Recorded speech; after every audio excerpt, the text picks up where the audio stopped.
Officer, it's a fine day for questions.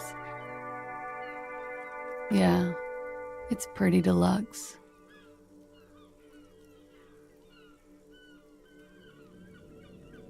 I'm wintering. How long have you been staying here? About 4 months. I came in November. Here in the Whirling, here in Martinez, or here in Revachol?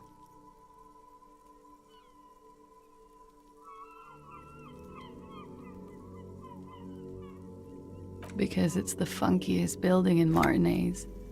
And because all the other buildings are bombed to hell. I did not. Mystery solved then. I kept wondering where it led.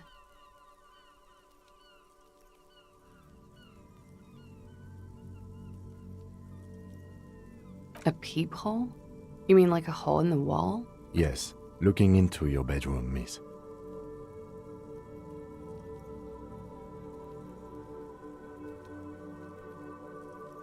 Okay. A jitter of fear and disgust moves through her body, beginning from her shoulder. Do you think this is somehow connected to me?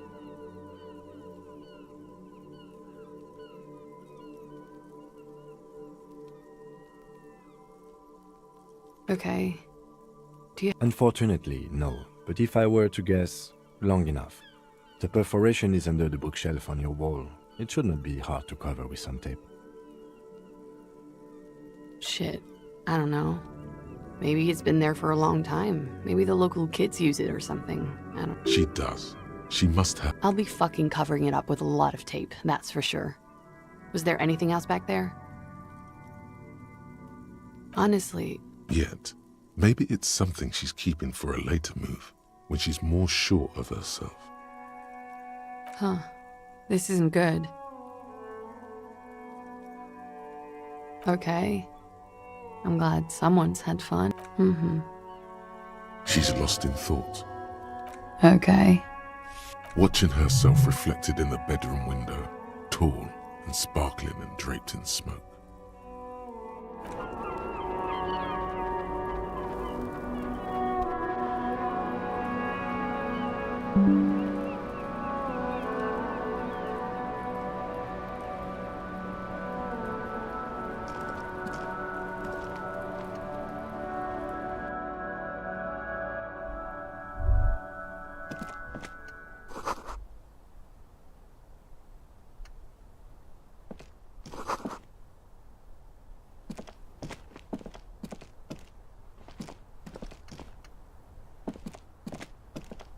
This window is pristine on the inside, unlike the one next to it. Light from the desk lamp reflects off the glass in an untarnished golden halo. Smooth as ice. There are spots of mud and rain on the outside, even smudges. But the surface of the window is clear from the inside. No chips, no hairline fractures. Following your lead, the lieutenant leans in closer to inspect the surface. Looks like it, yes. You know which window has not been recently replaced? Yes, that one. Cold wind is seeping in right now. Just one floor below you. Messing up your concentration here. Stop distracting him! He has work to do! Plus, if I...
This medicine cabinet is full of wares.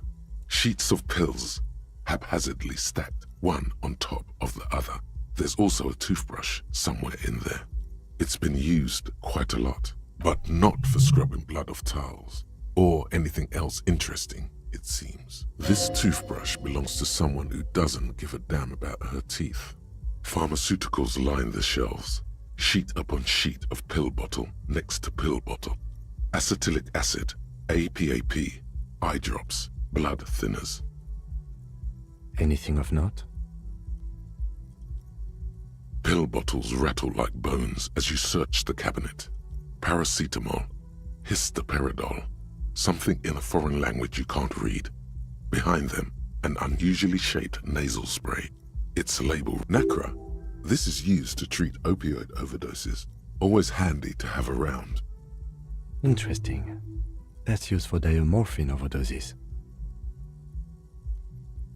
Among some foreign, probably Messinian or Gottwaldian, marked red blister packs you find. What do you find? This is going to take a little know-how. A bright orange bottle with Preptide stamped on it, in sunny, happy letters. Jackpot, baby. That's the stuff you're looking for. Your palms begin to sweat just holding that little plastic container.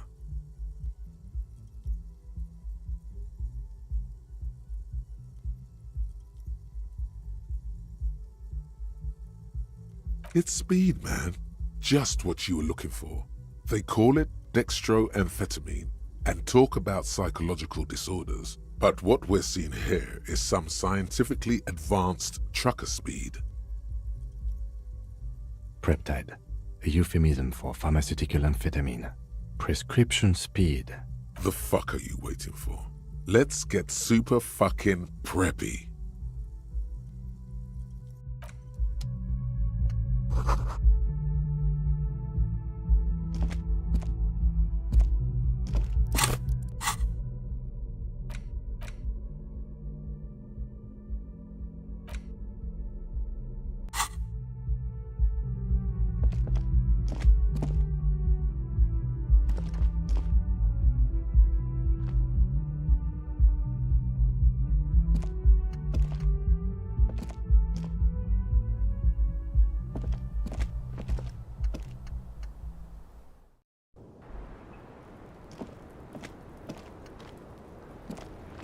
Officer.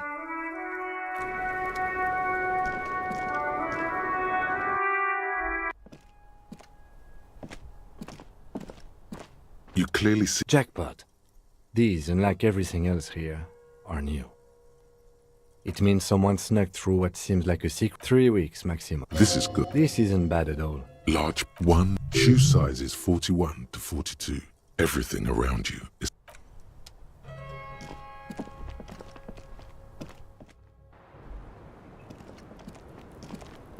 Officer. Yeah? Thank you. I've put a lot of time and effort into it. Technically, possession of narcotics is legal in Revachol. No, don't listen to the stiff. Be cool. With money, sir.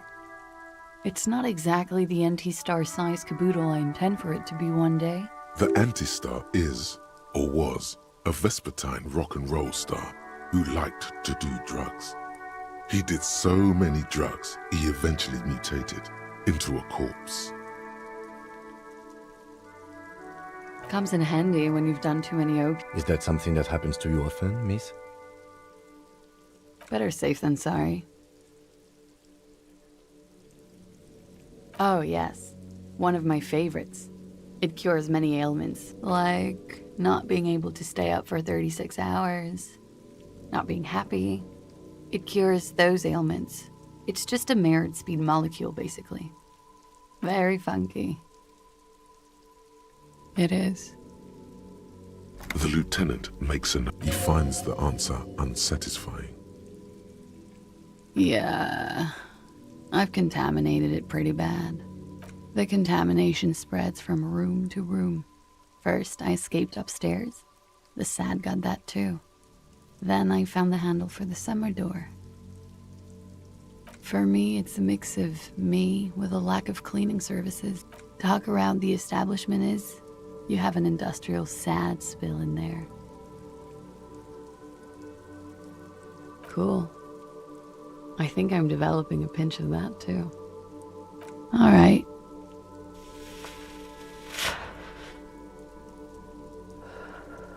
Yes, you're just one room away. Very personal. Good. Yes. This means she could have heard something, like what you were doing before you blacked out. You do not need to know that. What you need is to ask normal police questions, like, Get a grip, he thinks. At least do your personal stuff when I'm not here. Something difficult? I've been through at least half a dozen difficult things. Which one do you mean? By sexually assaulted, you mean raped? yes, It's a bit early in the morning for raped, isn't it? She sounds positively buoyant, vivacious, totally unbothered. Is it? It is afternoon.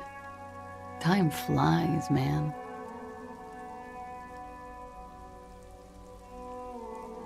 Yeah, I'm gonna go with not raped. I don't want to say that shit about him. Tell them it's not my style. They'll have to, if they want to jazz up the charges, they'll have to get someone more, rapeable. It's all very organic. Her mannerisms. By they, she means the hard. are you saying that you were asked to tell us you were assaulted? Not explicitly, but I understood what they meant. It wouldn't hurt to spice things up a bit. Some assault and battery. Sexual assault, maybe. It was clear the latter would be spicier.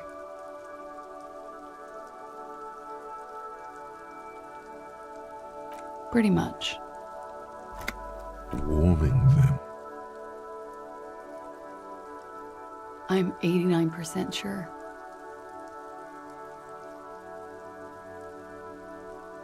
You know how it is. Do you?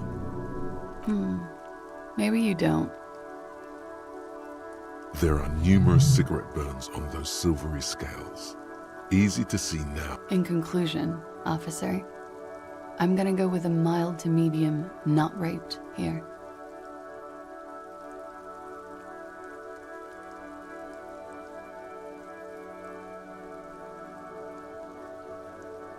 She takes a long, hard drag. You hear cracking in her shoulders.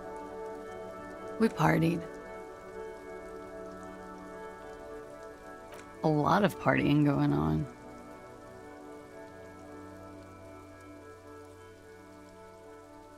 We drank, sir. A lot. For weeks, basically. We had that effect on each other. We made each other drink harder. That's why I liked him. What else? Stimulants. Speed also has that effect, making you drink harder. And then drinking harder makes you do more speed. It's quite the combination. We also had sex. A little. The drugs were good enough, and How did you two meet? downstairs, at the bar. He was on some sort of assignment, a military man, as you probably know. Had a cool, scary scar. She appears aloof, but that scar part, the scary, is stressed and drawn out. What's that about? Apprehension? With longing. She misses him. When was this? A month ago? Something like that. Oh, yes. I've had a great view. From the roof, out of the bathroom window, in my dreams. You called us, the RCM. Yes. Jackpot. I made it. And I would appreciate it if you didn't tell everyone. In Martinez, they call it snitching.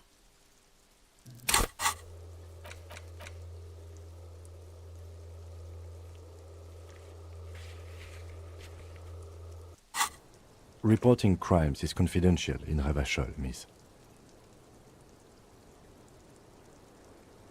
because I couldn't handle it anymore. None of these people called. He just kept hanging there. Then they started stripping him. Tearing off his armor, demeaning him, throwing rocks at him. I didn't exactly disguise it. I just muffled the mic and nicked the landline a little. With nail clippers. And I diverted some radio fuzz into it. Into the cold wire. So, she's God's mystery foam cutter. Did I? Fuck. I didn't mean to. I had no idea what I was doing. Jigsaw falling into place. This is satisfying. Good catch. I appreciate the symmetry. I don't know, sir. It was stupid. I was drunk, too. I was probably afraid the Union was listening in. Locals say they have ears in the wires. We're not entirely convinced about that answer, but okay. Let it slide. Pushing won't help here. Thank you for making the call, miss. It was a... I didn't want to, sir. But if I hadn't, he'd still be hanging there. I'm sorry, I can't do it. Not right now. Later, maybe. I keep seeing him. Like he is now. I can't talk about his... I don't know. Hair.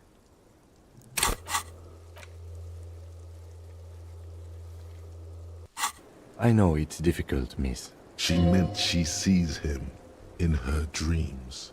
You have? Not like I do, I imagine. You don't want to know. She dips the cigarette in the lighter's flame and inhales. Then I can see the similarity, yes. Funny. Funny how? Nothing. I also saw him. We had a long inspection and that sort of thing sticks with you. Let's move on. He had something to do with the strike. One has been roiling since I got here. Rotten timing. But you probably know all about it. And his role in this strike was... I think he was in a security detail. He was ex-military, worked for Wild Pines, and against the Union. We didn't discuss work much, if you know what I mean. But I understood it was dangerous. And they lynched him for it? she nods. They're frequent guests downstairs. They have a booth for Union members. They're probably down there now.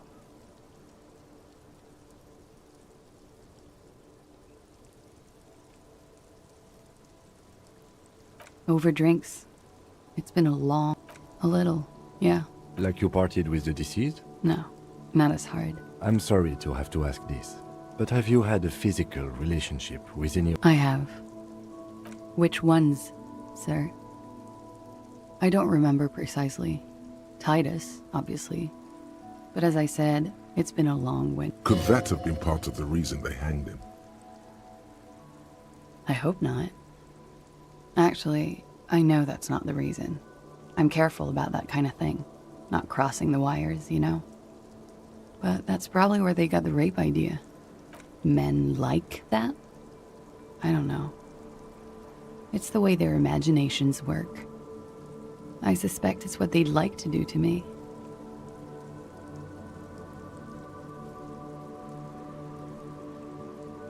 She breathes a silvery sigh of relief. Should we head by downstairs, officer? We may have things to discuss there. She nods. Silvery cigarette fumes disappear into her mouth.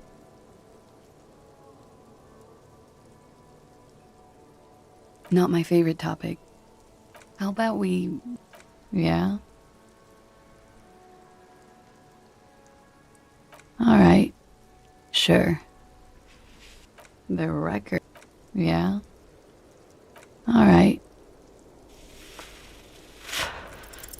Soft, light brown eyes look back at you, directly into the space behind your eye sockets.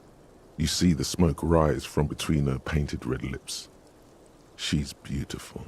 I have bad news for you. You know these guys? Who? Me? Yes, you. He's talking about you, you boring stiff. You too. Me? What did I do? I'm merely a master thespian. These guys are compromised. She's got them singing along to her tune. The little bleeps and bloops you trust for info, you can't trust them anymore. Believe it. There's no way of knowing. All bullshit, man. I ain't especially that guy. No fucking way, man. I just really... Quick, tell me what's under her jumpsuit. Glory, truth, softness. I take it back. He's got it pretty bad. But this, she likes you. The crown head is a boring condom. He's jealous. This is human nature. How it always does. There's nothing you can do about it. You are how you are, and she is how she is. Things will go as they do. No. It's better to know you're being played than to be played without knowing it, is it not? Yes. Mr. Thespian here has been singing paeans to how truthful she is. She is a lady, most fair and just. In his defense, to reduce him to such inadequacy, she probably had to employ half-truths more often than outright lies. That is correct. And omissions too. A little. They're all still of limited use, interpreting things to the best of their ability. Maybe they add flair or something. I wouldn't know. I don't add flair. But when it comes to assessments of character and factual accuracy, they are not to be trusted. Not with her. Don't be melodramatic. You can trust them. Just a light green speck and imperfection on the outer rim of her right iris. You can't draw a sound conclusion. The one he usually does said she may want to control the information rollout, not to become a suspect. She may have a past she's escaping, unrelated to this case. You doubt. See? It's oddly moderate, probably compromised. Don't worry. It's only been 4 or 5 seconds. You've got this. For a second, her face disappears from your corner, still smiling, a tired smile.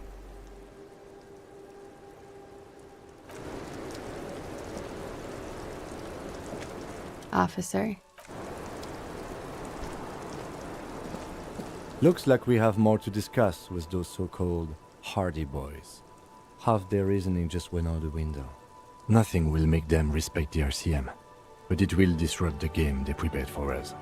We just stripped off one layer of whatever it is.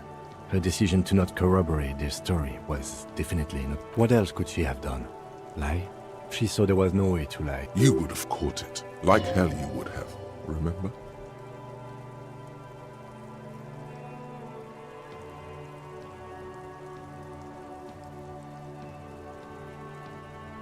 If not you, then me. It was a smart move from her. What do you mean by that?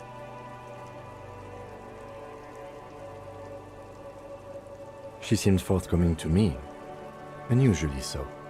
Being forthcoming with some things is a good way to obscure other things. But I wouldn't call myself compromised.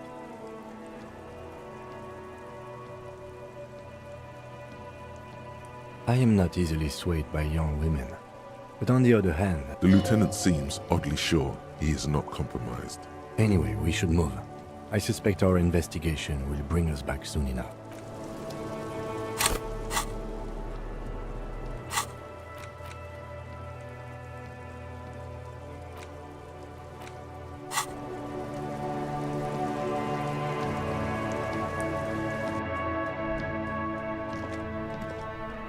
This window. Looks like it. You know which window has not been recently replaced?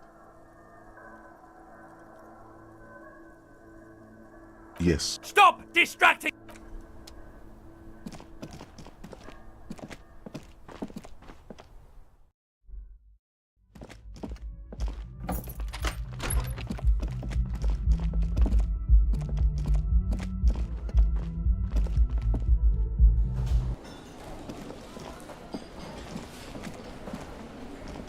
oh, hello, dear. Can I help you? Another thing. Great. I love those. Why? No, fuck it. I don't want to know. I don't want to know why these degenerates do what they do. He really doesn't like it being classier.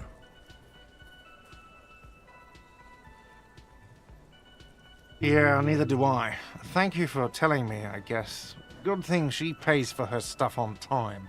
I'll forward her the bill and be done with it. What? Why would you say that? We're at a completely different address from that whole thing. Everyone knows of it.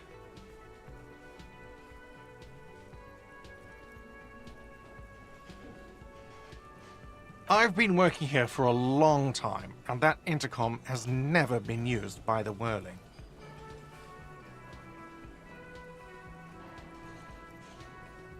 It's a sign of the Whirling in Rags not being part of the doomed commercial area.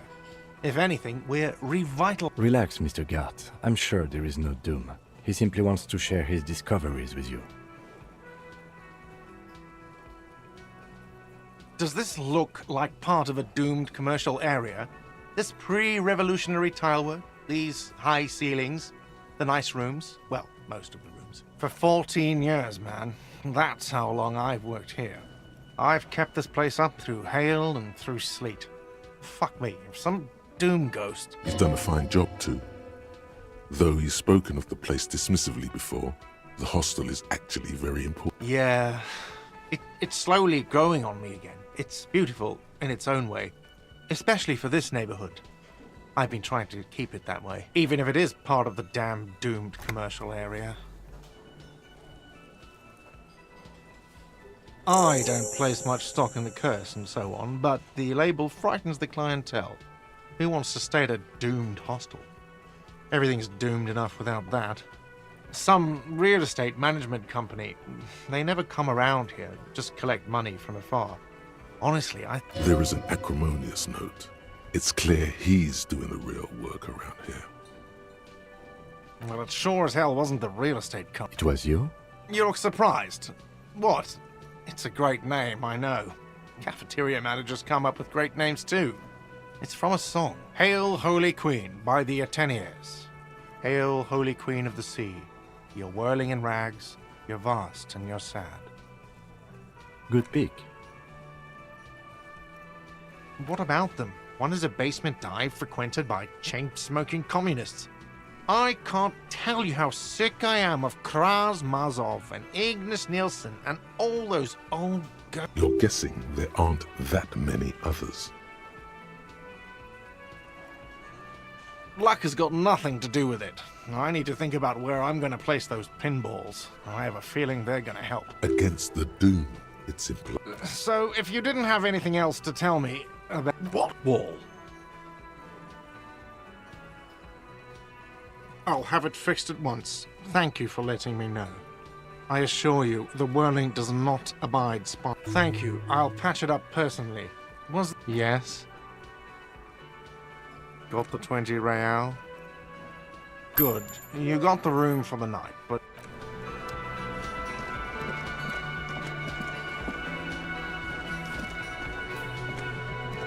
I've got nothing to say to you.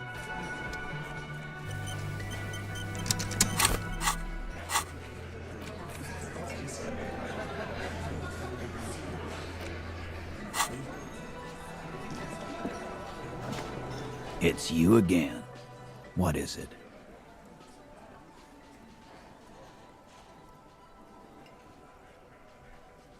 Fuck!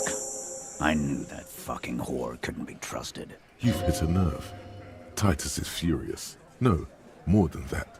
The loyal Titus feels... For the record, Titus Hardy did not explicitly specify the victim as a whore, nor did he say anything about trusting her. Oh, shut up and stay out of this, Liz. He raped her. He was out of... She's just in denial, asshole. You don't understand the traumatic experience. She's shutting down. And she does... Yeah, she's crazy, you know. A crazy bitch. You know the type. This is a diversion. Stay on track.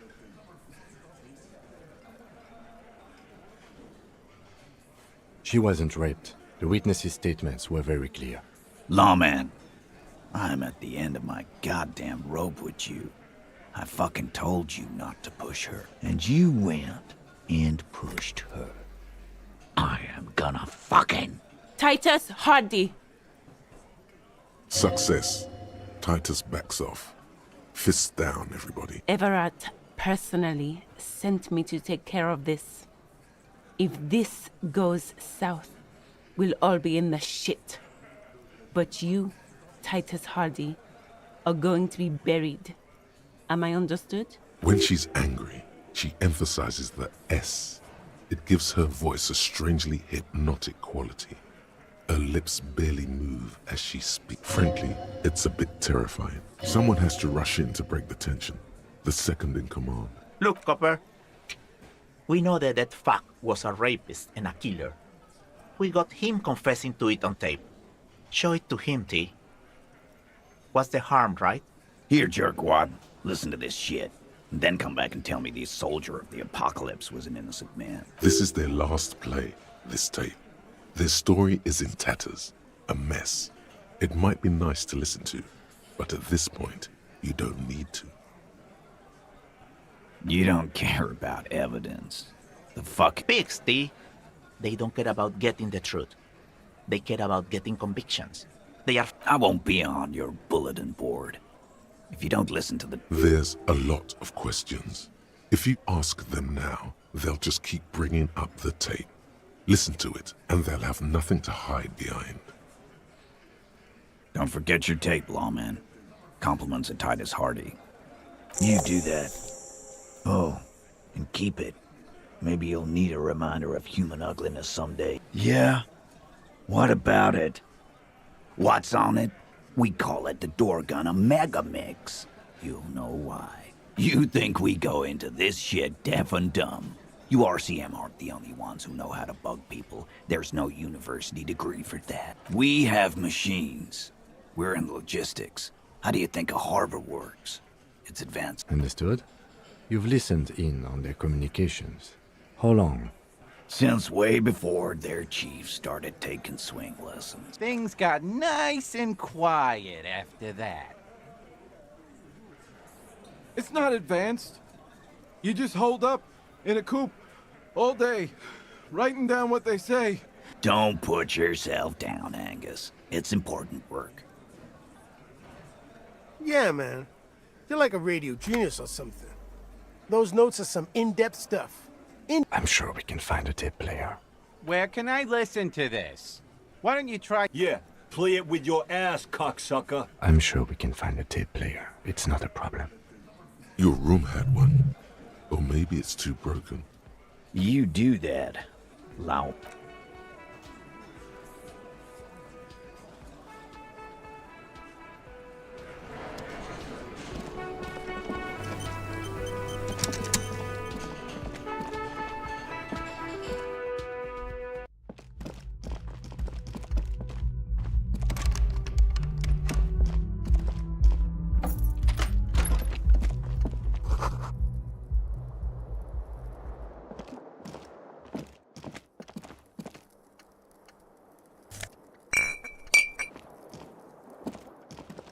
The window stands broken.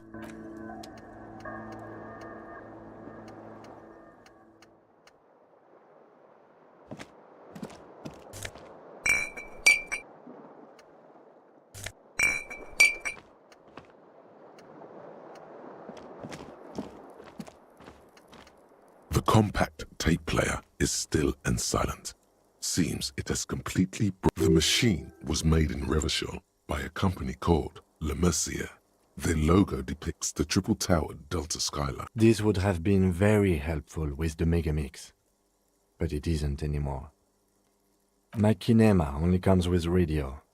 Let's try to find a new tape player. Perhaps we should talk to Roy at...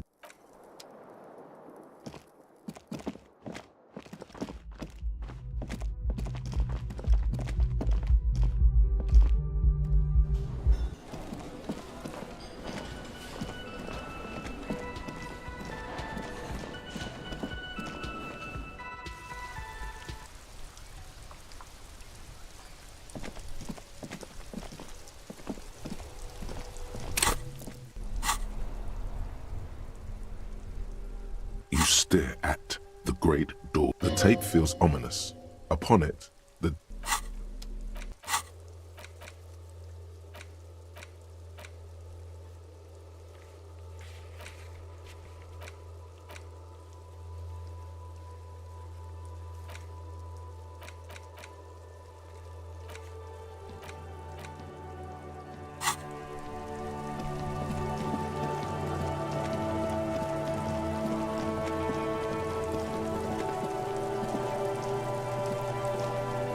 Kuno's like Kuno's dad.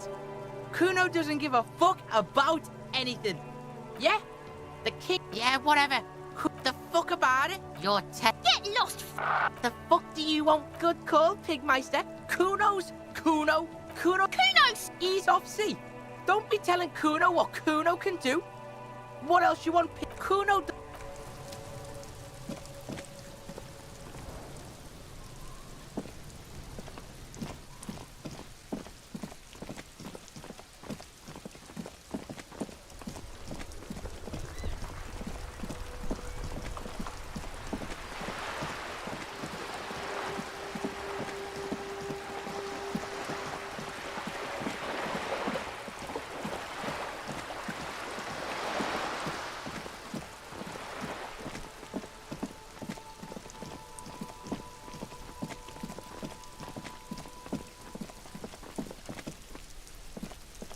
This must be it.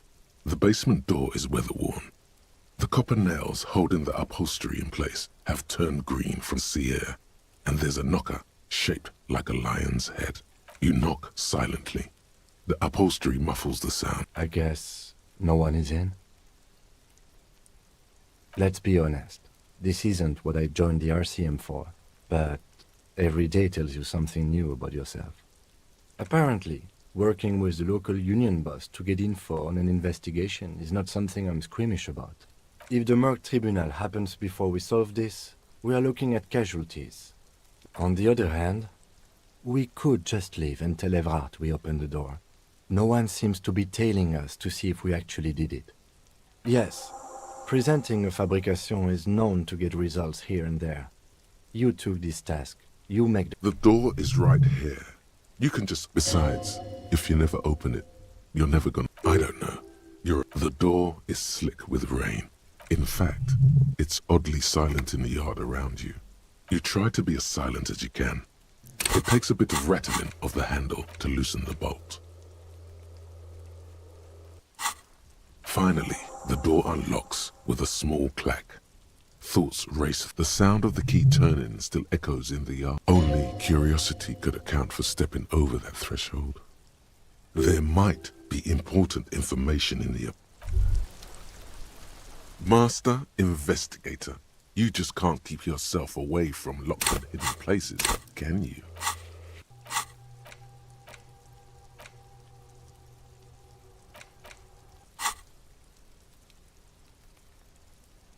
Attaboy, the world's secrets were made for you. They wait patiently for you to uncover them.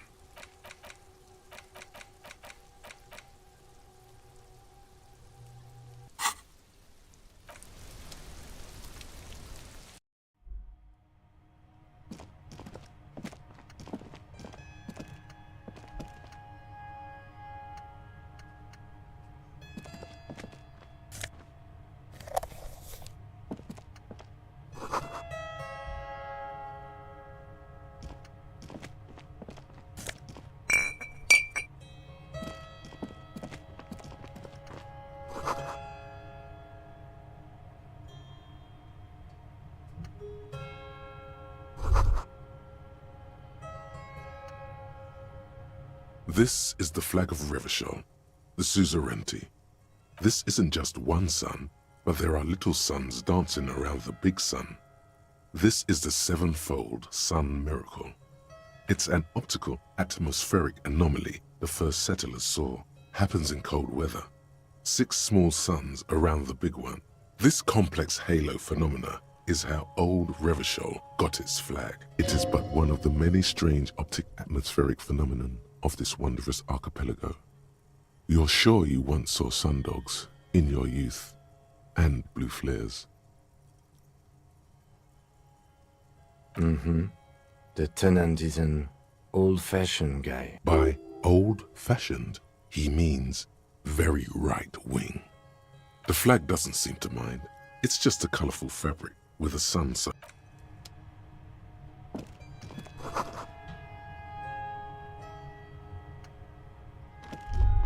A row of mugs sits on the shelf.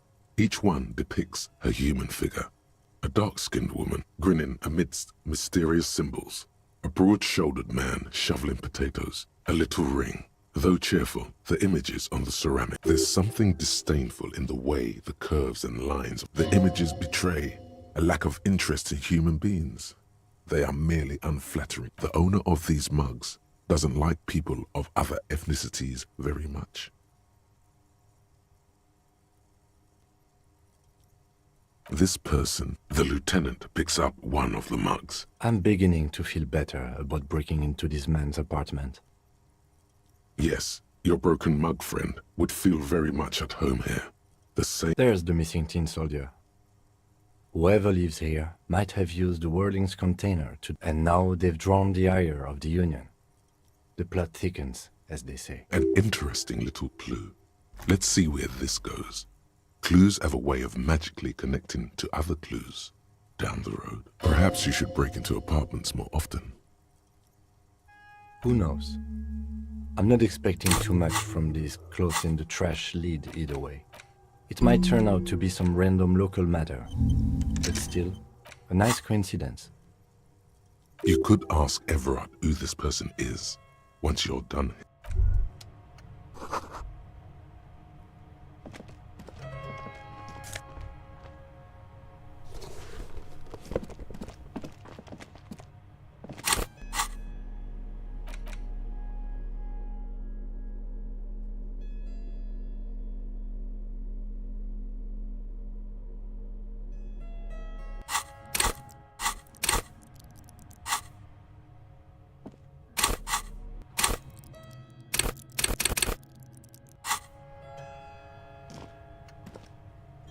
Yes?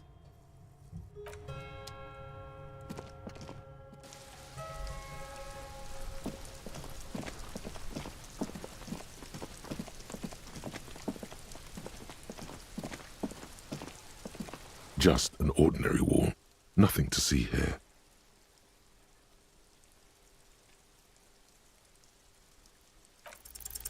Yeah. Why? Why must we stop to look?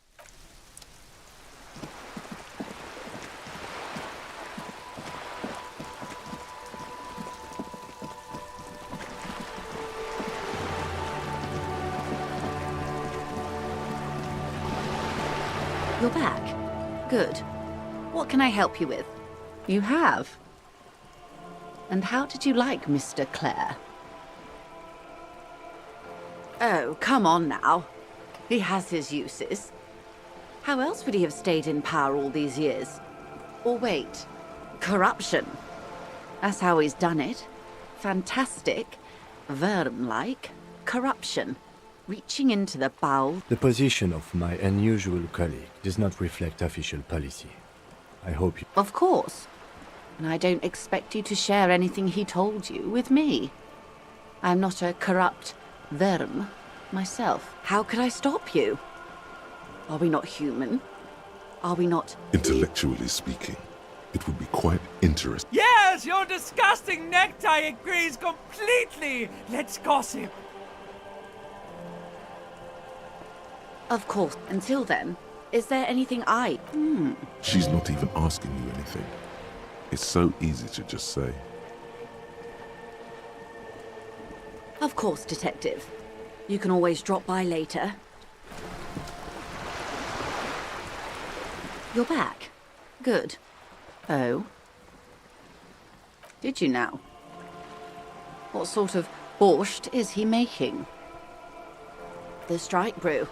That's a classic. And by turn up the heat, I presume you mean put more alcohol in it? Beyond curious. I will choose to interpret that as you turning the alcohol in the strike brew down. And because I don't like the idea of them any more drunk than they already are. What else? Oh. The lieutenant looks at you, and you... When I said be wacky. I didn't mean wildly. Unconventional police officers sometimes lose their guns.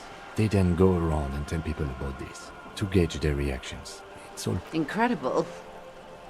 Simply incredible. And how is it going? Has this detecting produced a gun? Well, maybe he's not as helpful as you... Of course, Detective.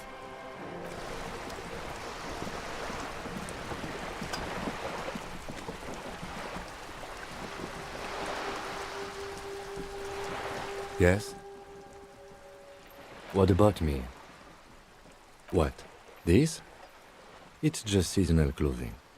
Where is this going? Interesting. It's no mere brain.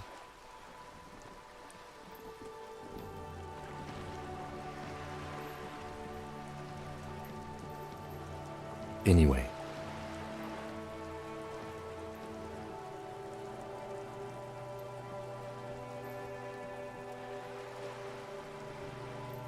I do not have a thing with revolutionary air brick. Okay, I wanted to become an aerostatic pilot.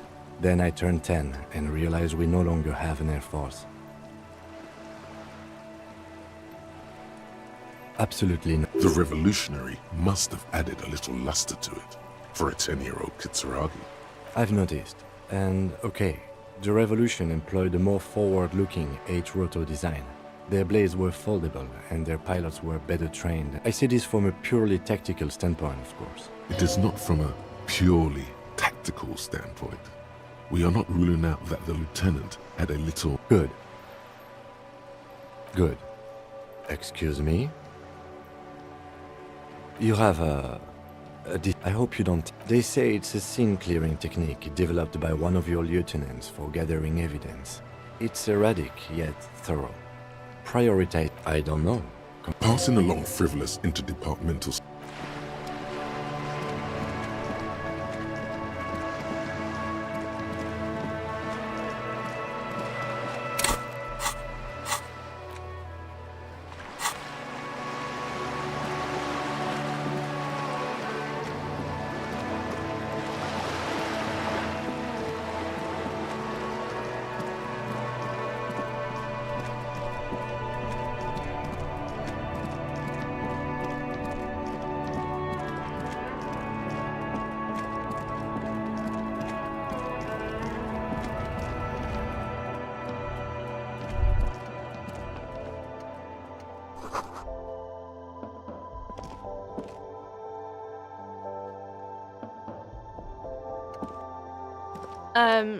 Is this about the questions again?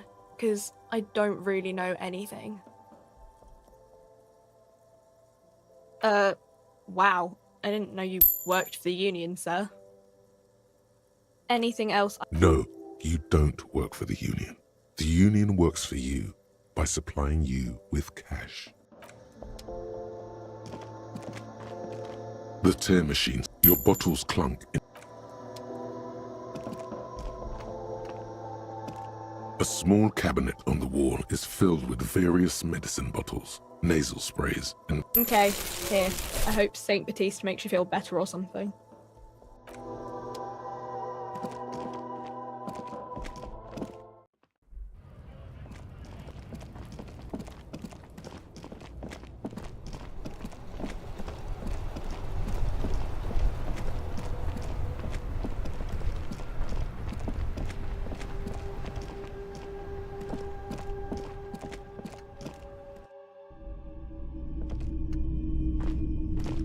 Officer, the flashlight, please.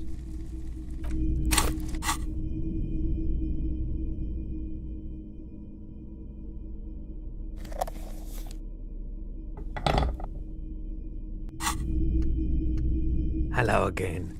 How can I help you?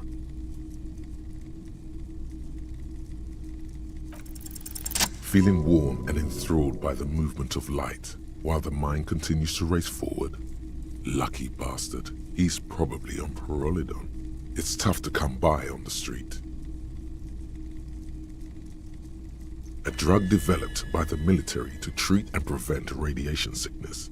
It has psychedelic side effects, and it makes your eyes turn yellow.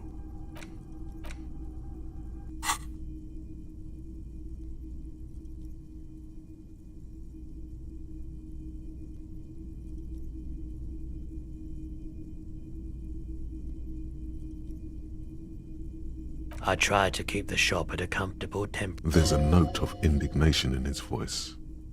Interesting.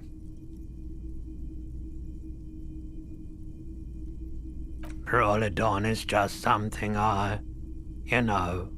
since the People's Power disaster. I was with the Emergency Relief Brigade. Had to take it for radiation sickness. A bad idea. Some poor leftist built a particle decay generator in hopes of bringing affordable electricity to underserved communities. It malfunctioned. Radioactive waste everywhere. The People's Pile was a Type U particle decay generator that failed immediately after entering service, releasing radioactive waste into River Esperance, a primitive nuclear reactor, also called a pile. Construction began during the Commune of Revachol. The people continued work on it after the Commune fell. They wanted a cheap source of energy for Revachol West. Needless to say, things didn't work out. An emergency valve defect resulted in steam pressure blowing the turbine, taking the fuel containment vessel up in the explosion. Both the faulty design and lack of finances contributed to the catastrophe. We were an all-volunteer force, self-organized, tried to help the fire brigades contain the spill. On the patch, gamma radiation lines crossed with a red drop of blood. I lived by the river since I was a small boy. The Esperance didn't have the art to let it all go to shit without trying to do something to help out. There wasn't much the volunteer force could do, however. We wasted years in the river mud, years getting sick. There's a reason why everyone's tried to forget any of it ever happened, and why no one has tried to repair or replace the past. So much disappointment and early deaths, cancer mostly. And we knew all that was coming even as we were cleaning up as no one's, everyone's. So much. A bunch of poor people built themselves a primitive nuclear reactor, hoping for the best. What do you think is going to happen? The cleanup happened 15 years ago. I was young then. Later, my second aunt died. Left me this shack and all the assorted junk in it, so I came to Martinez.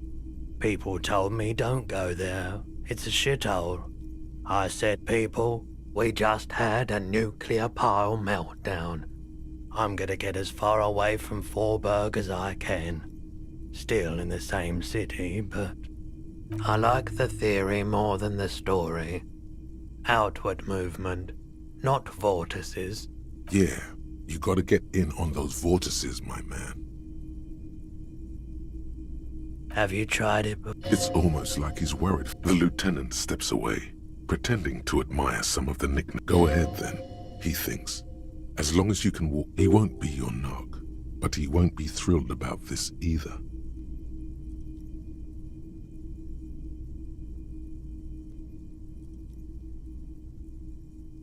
If you say, here you go, man. Not so sure about this.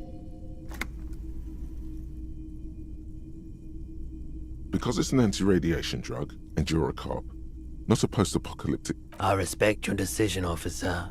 What else can I help you with? Yeah, we still have those boomboxes on the shelves.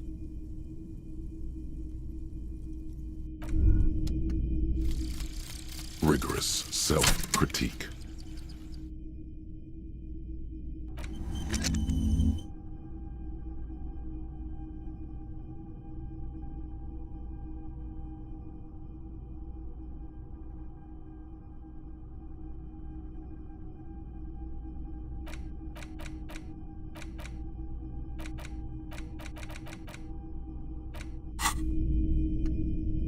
Hello, hello. Let me know if I can help you with... The boomboxes wait on the shelves. And your boombox, that gold... Sorry, man. I can't be giving out freebies. Never have, won't now. Is the Harman Welsh W2. Made in Vespa. Designed in Seoul. Plays all reel-to-reel formats. 2mm, 8mm, 12mm. At discount? I do... Remember, he doesn't like music. He likes sounds. The Doorgunner Megamix is his type of tape. Certainly, he'd give you a discount if he knew you'd play something so experimental. 4 real is offensively low, but just this once. For the music, concrete, cop. And here you are, quality sound reproduction on the go. It'll play anything, wherever, turn any tape into a... The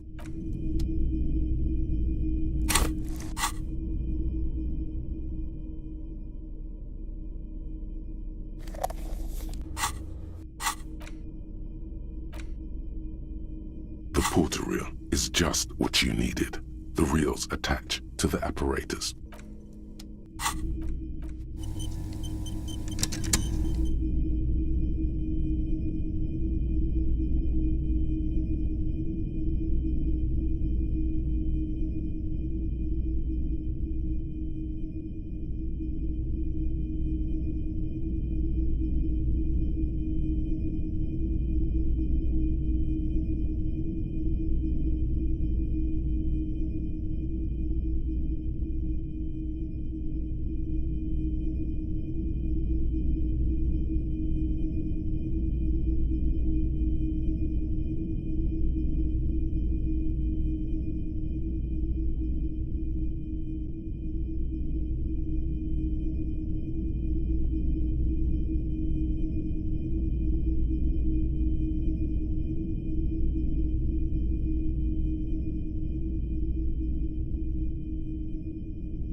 porter reel is just what you needed. The reels attach to the apparatus with a satisfying click. The tape is routed behind the magnetic reed. You push Command Z, and the tape starts spinning. Violent static and machine sounds fill. This isn't Revachol. This is a fucking village. I can almost see the elephants.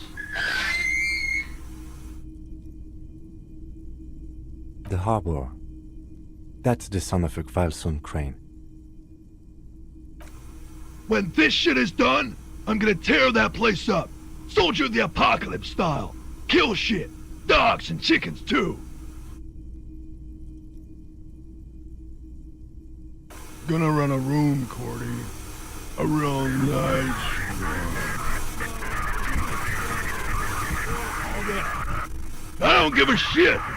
I'm fucking done. I'm done mentally. I'll fucking do them all in. Rape that disco cunt on the counter.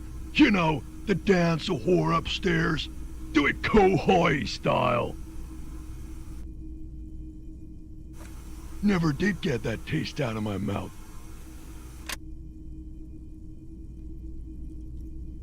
The lieutenant presses the button marked Arrete on your porter reel. The tape stops spinning. End of recording. It seemed authentic enough. Probably recorded off the shortwave, then edited to seem more incriminating. He sounded like he was on patrol around the harbor walls.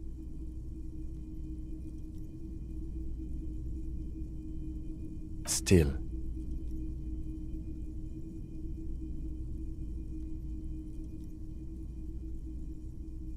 There's more going on here than we know.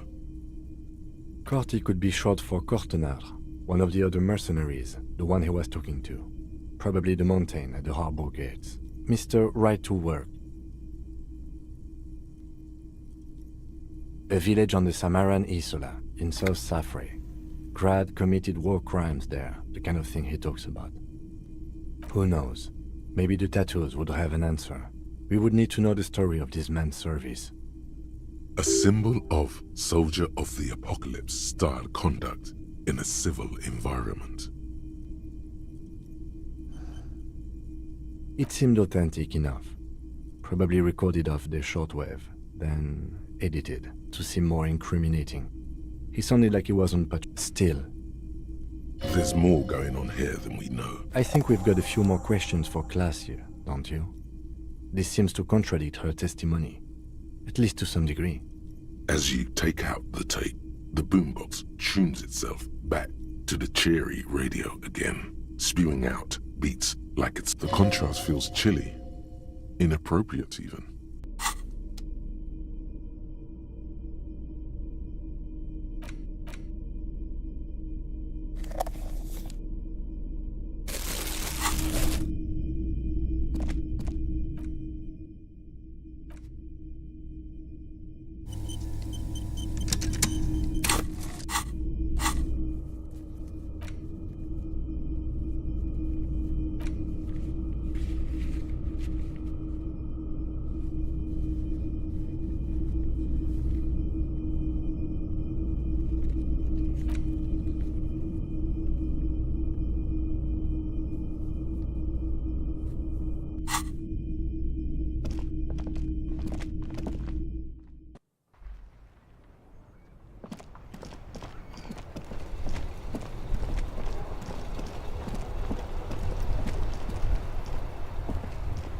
Inside, you see a set of steering levers, a radio microphone. This is Precinct 57. How may I assist you? Still no word, I'm afraid, sir. I know it must be frustrating. Was there anything else you wanted to ask? Sylvie Man... Yes. Oh, great. What else do you need, detective? No? Not me. No, sorry. People don't have the money to have the cables put in again. They use the Union's phone, or the one on the coast. So the Union has a phone, and there's one further down the coast. Seems like Glacier wasn't lying when she said it was her. This corroborates her story.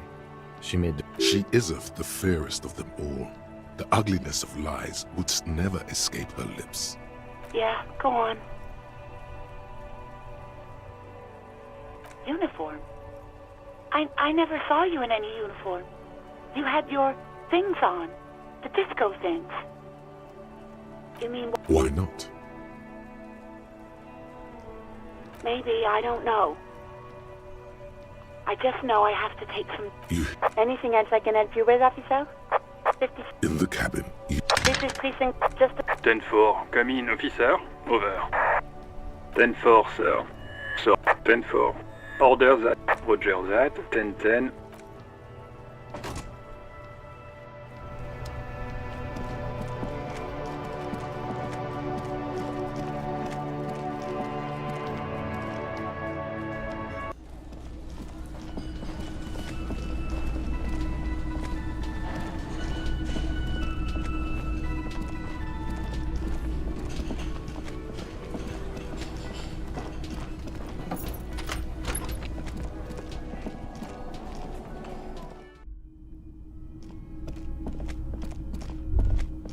You can almost see the shape of a man and a woman writhing inside, bathed in drug sweat and dirty linens. Bottles lie around You can barely see through. Better not to jump too sensationally. The footprints on the floor, however, definitely suspicious. You lean closer to the peephole instinctively. I bet they're doing something quite unnatural.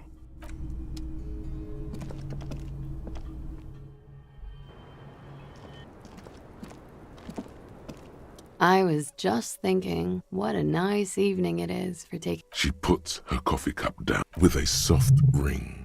This does not surprise me. Did he? I never said he was a good man, or that he had good intentions. Only that he was never bad to me. She doesn't care. If anything, she sounds amused. Where? It's intercepted radio chatter of the deceased, recorded via de-encryption station. It's authentic enough. Does he say he's gonna do it Soldier of the Apocalypse style? The phrase was used. Yeah. That was practically his pickup line. Did he say whores a lot?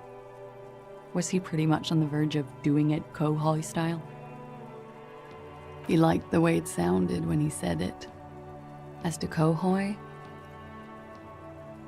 he wasn't actually there. He didn't do a tour, or at least didn't tell me he did. Would have been overkill anyway. He lived his own little Kohoi. It wasn't his everything. Yes, was he bragging? Oh no, I'm pretty sure he did all those things. Then integrated them into his idea of normalcy. To keep on living. Until they just sort of turn into his, what's the word I'm looking for? She's quite observant about the human character.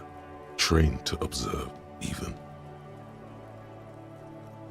People who go to university know how to use words like internalize and integrate, officer.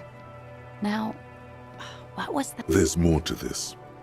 She has an index in her head of pathologies and how to exploit them. You can trust Pillar Bookhead, by the way. As far as I can tell, he's not singing to her tune. The only one besides me. Running joke. I was gonna say running joke. And it sounds like you didn't even get the good bits. Lely's punchlines got way.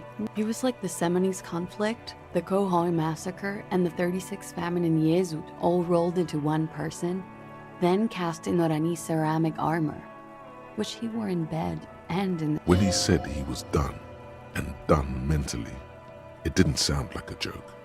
Sounded like a deeply troubled man. Well, maybe I pieced him back together with my magical personality.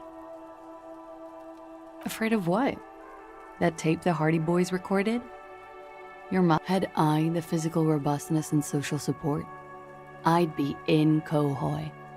I would be tearing it up Soldier of the Apocalypse style.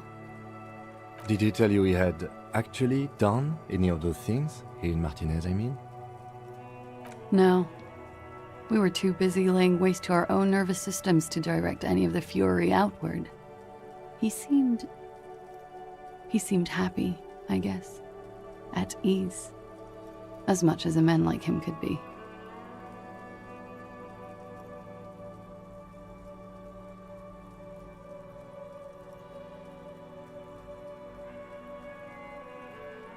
There is a small measure of pride in her that she could quell the rage in such a being. What kind of man was he? Before you go, ask for details. She seems okay to talk about it. Thank you for clearing that up, miss. Whenever you're ready. I'm interested. She takes a very small sip of her coffee and smiles. Like, for example... Actually, officer, I didn't know his name. I just called him Lely. A nickname? I guess. He came from Lelystad. It's short for that. And it was his army name, apparently. He said his real name wasn't his. Lelystad. That's a good start. We have a few questions you can help us with. A few things a field autopsy alone can't answer.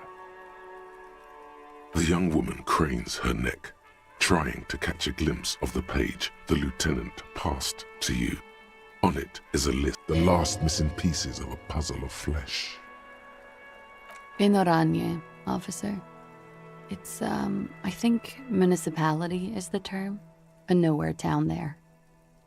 The Lelystad municipality has few boroughs and even fewer cities. It's made of agricultural plots near the border of Gottwald.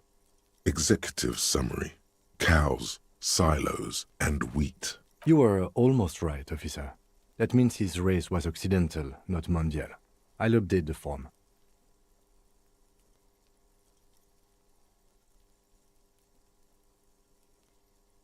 Yes. We were compatriot. Did that bring you together? No. He was too old for that. And from another part of Oranjenrek. I didn't even understand his accent. What brought us together wasn't Oranje. It was bad habits. No love for Mother Oranje. But wasn't he a soldier? This could be worth pursuing. No. He left the National Service after they taught him to do what he did on Seminine. He wasn't the flag-waving kind. He was the making money, killing people kind. He was by no means a stupid man. A people person. A small platoon leader. Certainly not a patriot. There is nothing on Muindi. The old world is dead, and we both knew it. Maybe Oranje did bring us together. In loathing. I love Revachol, though. I hope she loves me, too. He was 42. 42? Are you sure? I would have had him above 50. He had many scars that made him appear older. But no. We even celebrated his birthday, like, some weeks ago. It was a funny 2 days. He had little reason to lie. Looks like you were right, officer.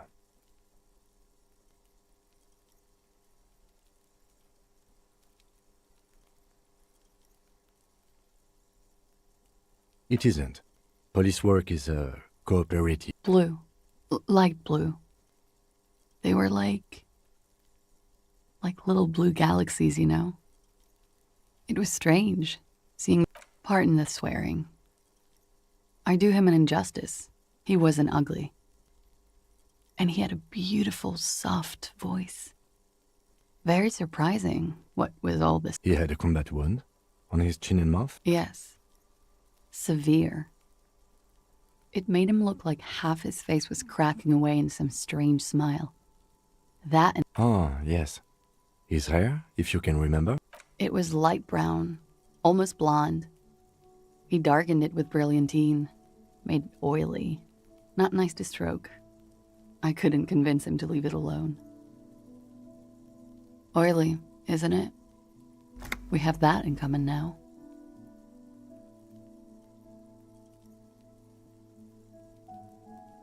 The young woman nods. Oh, that. It's clear she liked it. Quite a lot, yes.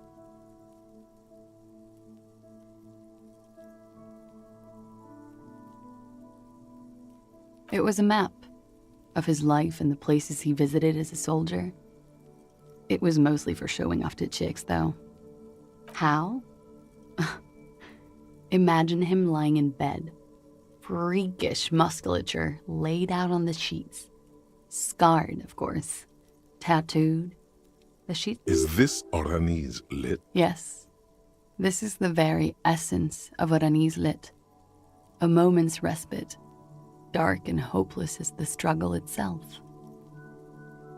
He's smoking and drinking, of course, and his chest and shoulders and arms are studded with stars. Tens, hundreds of them. And the woman goes like, "What was this, baby?" And he says, "That was too hardcore. Don't ask me about that." So she goes, "Okay, but what's this, baby?" And he's like, "Saw some bat shit there. Killed some loincloths."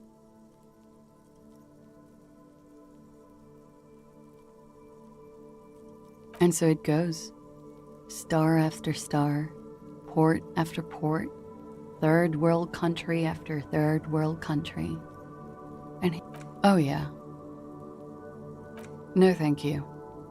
I've seen enough of him dead. I can tell you what they meant without looking at them. Go on. He was a blue-eyed boy with thick arms, from a small town. He was also poor, and the government of Orania needed some people killed, so they turned him into a grotesque killer. For money.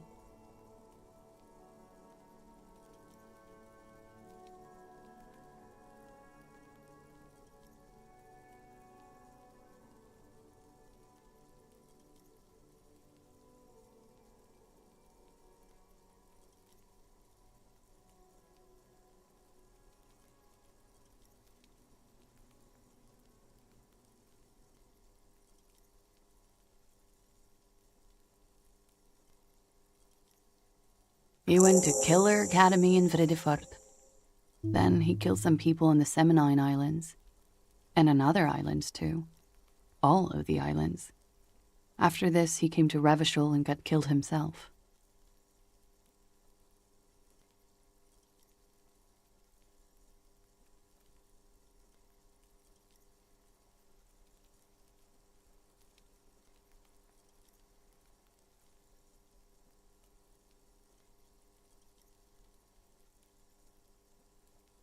It is when you're high. It can be very exciting then. You have the tools to deal with it. It's not a very nice story to remember when you're sober. A change of topic?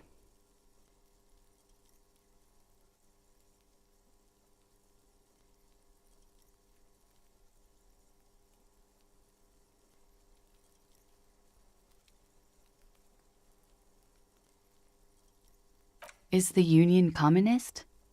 They're a couple of shades pinker than... They're not hardcore in that way, is what I'm trying to say. What are we talking about anyway? This politics shit is a lot in the morning. Is it even morning?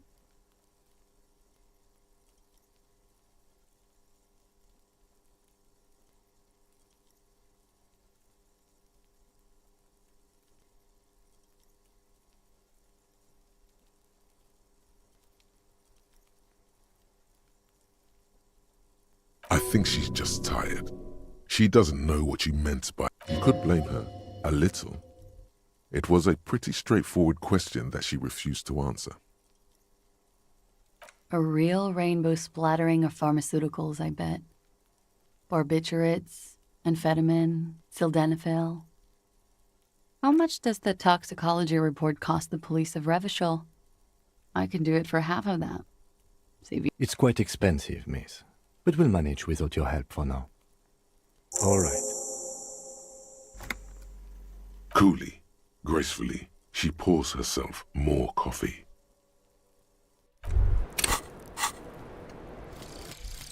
The Jamrock shuffle.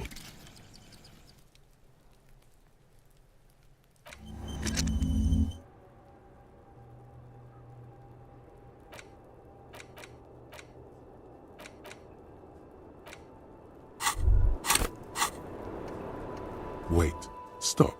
That man, bloated beyond all recognition, was 42? Below the damage, the weeks of decomposition, all the swollen. How old are you? That's where this is going. 45,000 liters of raw alcohol has left its disfigurements. What lies beneath, you wonder? Huh?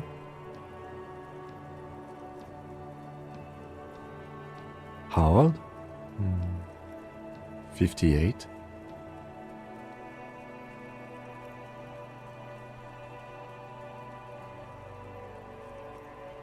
You asked.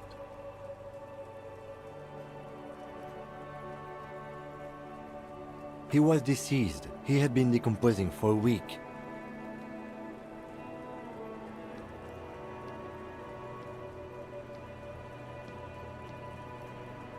On the bright side, you've been getting a lot of exercise lately. There's silence. Then, here it comes. Sure, you're... Wait. This requires scientific measurements. To the laboratorium.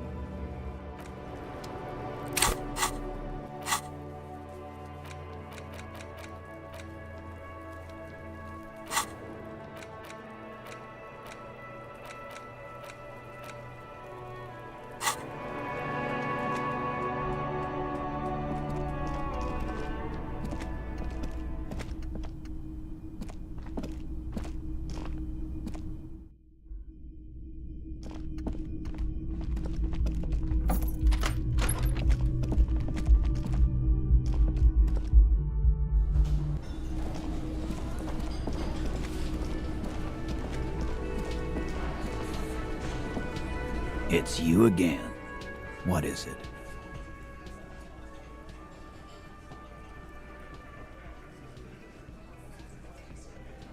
Ben.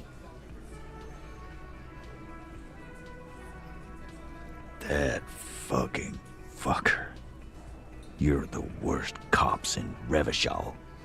I gave you gold on that tape. That fucker wasn't aimed at you. It was at her.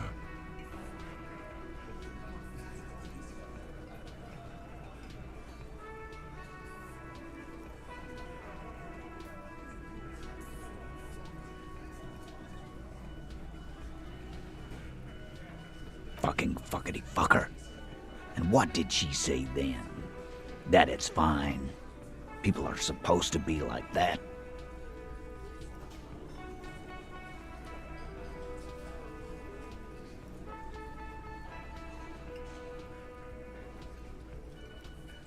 Yes. In fact, I think she thought it was a little funny. Funny? No good goddamn psycho whore. Seems like they wanted to give Claudia a second chance to play along. She still didn't. Right. All fucking righty then. I guess it's good then. That fucking... Please try to control yourself in the presence of visitors, Titus. This is just perfect. Just fucking perfect.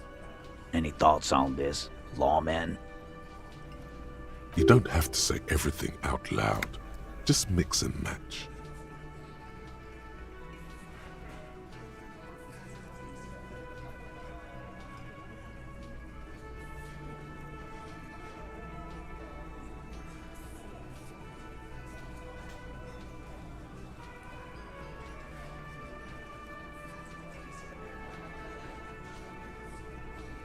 I ask for your opinion, not a bedtime story.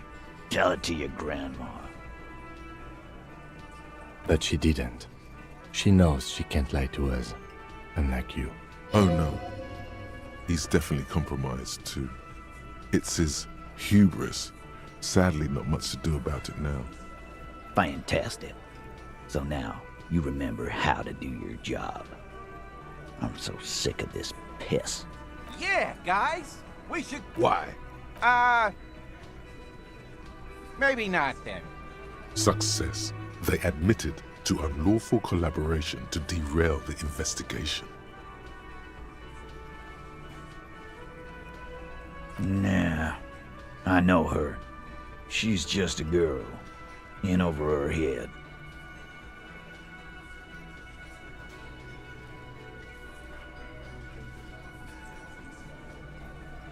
handled him?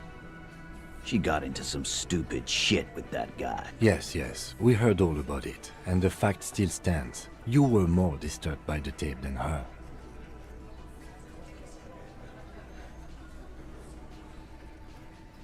I already told you. We fucking hanged him. There's less gusto in his voice now. His men, they're confused. This is growing over their heads. Come on, Titus. The stakes are too high here. There will be blood on the streets. The tribunal, remember. I know you're tired. You know what? I am tired. I'm tired of you. Them. Next time you see her, tell her Titus said, "Fuck on!"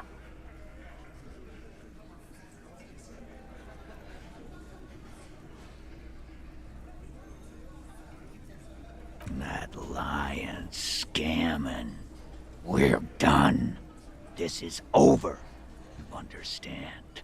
Your little investigation. Yeah. On the floor, beer drips out of the can. What is this quiet funeral shit? What we need is some beers in us. Bartender, 20 beers for the Dock Workers Union. Why do we make it 40, huh? Why do we make it 100 beers? You're not loud enough. 100 beers? Now we're talking. Hoppity hop over here, cafeteria manager.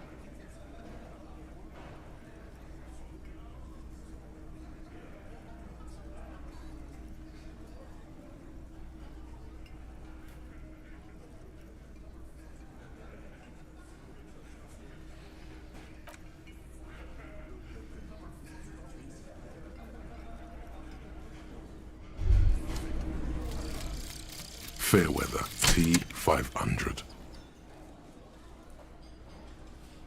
Remember that weakness you were looking for in the ceramic armor? Like, maybe it can only stop small, fast projectiles, but a large, slow-moving pry bar would shatter it? Or, if I run an electrical current through it, maybe it will melt. Or, personal favorite, frequency something something.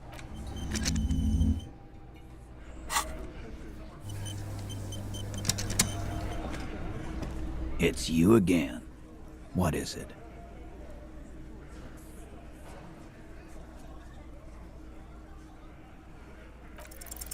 Clausia is playing them like a fiddle. Tell them how bad they got played, and they'll tell you the truth. There are many ways to go about it. All of them really good.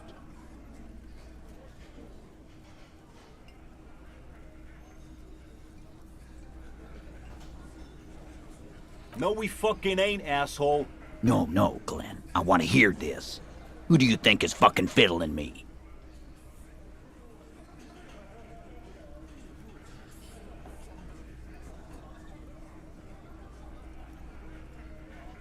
I think you're losing it, Phil. No. This fucking suicide carny is trying to get to me. This ain't gonna work with Titus Hardy. He'll put the fiddle down. I do not understand. This fiddle play totally fell apart. The concept was solid, but the delivery...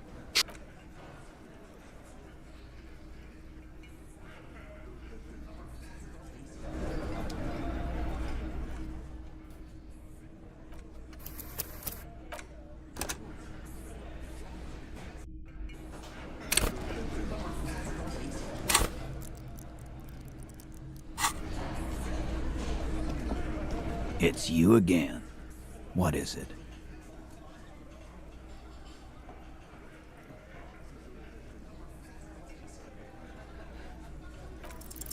Clausia is playing them like a fiddle. Tell them how bad they got played, and they'll... Sucks for you. But get this straight. No one manipulates. But you have no idea what you're doing up there. Brutal, Titus. Brutal. The witness has no hold on officers of the RCM. My partner was just trying to get you... Why did you say she's manipulating you? She's manipulating them. Remember? It was me. I made you sound weak, and I shouldn't have. But this guy, Goldmouth, he's way in over his head. Be careful with his so-called advice.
It's you again.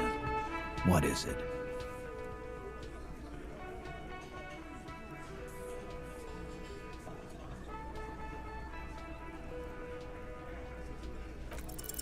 Convince Titus he's being manipulated. You should know by now. Titus Hardy will never falter. Just remember, it's about more than Glacia. It's about these men and Martinez, their district, their responsibility. Huh?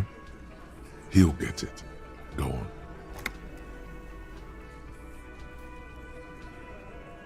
Got it. Kill you because they don't like you. All because...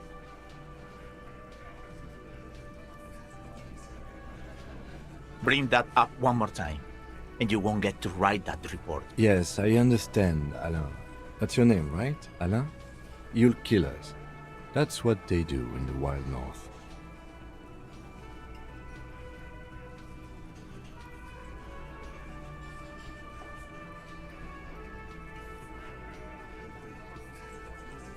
It wasn't that.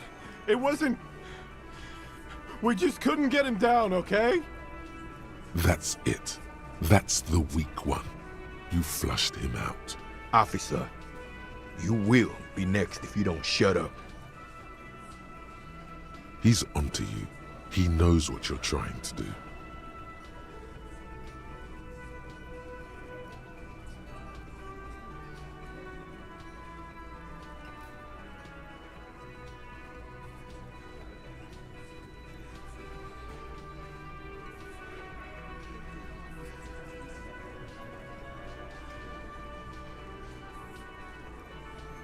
We didn't kill him. We didn't even hang him. He was dead when... Shut up, Angus! Fatty! Say one more thing to the cops and I'll... Dennis, stand down, or I'll beat your head in. Theo, take your hand off the belt. This isn't 31. Angie, where's your goddamn inhaler? You sound like you're dying. I left it home. I can't get it. I'm too fucked.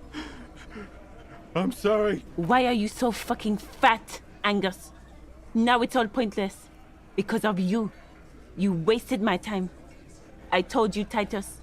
I told you just give her up.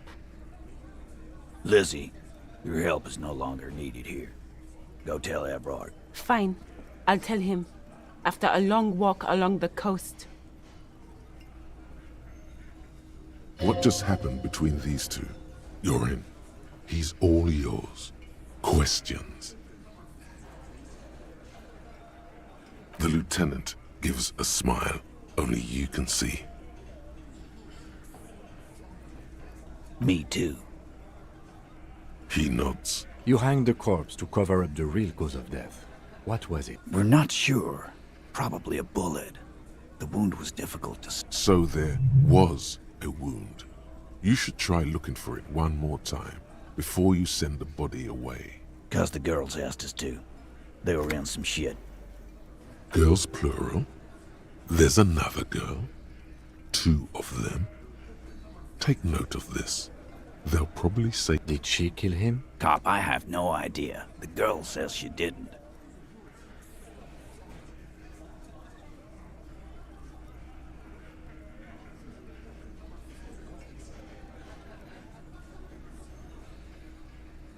he doesn't think she did. Or at least he hopes she... Classier came down. She seemed really out of it. Drugged up, even more than usual. Bug-eyed and gurning, you know? Not in a fun way. It looked like she'd redosed after something went down. I've seen that look before. She was scared. I knew someone had died. I've done this job for 10 years. I've seen it before. It's the politician in the motel room with the dead hooker scenario. Only in reverse. Good analogy, boss. You don't get to talk yet, Shanky. You're still on the bench. You keep taking it easy too, Angus. We went upstairs. Sure as day the merc was dead. There was a bullet hole through the window. Fucking dirty sheets and bottles everywhere. He means they'd been fucking? Tibbs patched the window. And the corpse. We hanged. Nah, he's my brother. He's in the window replacement business. Right now, he's grateful he hasn't gotten his brother into this mess. You may have noticed our girl's in some shit of her own. Yeah, she wouldn't. She's fucked if she shows up on police radar. They're powerful, connected to the moral intern. She's clearly afraid for her life. Says if she showed up in your systems, she'd be ghosted away. That's all he knows. That's all she's told him.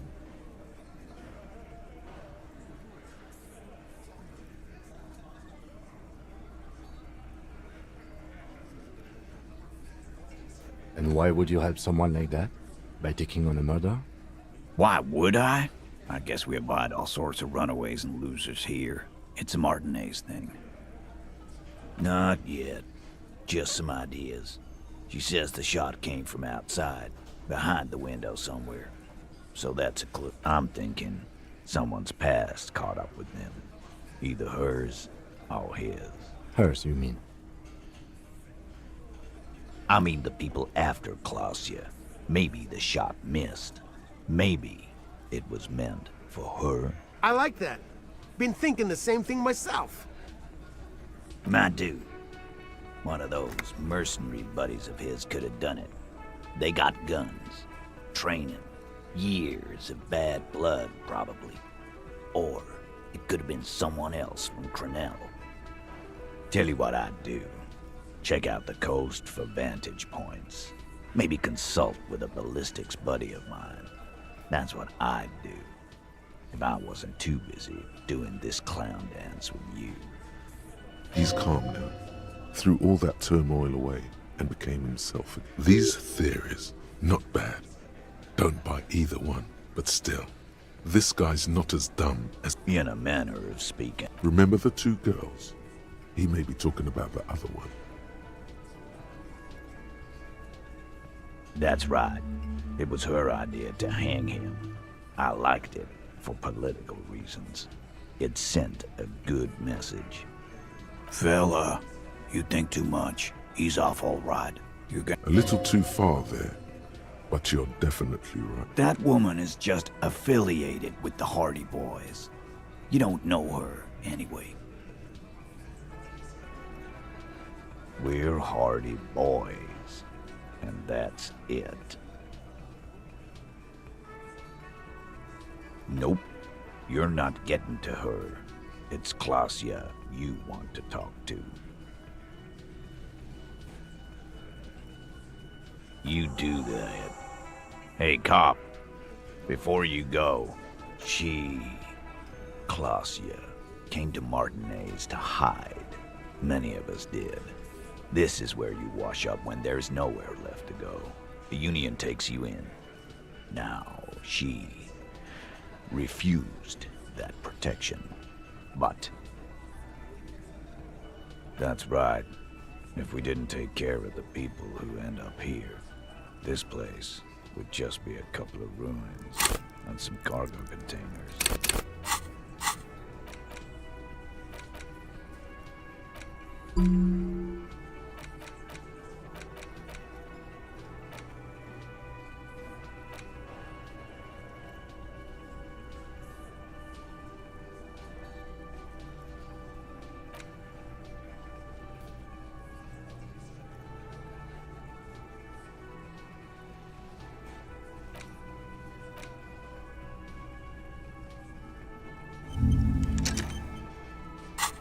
We'll take that into account.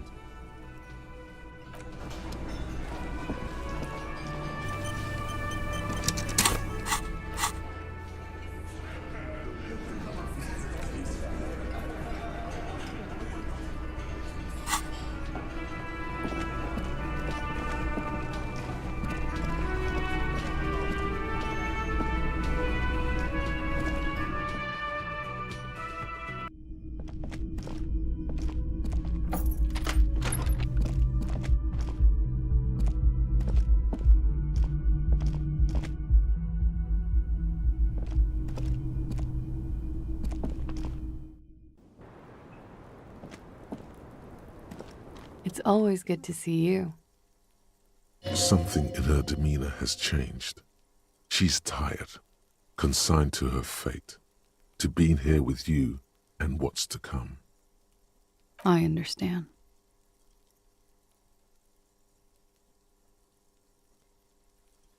I knew there was a chance you'd get them to tell you.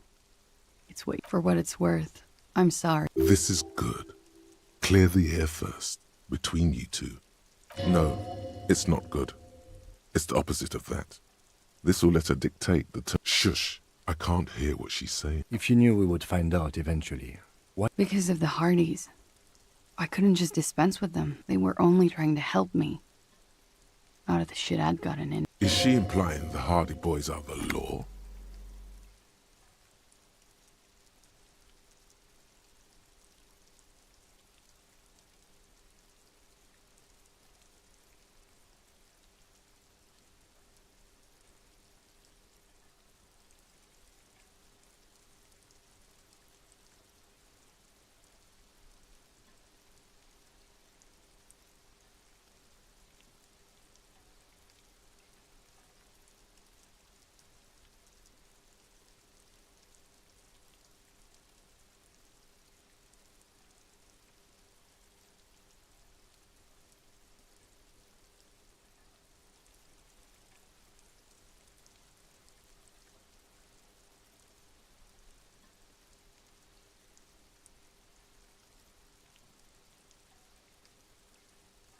You're right. There's more. You answer to the coalition government, and by extension, the moral intern. You share a database with them. You send people to their courts.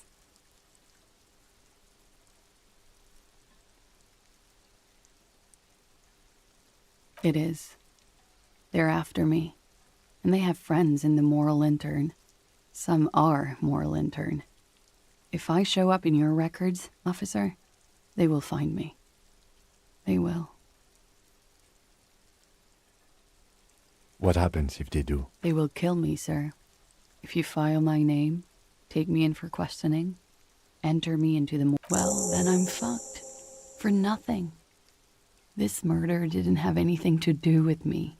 Actually, this murder did have a little to do with her.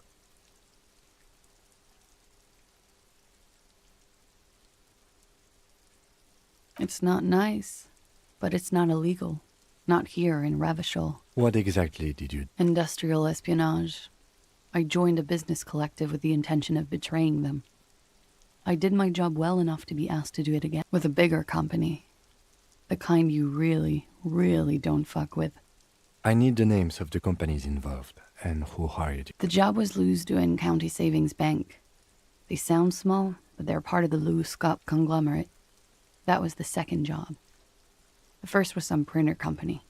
You wouldn't know them. But she really destroyed them. As to who hired me for the job, I don't know. But they're after me too. Along with Lou Scott and their friends in the MI. Once you're done in the competitive intelligence circuit, you don't have allies. You're radioactive. Laws Cap. These people engineer financial disasters in second world countries. The conglomerate also includes the Bank of Consecration, Airberg, and the popular Papalolo line. Yeah. Papa fucking Lolo wants to kill me.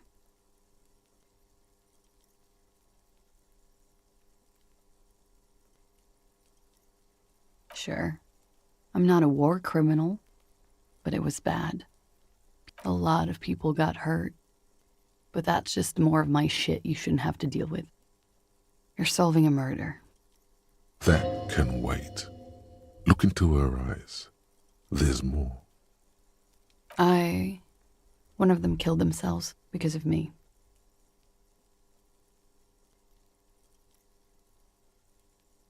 How do you deal with anything? It's all just... How do you do it? There you have it. The way of the warrior. We were there. Together. In bed, I mean. Okay. He was in a kneeling position. He had just entered me. I was on my back, looking at him. I heard the window behind me shatter, and I turned to look. I turned back to him. His eyes were looking through me, and his mouth was open. Dumb. I could see. I knew he was dead. Before he fell down on top of me. He was heavy. I pushed him off and he fell to the floor. There. He only had his boots on. I bit the pillow, not to scream, then ran downstairs. I waited for the second shot to come. For me. She's forgotten about her cigarette. The butt has burned right down to her fingernails. Oh.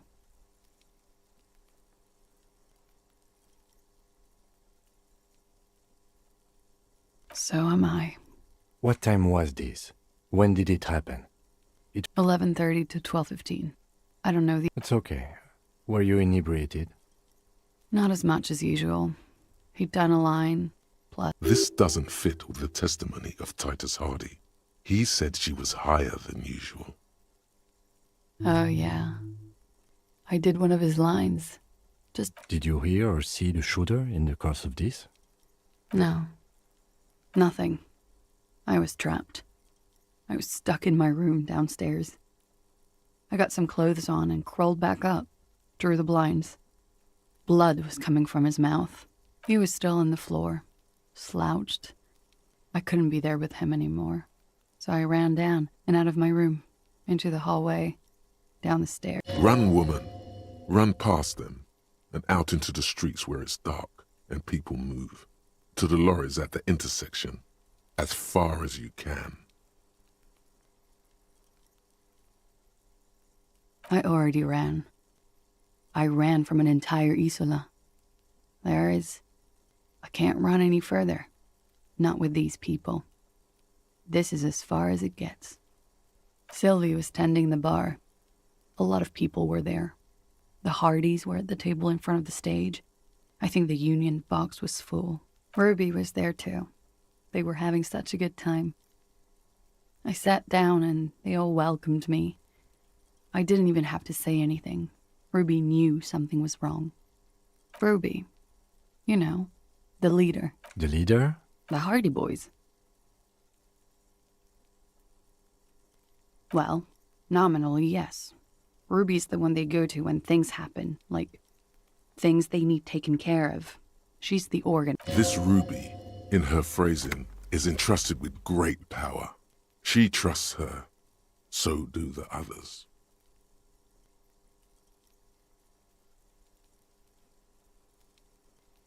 Would you say she is the 8th Hardy Boy? Why not?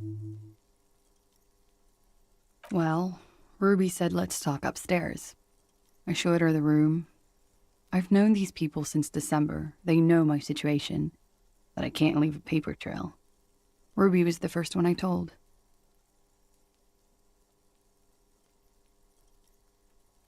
She said she'd take care of this. It's what she does, you know, take care of things. I helped her get the body to the bathroom. We used a belt to pull him up under the shower, to keep him upright. To mislead you, they were tampering with the body. To produce lividity, matching a hanging? Yes. This is concurrent with your doubts at the autopsy about the coloring being. About half an hour had passed since the moment of death. She nods. You were late. The marks would be faint by that time.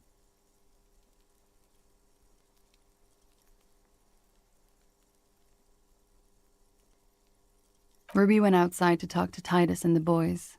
I was just looking at Lely in the bathroom. I had to put his clothes back on. His armor, too. It was tough, but I've seen him take it off and put it on many times. It took Ruby maybe half an hour to come back with Titus. I'd gotten him ready by then. They carried him out. I knew what they were going to do. Make it look like a hanging. Ruby said they would. Ruby said to wait here. She also said I wouldn't see her for a while. That we should lay low or something. So I did. I don't know. I haven't seen her since. We will need to take this question to the Hardy Boys. Interesting. Why did this Ruby go through so much trouble to hide something someone else did? Look into this later. What are you doing? Coming up with a theory. She said Ruby knew something was wrong before she said anything. How come? It was loud downstairs. It is ominous. You already coming up with theories that put the blame on someone other than Clausia. When he was shot? I may have. I don't know. I couldn't hear anything over the glass exploding. The gunshot wasn't that loud. This is something to keep in mind when assessing the distance of the shot. What? Why would I put myself through this? Insanity. Get myself cornered like this. He wouldn't have died if it weren't for me. I know that. It could have been a desire murder. Maybe he was a serviceman. He must have had a gun. Somewhere, lying around. Close to her hand. Now, you guys suddenly have theories pouring out. When they're obviously just stabs in the dark.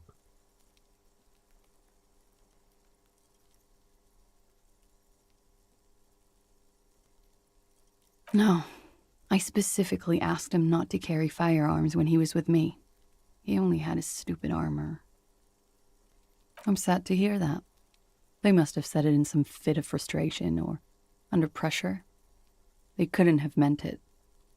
I've talked to them after it happened. I did not kill him to defend myself from rape. I told you before. True, sire. 'Tis true. She simply shakes her head. Like what? That's the first thing that went through my head when I heard the glass break. I thought they'd found me. They've killed him to punish me. All last week, I've tried not to talk to anyone or be seen with anyone so they wouldn't be hurt. I've come to understand, however, this is paranoia. What happened didn't have anything to do with me. I just don't know. We can't go after Loose Cap. Not yet. There are... I don't ask you to, Lieutenant. But there's one thing I know, because I'm an idiot. Idiot? She's nothing of the sort.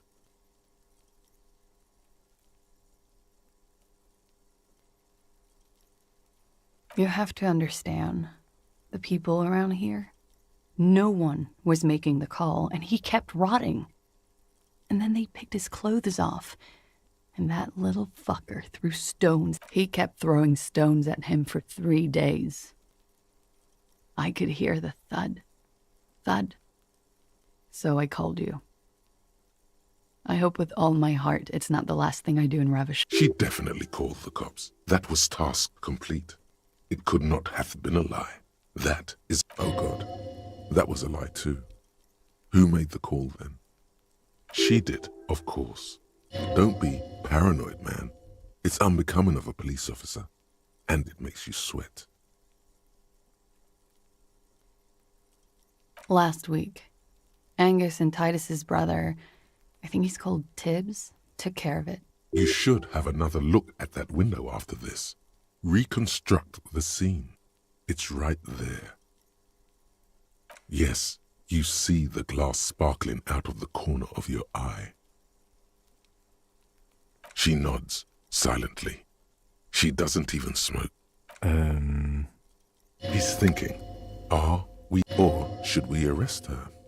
She's a flight risk and she lied to you. She should be taken in. No, that won't be necessary. Just leave her alone.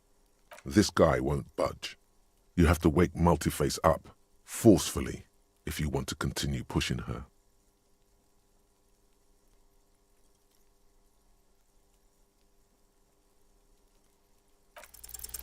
Who? What? Dear God, you've been lied to. She could have killed her lover and lied to everyone. She probably didn't give you her real name either. Why would she? Arrest her immediately. Take it easy. Don't overcompensate with this. Yes, start at the top. Choose at the bottom. It's how we've... See?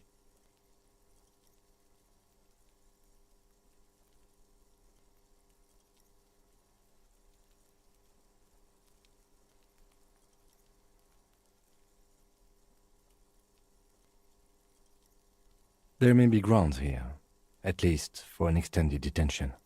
A little whimper. The young woman hears you. She's looking around. I did. What is this? I called your desk or whatever it is. The numbers are all over town. Call 8-100-2. There was an older woman on the other end. It sounded like she was smoking.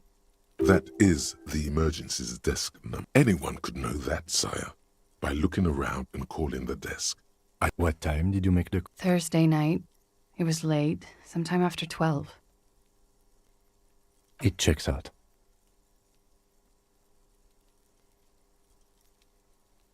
But I know the time of the call, too. I know I have not been 100% truthful with you, officers. You sense a little hesitation there. Or maybe even fear. The stress was on the welcome to the wake-up club, brother. I agree. You wouldn't give us your real name, not when people are after you. Okay.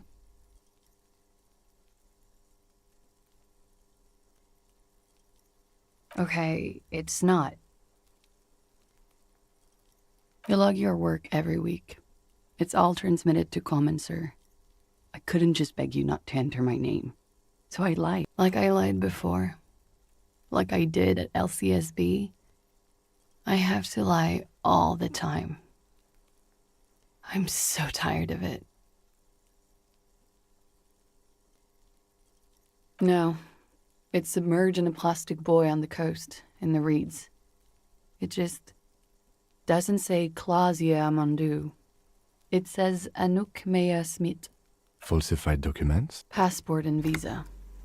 Given to me by my employer. I can't even use them.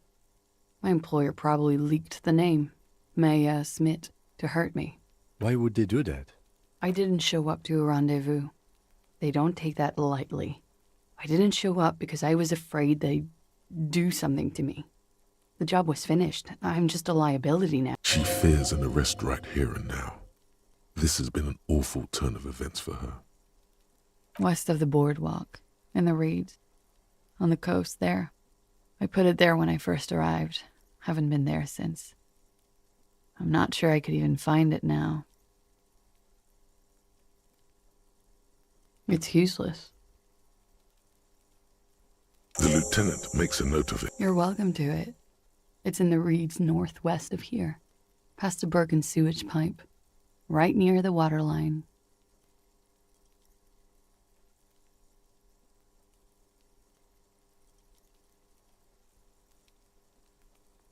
It's Katarzyna Lazie.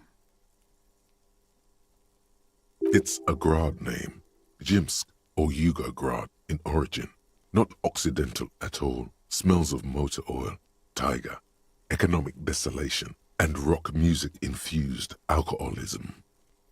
My parents were Zhimsk immigrants, but I'm nationalized Oranese. All I remember is Oranje. Elysium is my father's name.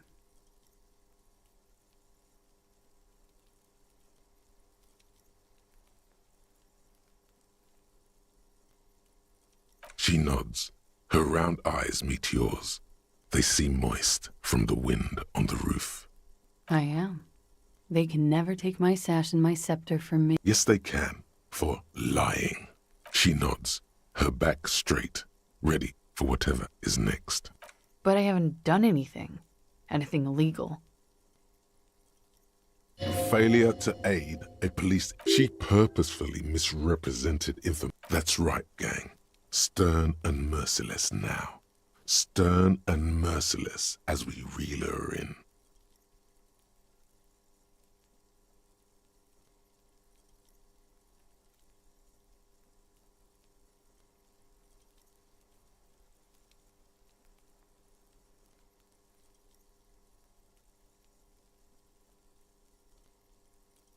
The lieutenant produces a pair of handcuffs.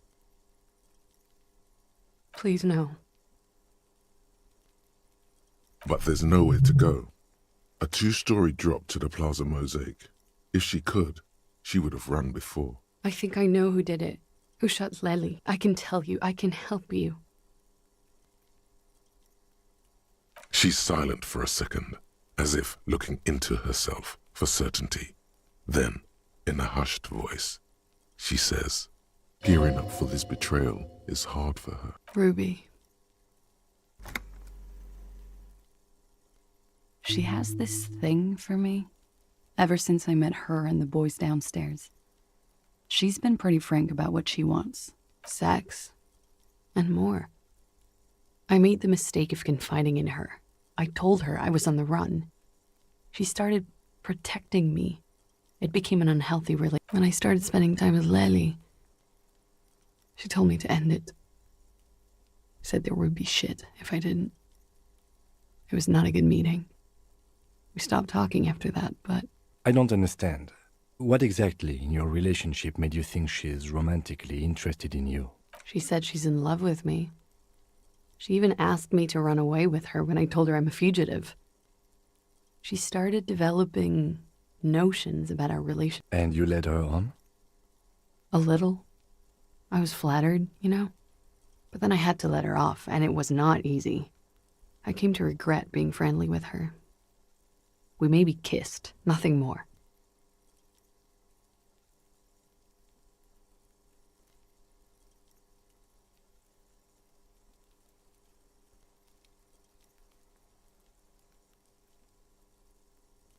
I know what it sounds like.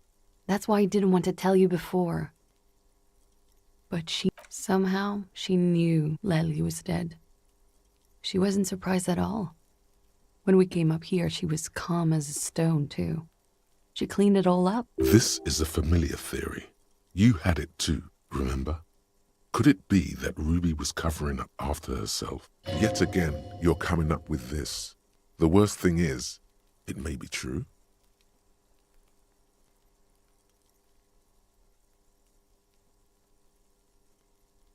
She came over one night, drunk, said she'd turn my life into a living hell. I've been threatened before, so I can tell when someone knows how to do it. And she's a pro. She must be. To keep the Hardys in line. I tried severing ties with her after that. I thought it had worked, but...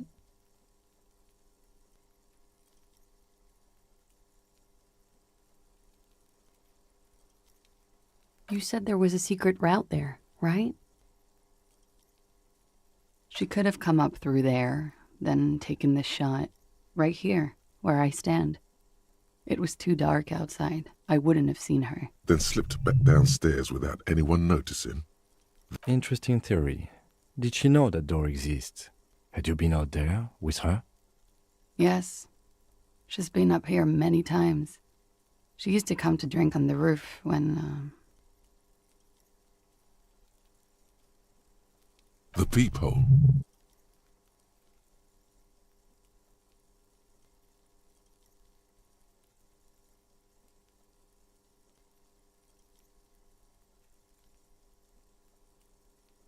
She would have seen us. My bed is right next to... You mean to suggest she made it? No. No. Why would she do that to herself? She's not really sure. It was right above the bed. She could have seen all... Don't let your imagination run wild here, sire. Keep it on track. Okay. And what? Arrest the liar now. Don't arrest her. Push her a bit more, but then let her off. She's stuck here. She's already in prison. Look around. She's only trying to help you.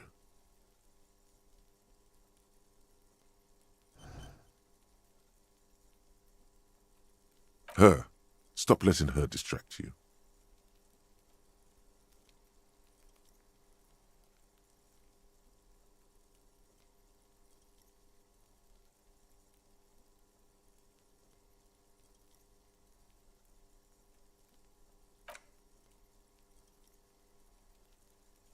Thank you. Thank you. You won't regret. Something tells you, you will. She nods, then no. Okay.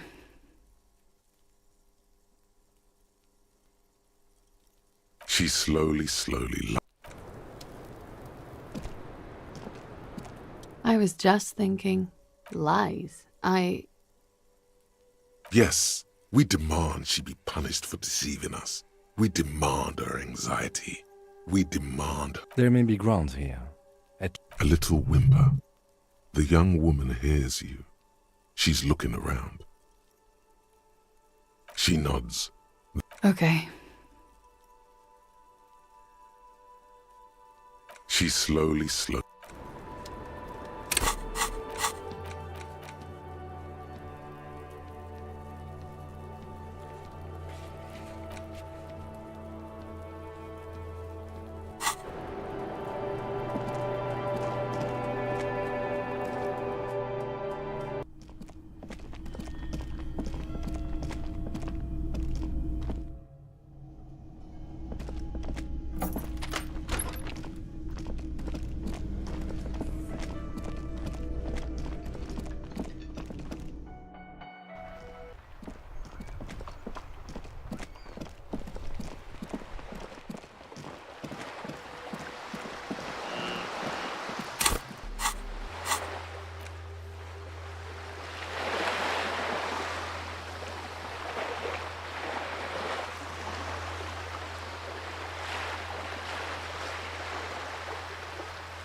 Just an ordinary walk.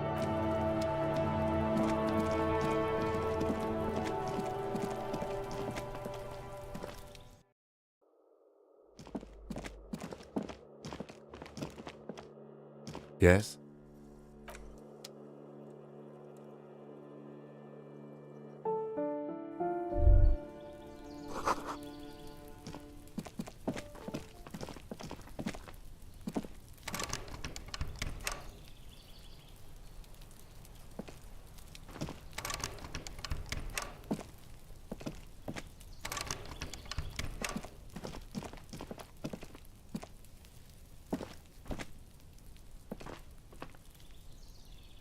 Gendarmerie, you found me. His slender figure is backlit by city lights, its distant streets and motorways flashing like diamonds. It feels like a Friday. He seems to be in a good mood tonight. Beautiful. So tell me, are you here to make things right again?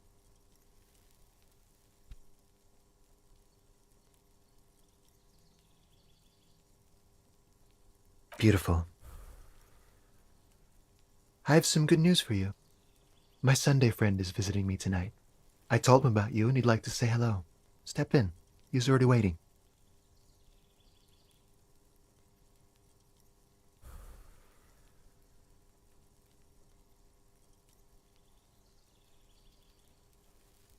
Mm-hmm. That's why I chose this place. Martinez is special, isn't it? Wait. Suddenly you are digging things?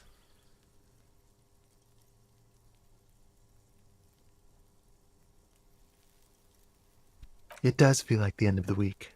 It's so magical, the white falling against the black. Trust me, you do. That's nice, but I don't have anything to tell you. It's my friend you're looking for, not me. He takes another drag of his unfiltered cigarette and looks around. It's getting dark, and the neighboring windows have lit up, one by one. Downstairs, a cat crosses the yard, disappearing into the bush. Besides, I've got to run. He's going to leave you alone again. That's sad. To the city. It's a beautiful night.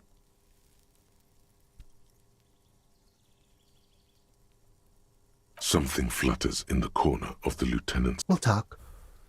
Just not tonight. Take care, all right?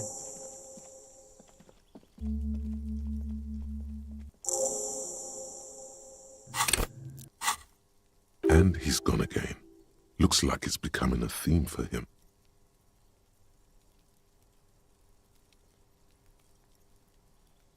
Who knows, detective? It's a mystery.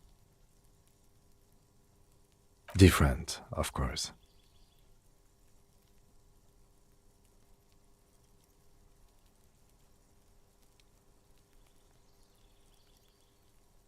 His shirt. His shirt. He's trying to dive deep in. His shirt. No, I don't know why his shirt is always unbuttoned. Come on, detective, let's go. We've got...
It's the ledger you found in the trash. A cabbage of papers hanging from the board, with the permeables drawer inside.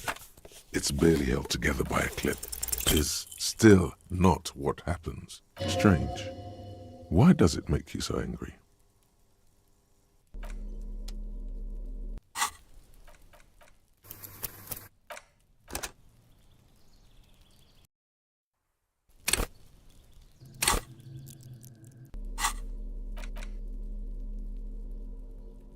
It's the ledger you found in the trash. A cabbage of papers hanging from the board. Just relax. The two sides of the board are slightly misaligned, like a drawer that's come off the slides. All you need to do is bend the plastic on your knee. The slides snap back into place. It should be possible to just, without resistance or sound. The two panels move against each other. The compartment is now open.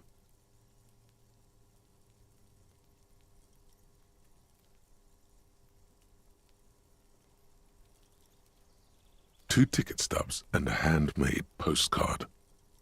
Two octopuses are smiling, reaching their tentacles toward each other in the colored pencil drawings.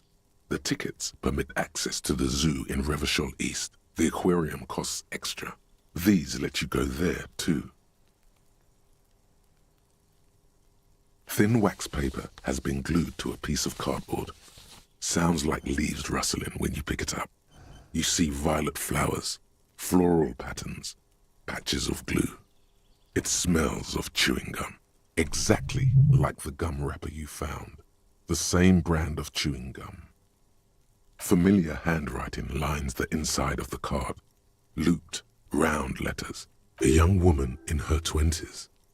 There is care, effort, and a smile. You think, although that is not something you can read from someone's... Harry, it begins. You're already reading. I wanted to write you a letter so you can read. Throw it away, please.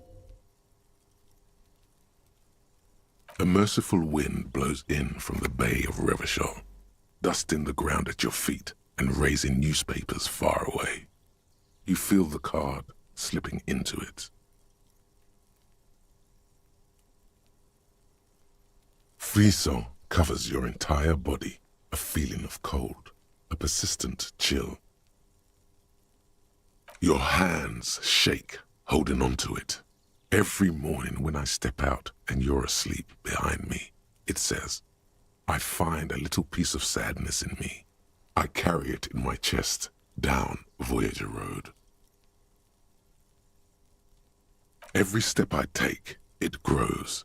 By the time I reach the fuel station, it has filled me entirely. I step onto the light rail and look back. Sparks fall from the bow collector. I know it will be like this until late afternoon, when I get off the 42. You. Every step I take will get lighter. It almost makes me run. Sometimes I do. I can't believe I met you. I can't believe the happiness I feel with you. You have a vast, vast soul, and I will always. Kisses, kisses, kisses. You feel the air sucked out of your lungs and the blood sucked out of your head. Everything around you gets dark.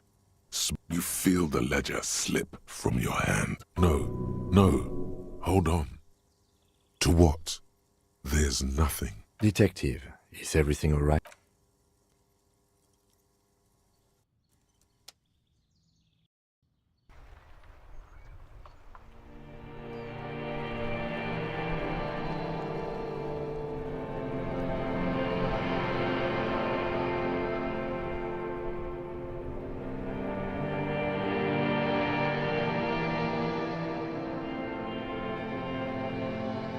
There is nothing again. Nothing sad, brother. No treachery, just black. Well, almost nothing. There is the ground below you, that's still there. And the small light that's on, that's me. Blue eyes, that's me. Who was what? He speaks of the sickening longing, the unwell emotion. Even in the darkness, he's grasping for it. Still trying to hold on to the great sorrows slipping in the water. Slimy.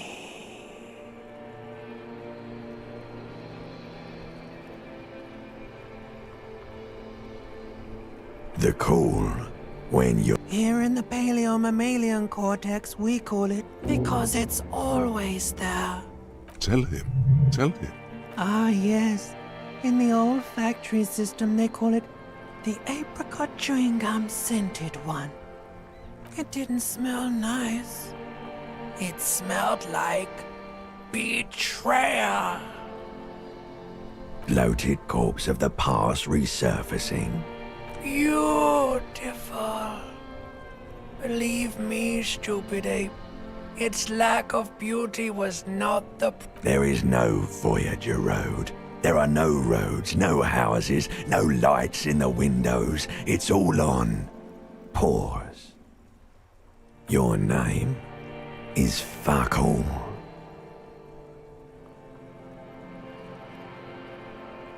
It certainly ain't Harry. Your name is passed out on the ground, dragged around by one of the other evil apes. They're taking you somewhere. You think they would let you? Until you disintegrate into biomolecules? No. Someone is breathing on your face now, inspecting your pupils, stupid. Yes, they're pouring some... It's the glowing lights on a dashboard emerge out of nothingness. In the upholstered cabin of Lieutenant Kitsuragi's motor carriage, seated in the driver's basket, the air is thick with leatherwork. Drink. Water. The water is cold, silvery, the stuff of life itself, as it pours down your parched throat, Drink. With greedy gulps, you down half a liter of cold water. Some of it spills on the driver's seat. What happened?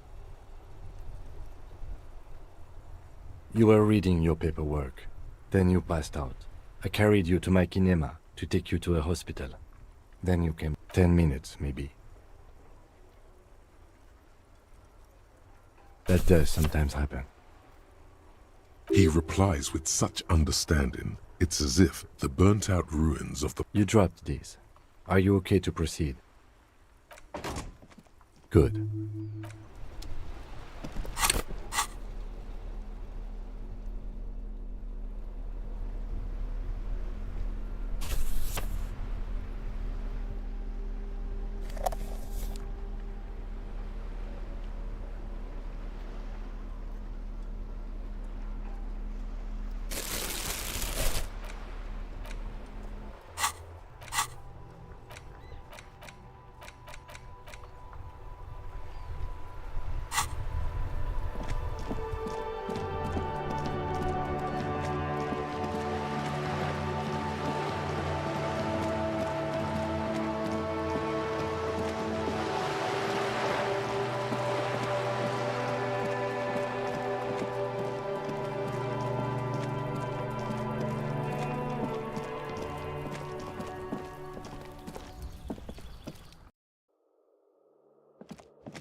Officers of the Revachol Citizens Militia.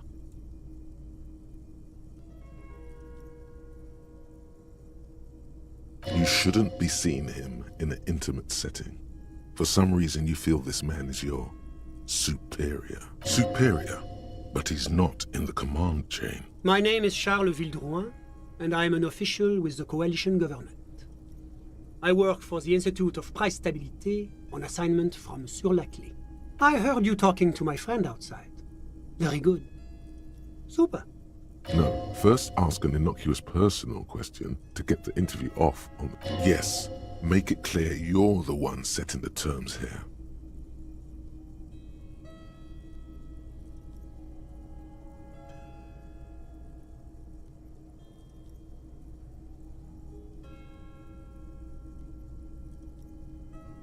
Oh, we got it from an atelier in the East Delta Commerce Center.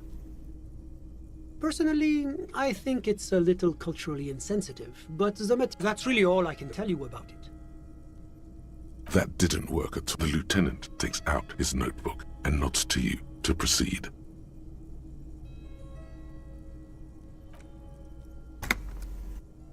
I'm sorry to say I did, officer. He didn't see the hanging. He saw the little show staged by the Hardys. Let him talk. He may know more than even he knows.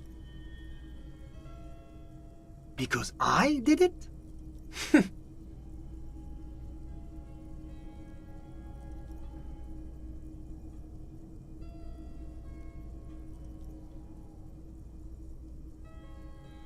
What's the meaning of this? Is your colleague here trying to... He sounds almost mocking. There is no meaning, sir. Please back off. Now. This man has diplomatic immunity. It serves no good to accuse him of a crime he didn't commit. Well, I can certainly understand that. That hanging was a surreal play. I was on the balcony when it happened, getting some fresh air. I remember that first they came in, carrying what looked like a body. And then I saw all the surrounding... That's when I understood. I should not be seeing this. That lines up with previous testimony, doesn't it? Well done, detective. Only that there were about 8 or 10. I couldn't make out anything. It was so dark. And it was quiet. Quietest lynching I've ever heard of, let alone heard. But I suspect you knew that already. I can't say I'm surprised.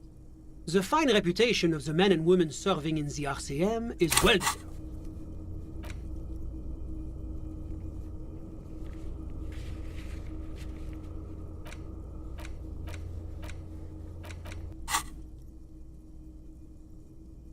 The Coalition is only looking out for the price stability. Inflation is a killer, like a heart disease blocking the normal circulation of the economy. It must be controlled. The economy impacts the entire international community, which is why it requires international oversight.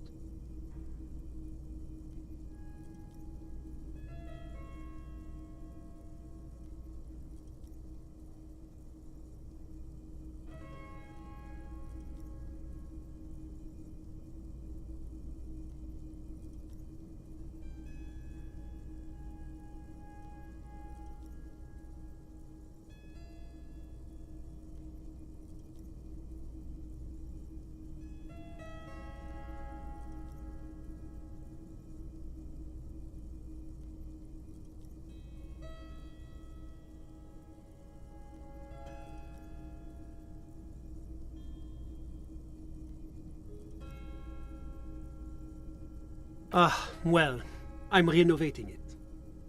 It is an interesting project. The building used to be a 12-story skyscraper before the cannons took the top 4 stories off.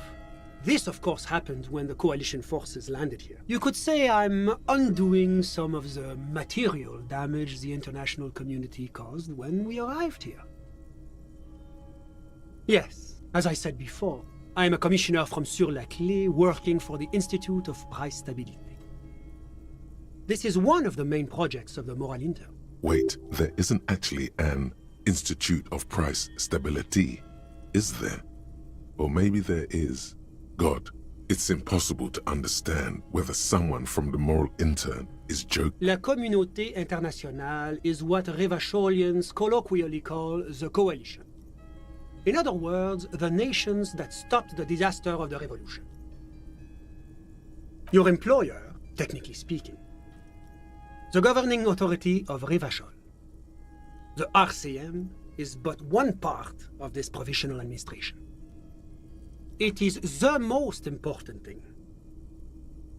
It's the central goal of any sound monetary policy. Maintaining the price stability is essential to maintaining high levels of economic activity, which is essential for maintaining high levels of employment, which is essential for maintaining the social stability. Basically, it makes sure the price of bread doesn't change. Précisément. Too much inflation, bread becomes too expensive. Too much deflation, it becomes too cheap for bakers to produce. That's why the Institute of Price Stabilité works to keep inflation just below 2%. But not too far below, no. Too below is also bad. Below, but close to 2%. The Coalition believes in the importance of informing the public about the benefits of the price stability. Transparency is one of our principles. Would you like an informational pamphlet? A sound monetary policy is essential for addressing uncertainty. Stability is the raison d'être of the Moral Inter. It's the reason why I identify as a moralist. But oh, I don't have my leaflets on me today. That's too bad. You can always call our information line. Making information available is part of the Moral Intern's commitment to transparency. It's the International Organization for Moralists, hence Moralist International. The Institute of Price Stability is just one of its many mind babies, as is the Coalition.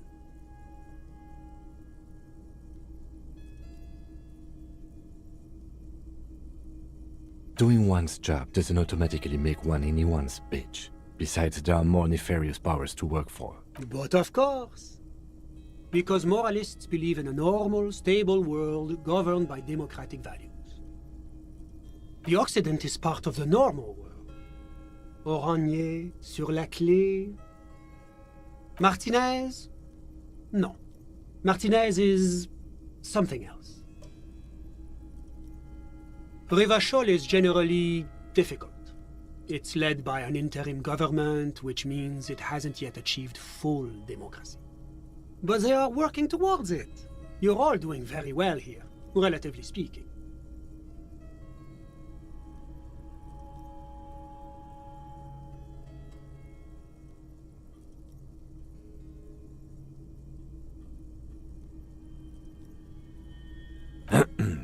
Of course, the detective's personal... Your full autonomy is important, I agree. Now, enough of this delightful political interlude. Was there anything else you wanted to ask? What's there to say? Sur-la-Clé is a modern, urbanized country that measures very high on the Human Development and Freedom Index. Mostly, though, it's no... Moreover, it is a great sponsor of less emerged countries. Revachol is only one of its many darlings whose progress it supports and cherishes. Darlings? That can't be an official designation. Because a great percentage of Revachol's culture hails from Sur-la-Clé. Its language, its people, its cuisine even.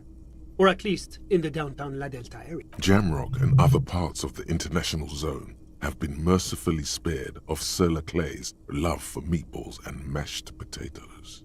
Oranje is an exemplary nation who, as a core member of EPIS, contributes 28% of our annual budget. Next to Sur-la-Clé, Oranje is probably the most prominent member of the international community. As founding members, they are both very EPIS. Oranje carries a lot of political weight, while Sur-la-Clé takes care of the business side of things. Sur-la-Clé hosts the headquarters of the major EPIS institutions. Oranje's economy is one of the most advanced in the world.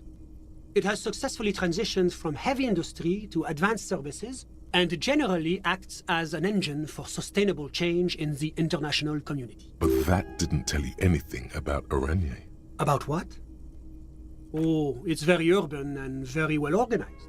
Their streets are clean, their horse cars run on time, the people are polite and efficient. Like I said, they are an example for less emerged nations to follow. Whatever you wish, officer.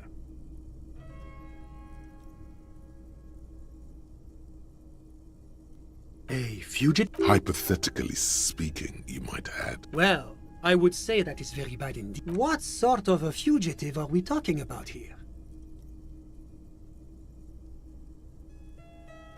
That could be quite bad, depending on what sort of place you're talking about. That is extremely serious. Corporate espionage may technically be legal in Revachol, but elsewhere it's a very high-level offense. This fugitive must be turned over to the ICP immediately. A moment, if you don't mind, sir. You do realize what you're doing, don't you? Of course, you're turning over you're dooming a young woman in her hour of desperation.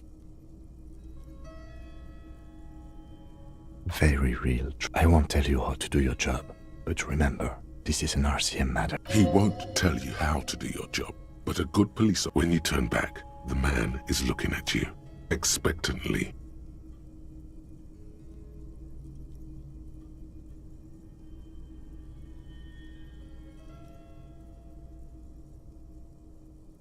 I understand that you are here to investigate a murder, but I must impress upon thousands of corporate secrets may be at stake here. It's certainly serious, sir. But there's also the question of jurisdiction. The Wayfarer Act places certain strictures on what matters. You're right, of course. What you... I only pray that the ICP apprehends this fugitive. Now, was there anything else you wish to discuss? Oh, that's unusual. The Oraniers are not the kind of people you associate with heinous crimes. It's such an upstanding and responsible country. Well, certainly one cannot rely simply on generalizations. That would go against our commitment to it. And, of course, any loss of life is a tragedy. So tell me, what have you learned about the victim? Ah, what a shame. A man cut down in his prime earning years. Ah, he was a soldier. Aha! A condottiere. Yes, it's hard to believe they still exist. Officer, you shouldn't speak ill of the dead.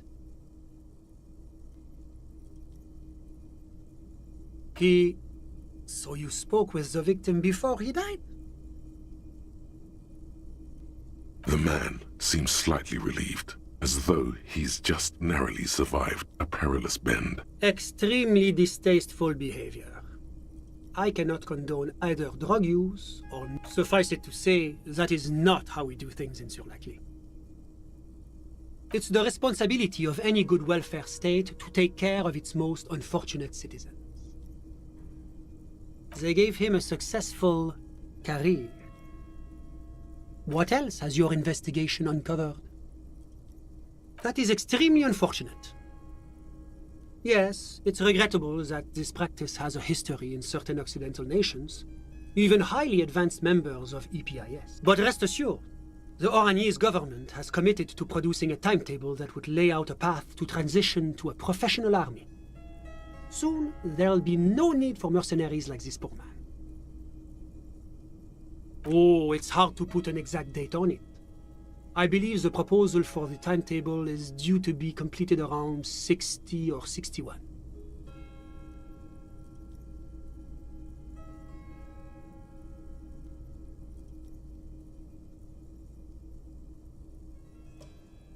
See?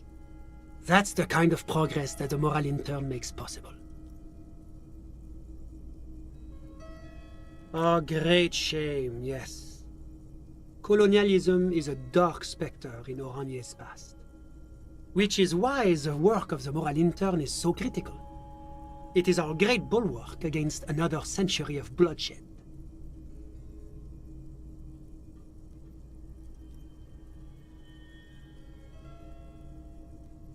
As I said, the loss of any life is terrible, no matter who the person may have been.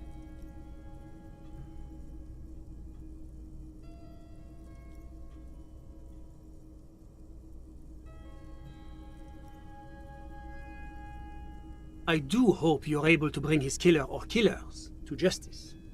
We must show that the rule of law still applies, even in Rivachol. Ah, my friend. My friend is a good young man. His family immigrated here from Kedra, and life has not been easy for him. But he understands the importance of education. He has taken his future into his own hands, and that's all that matters. Kedra is a candidate member of APIS. But, between you and me, their potential membership is that it's never going to happen. They entered negotiations in 21, and it's been pending ever since. EPIS is a very special program developed by the moral intern to support certain Occidental nations. It began as a unified system of weights and measures, which proved to be a wild success. Nothing but kilograms and centimeters as far as the eye can see. God, yes, sweet standardization, the backbone of rationality and commerce. It was such a wild success that we expanded it into an economic union for the processing of steel. Another success. And between you and me, the moral intern feels emboldened by this success. Emboldened to take EPIS to the next level. Why, it stands for progress and stability, like the moral intern as a whole. It's been such a wild, extraordinary success thus far. We are very excited. A supranational political alliance. The United States of Occident. You mean Rivachol? No, it's going to have transparent. It's one day going to be a candidate member of EPIS. Except that candidate members never become full members, do they? No, candidate members do become members. Why do we even have the whole system in place if they don't? It just takes time. But we were talking about my friend here, not politics. How did any of us become friends? Bad things happening on the Insulindian Isola? Oil platforms ablaze in the night? Civil wars lasting for years? Finally, the international community is forced to step in. Au contraire, it's how millions of people end up where they are, meeting the people they meet. It's how I came here, and my friend too. Sorry, who? But I told you, officer, he's a bright young man here to pursue his education. Education is the foundation of our future, especially the arts. It is a cornerstone of our civilization. Officer, you have to understand. I can't give you his personal information. I'm sure you have your own methods and databases, right? Please don't put me in this situation. He's deeply enmeshed in the study of the fine arts. He's a truly free spirit. He likes all the arts. Perhaps graphic design, printmaking, who knows? The world is open wide for a talented youth like him. I'm just enjoying the view. Listen. The baby is crying in the neighboring apartment. No, listen. The Insulindian Bay. This place used to be a luxury accommodation before the revolution. Apartments, of course, were much bigger then. A few walls have been added here and there, leaving some of the tenants without a private bathroom or a kitchen.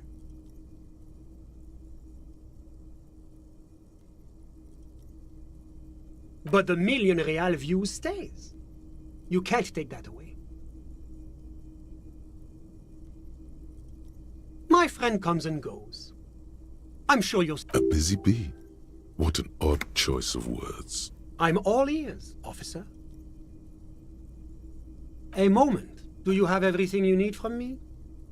I'm afraid we won't have the chance to speak again once you leave. It's against diplomatic best practices for an official in my position to be discussing murders with local militiamen. And I'm pressed for time. After you leave, I should be leaving as well.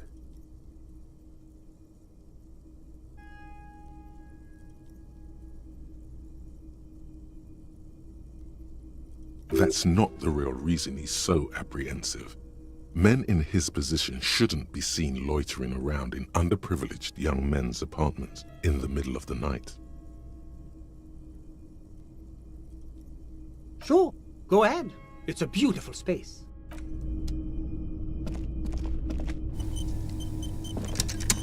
Was there anything else? Of course.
clearly see footprints.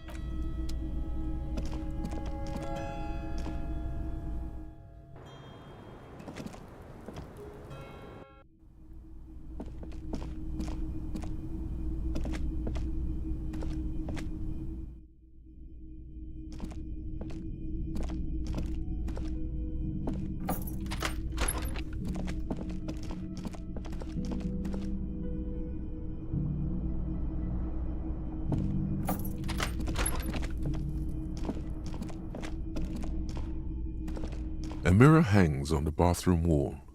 In it, your face, adorned with the expression.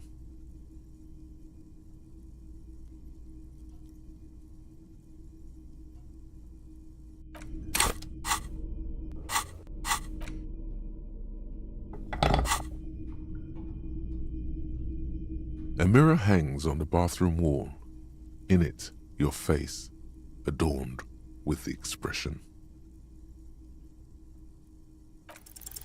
Like the rest of you, it comes from a bad place somewhere in the past. That's all you know. It's like something snaps in you.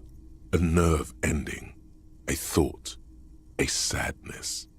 Your face in the mirror is suddenly clean of the layer that had distorted it for God knows how long. Just like that, it's over. The running gag that your life had become. A sad old man.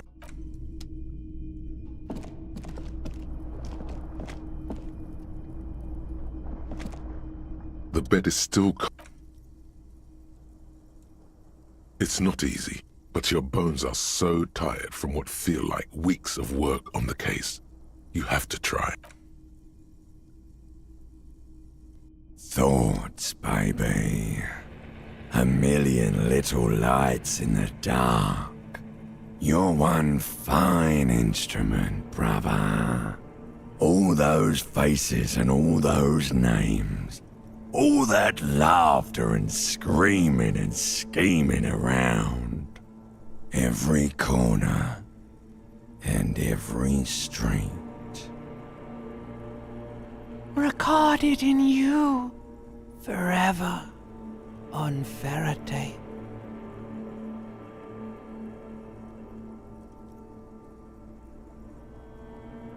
On and on it goes, for untold hours.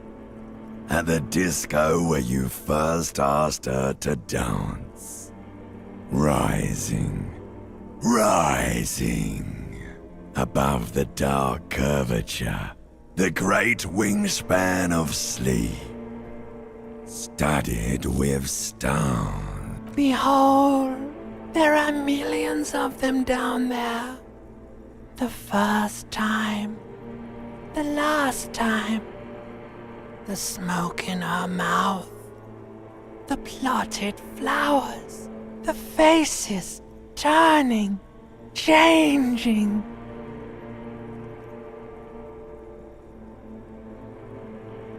It's the world, Harry boy, and you're made of it. Every day you're out there, you make more of yourself from it. I'm afraid you can't be unmade now. You can never forget this shit.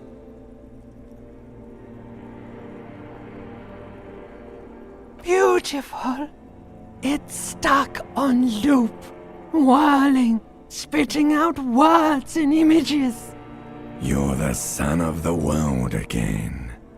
Harrister, a ceaseless agent, picking up litter and old newspapers, collecting your little bubblegum wrappers and idiotic picture postcards.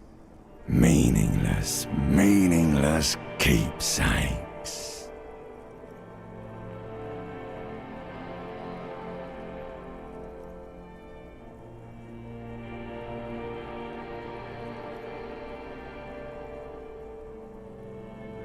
Reading your awful letters and recalling things, aren't you? The endless names of the world.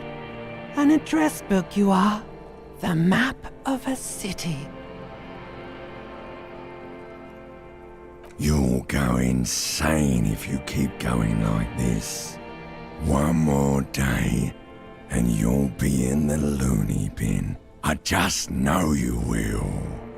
And for what, brother man? Solving your little crossword puzzles, doing your tasks, crossing names off lists, trying to become some sort of world detector. It won't make it okay. It won't put smoke back in her mouth.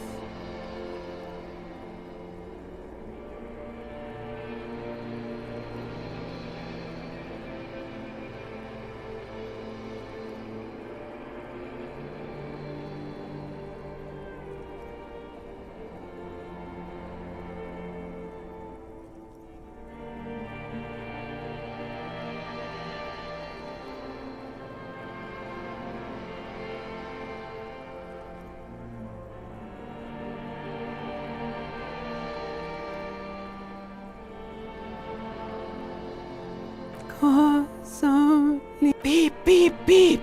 The alarm is ringing, Harry! The disco circus goes on and on!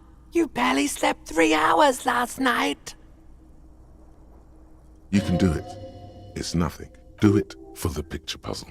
Put it all together. Solve.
I was just thinking, what a nice day for questions pertaining to a murder investigation. Ah, yes.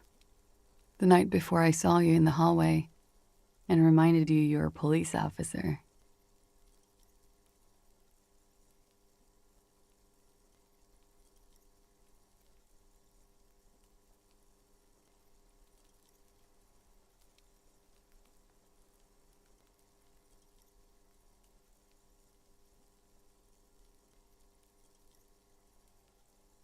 Wow.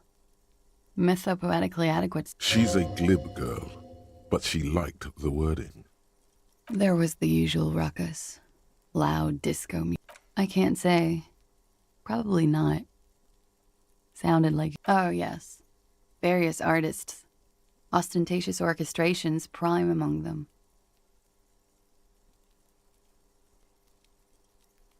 Oh, that? Yeah. Whoa. The less said about OO, the better. OO were huge where I come from. I was very young then, of course. Like 7.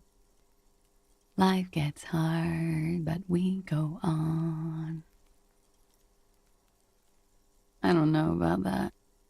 At around 2 o'clock, the disco stopped. A slow, sad song started playing. Like organ music on repeat. That went on for quite a while. Some of that time you were... That it doesn't matter anymore, and that we're alone now.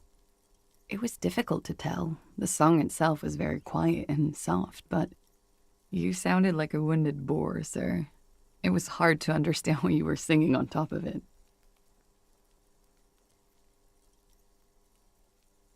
Yes, It's impossible to say whether she's being sarcastic or really means it. Then you started screaming and trashed the place. No, it didn't sound like there was a fight. It sounded like someone was trashing their room. A window was smashed, the tape player probably, the song stopped. And furniture too. A real destructathon. There was... I think you screamed that you didn't want to be... I went out afterwards. Everything was quiet by then. Around 4 or 5. No problem, sir.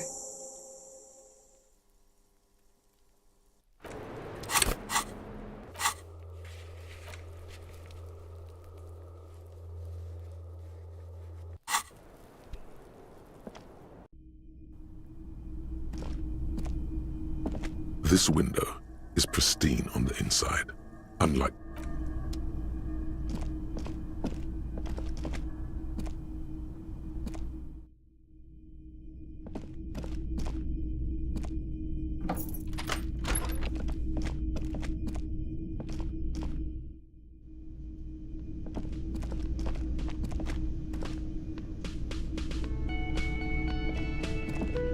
Again? I can't believe this. Okay. It's a mere... I'm going to say no. Just okay. Jean. Okay, I was...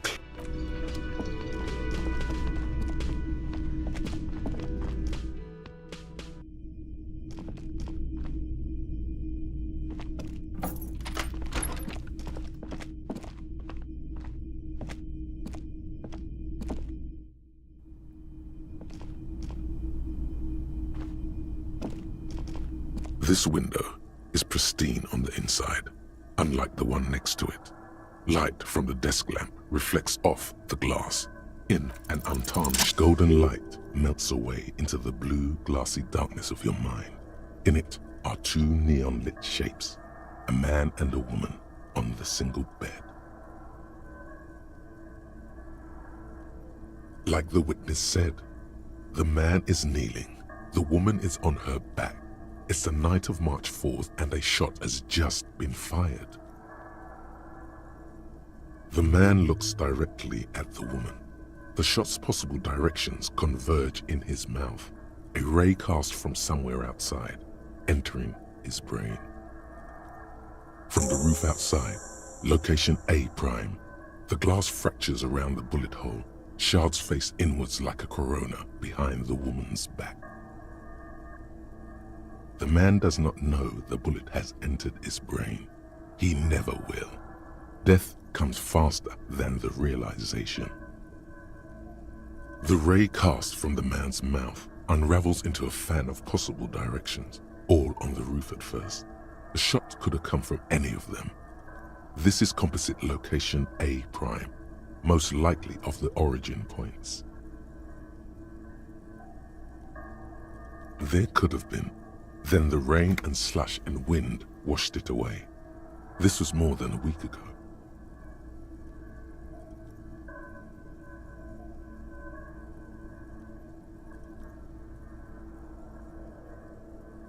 %. With a weapon that's good for medium range, like a rifle or sports pistol. This is a good short distance, but not too short.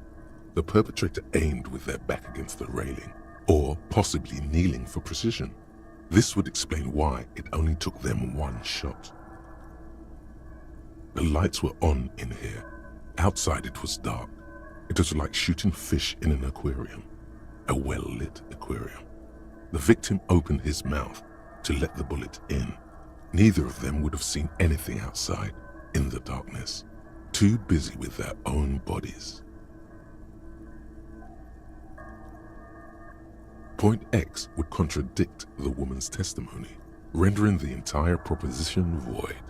These figures would be wiped out, detective. None that you've found thus far, but that doesn't mean there aren't any. That's a 28%, yes. In this model, the shot could have come from a greater distance. Nothing excludes the possibility. Should we extrapolate to include every possible point of origin in Martinez? According to your map of the district, this shot could have come from a wide angle of locations, starting with the northern edge of the abandoned boardwalk, ending with an islet in the bay. Let's call them B prime. B prime for boardwalk, B double prime for Land's End, and B triple prime for the islet, detective. There may be smaller points in between, but those are too fine to zoom in on. 700 meters away.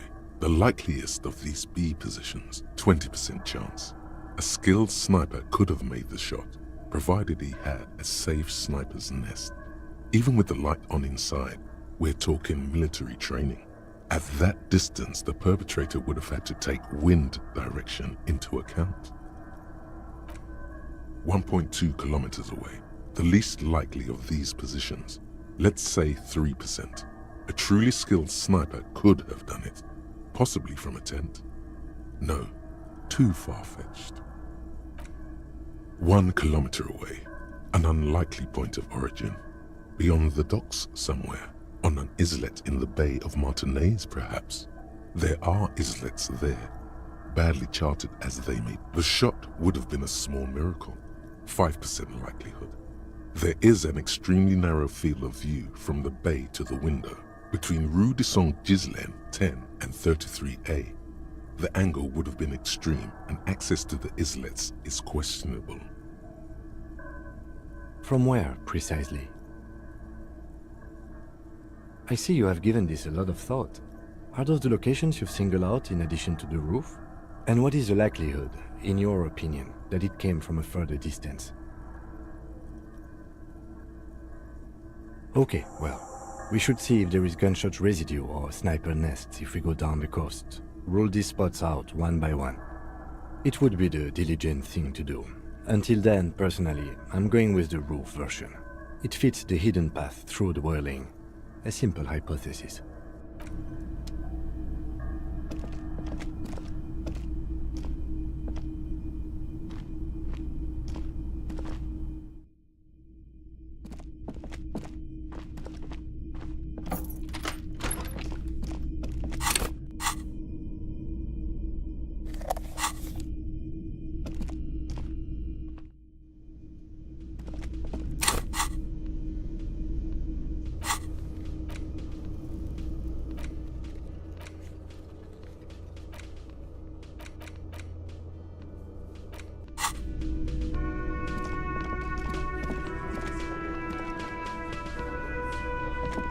Hi, gendarme.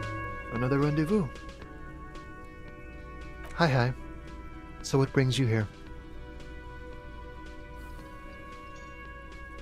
Admiring the atmosphere. What about you, officer?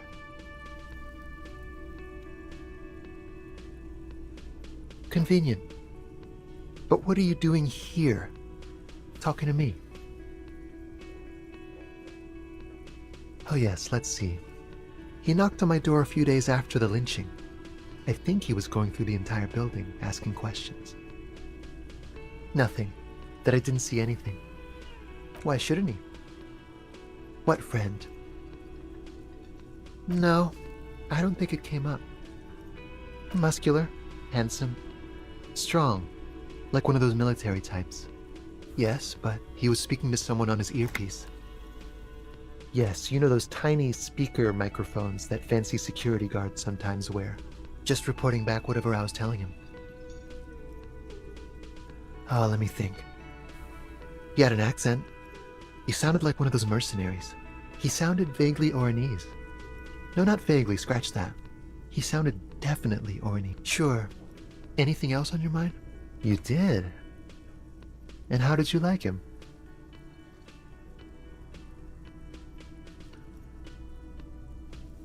I told you, he can be very useful. I guess that's the charm of powerful people. A visitor from the first world. He's not like you and me, gendarme. He can always return to his opportunities in Occident, sur la clé. Still, his coming and going brings some life to the village. Or is it just money? I don't know. Friends, I told you. Sunday friends. Friends who like to get together from time to time. That he won't be there when times get tough, I guess. It is. On Sundays. He has keys. And he likes the view. To the sea, I mean. What about me, gendarme? It's the sports. He's a sports guy. All about that physical prowess and athletic skill. Nothing else here. Bye-bye, gendarme.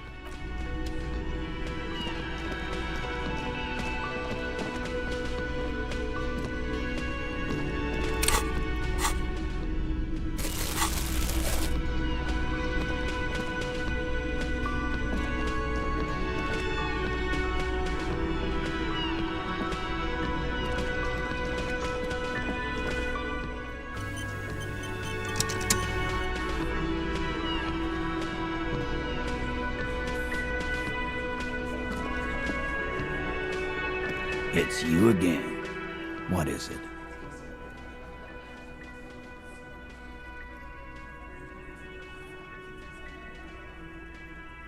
Why?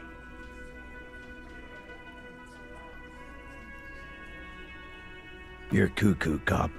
I'm the only man responsible for this unit. Get with it, or fuck off. How many times must I tell you? Yeah, fuck off!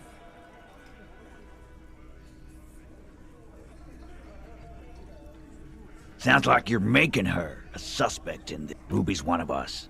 We're not gonna throw her under your moral intern steamroller. Fuck that shit. And fuck you too, moral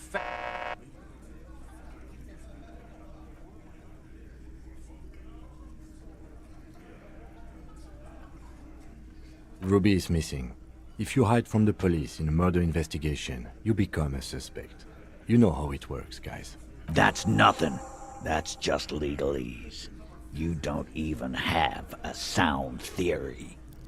I don't want to be rude, but we're trying to get some R&R here.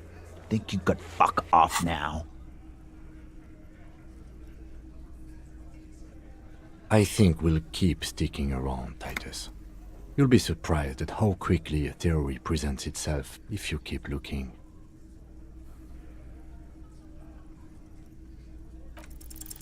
A sudden flash of lightning in your neocortex. The hostel cafeteria is lit by its airy blaze. Floor plans, bullet trajectories, webs of human emotion, all channeled. Because she was here, all night, with us. He's cobbling together shit so he can put her away. It's Cop 101. She was here all night? 11:30 to 12:15? She was here during all that time? Yeah, with us. Drinking. Near the stage there.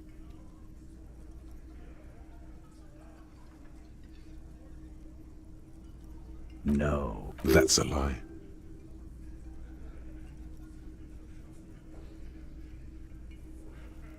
All right. She took a fucking leak, okay? For one moment. Maybe went out too. She has an operation to run from her lorry. We're not getting into what that operation is again, Cop. That's probably for the best. And just 'cause she was gone for 5 minutes doesn't mean she magically got to the root. All right, we're in. We got Ruby unaccounted for sometime during the week. You got his attention. Now don't ruin it by making weird claims. Remember, you can still mess this up.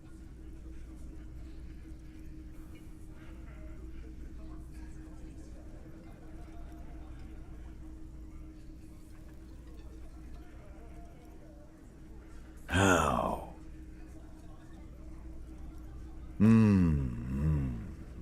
People say there was a pinball arcade here, sometime before the hostel. What was it called, Theo? East Delta Pinball Arcade. Weird place. Went bankrupt. Weird? How? You're wearing the pinball maker's coat. Was run by a fella called Nerflock something, who wore a yellow dust coat like the one you have on right now. Weird guy. Okay, but how'd you get up? There's no room for a staircase in this building. The elevator is outside the building. It's an old dumbwaiter used for moving pinball machines up and down from the workshop. Thank you. The lieutenant is glad he got the floor plan right there. Ruby could have gone up, shot him, come down. All under 7 minutes. That's quite the theory. We need to have a look at that secret passage, boys. I'm on it, boss. Right when the law clears, me and Angus are going up there. It's a dumbwaiter, not an industrial lift. How about I go instead? Just now. You got something else to back this route up? Or is that it?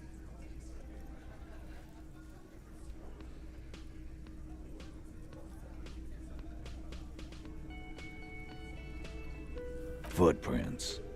Recent. The tracks were recent, but not worn down in the right foot like Ruby's. It's best to omit this pesky little polemic for now. Too confusing.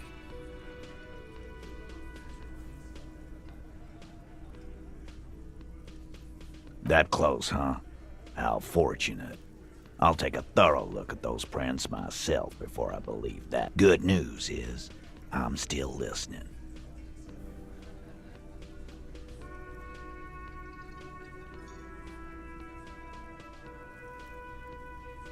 Why not? You can't draw a straight line into Clausia's window from any of the surrounding buildings. Not from what I know about Martinez. Maybe from the coast. But like I said, I've been too busy dealing with you idiots. So no. 72%. There's a percentage and all. Where'd you get it from? Definitely lie. The truth is not credible.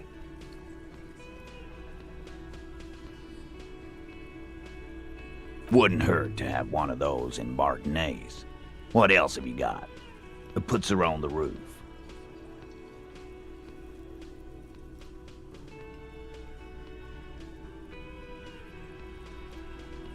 I don't like guessing, Cole. It opens the steel door in the kitchen, the one that leads upstairs to the roof. This key was right here, with you, all the time. Quit jumping to conclusions, Theo. You took that key. Did it look like it was recent? No, the ribbon was old, faded. It'd have been there for 20 years at least.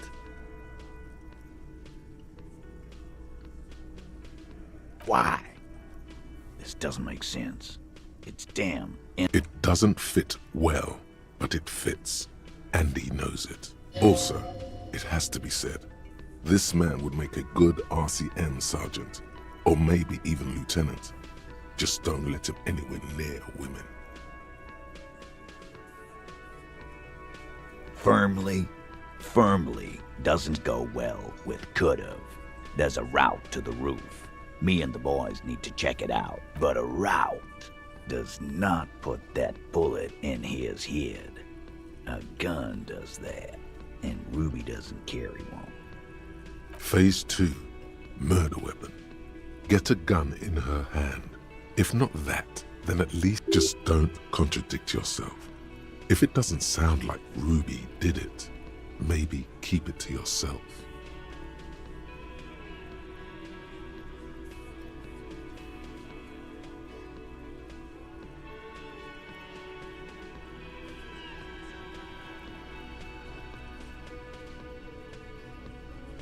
God damn, that's just about your favorite topic. You were warned not to bring it up. Your best shot here is to just back out of it.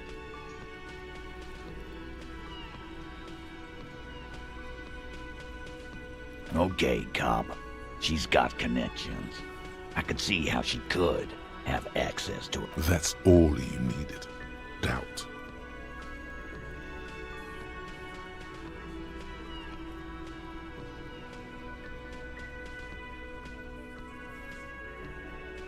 All right, cop. Keep talking. Pete, we're not seriously considering it, are we? Ruby wouldn't do this. Why would she do something like this? Phase 3. Motive. The last component. The big one. Get this and they'll give her to you. Remember, don't piss him off. That never works.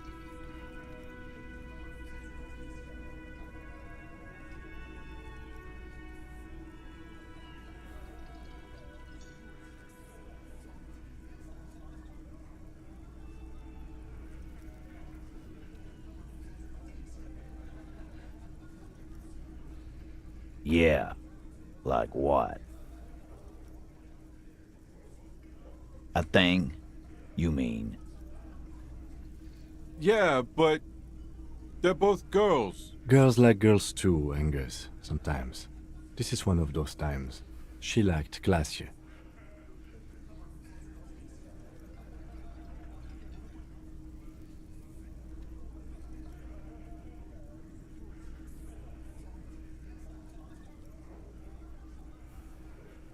Fuck you. First he says she's murdered him. Now she's a too? It's a lie. Come on, Glenn. She likes Monica's titties more than you do. Everyone knows which way the wind blows there. I did. I knew it.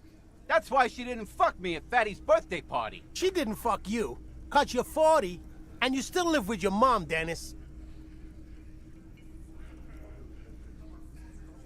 Ruby then threatened her and told her to end her relationship with the deceased. This is some sordid shit. It's also the kind of garbage our Miss Aronier puts out to cover her own ass. Sort of, but he doesn't have to know that.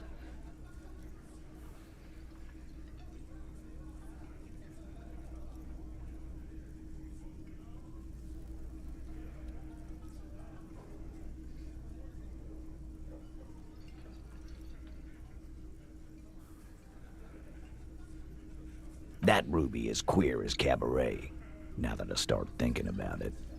I don't know why I didn't see it earlier. And that's okay. Some are queerer than others. You can still be a Hardy. But if you bring your own personal shit into our outfit... If that's the case, then it's not right. But it's not the case, right? There are many pieces that fit together that way, Eugene. Face it.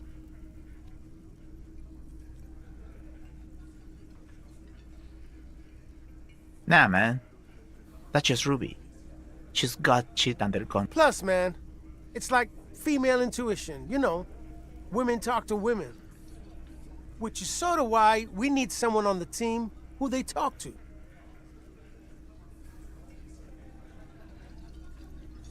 Not so useful. Fucking hell.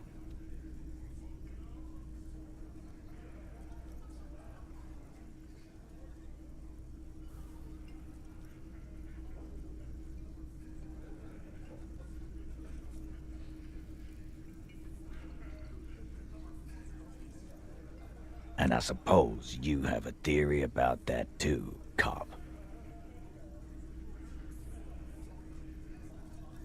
Think about it. Why go through all that effort? It was her idea, wasn't it? The hanging. You went along, but she suggested it. She had, like, a fully formed plan and shit.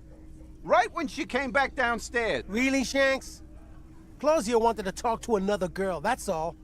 She was just the first one up there. I could have come up with that plan if I'd have been... Time for a logics demonstration.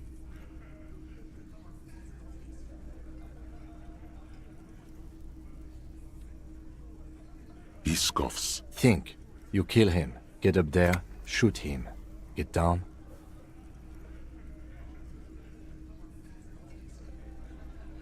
The man is silent. If she used us to cover her own shit up, well, that's a serious violation of the Hardy Code, boss. Which is why she didn't. This is fucking stupid, Titus. This and the queer thing, all of it. Why aren't more of you defending her? This is fucking stupid, Titus. Glenn, I thought the same thing when she skipped town and left us in this shit. Oh, so he didn't rule her out completely. And she skipped town.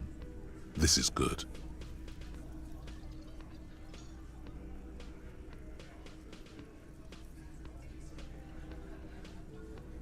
Silence.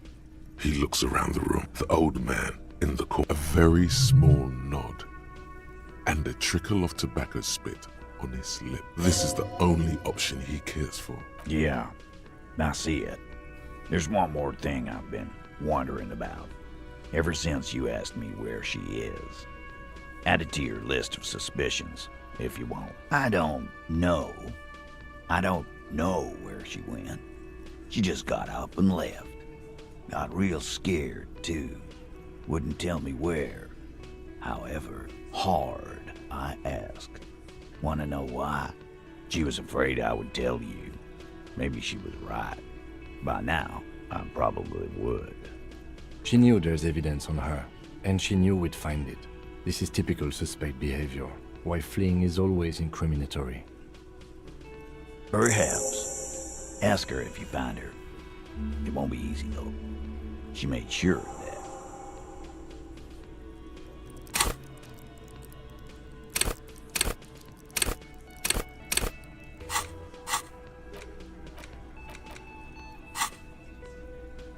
Friday afternoon, when you first arrived, I got word the RCM was in town. Then she came in to see me. Told me she was leaving. That's when we had our little conversation. I told you.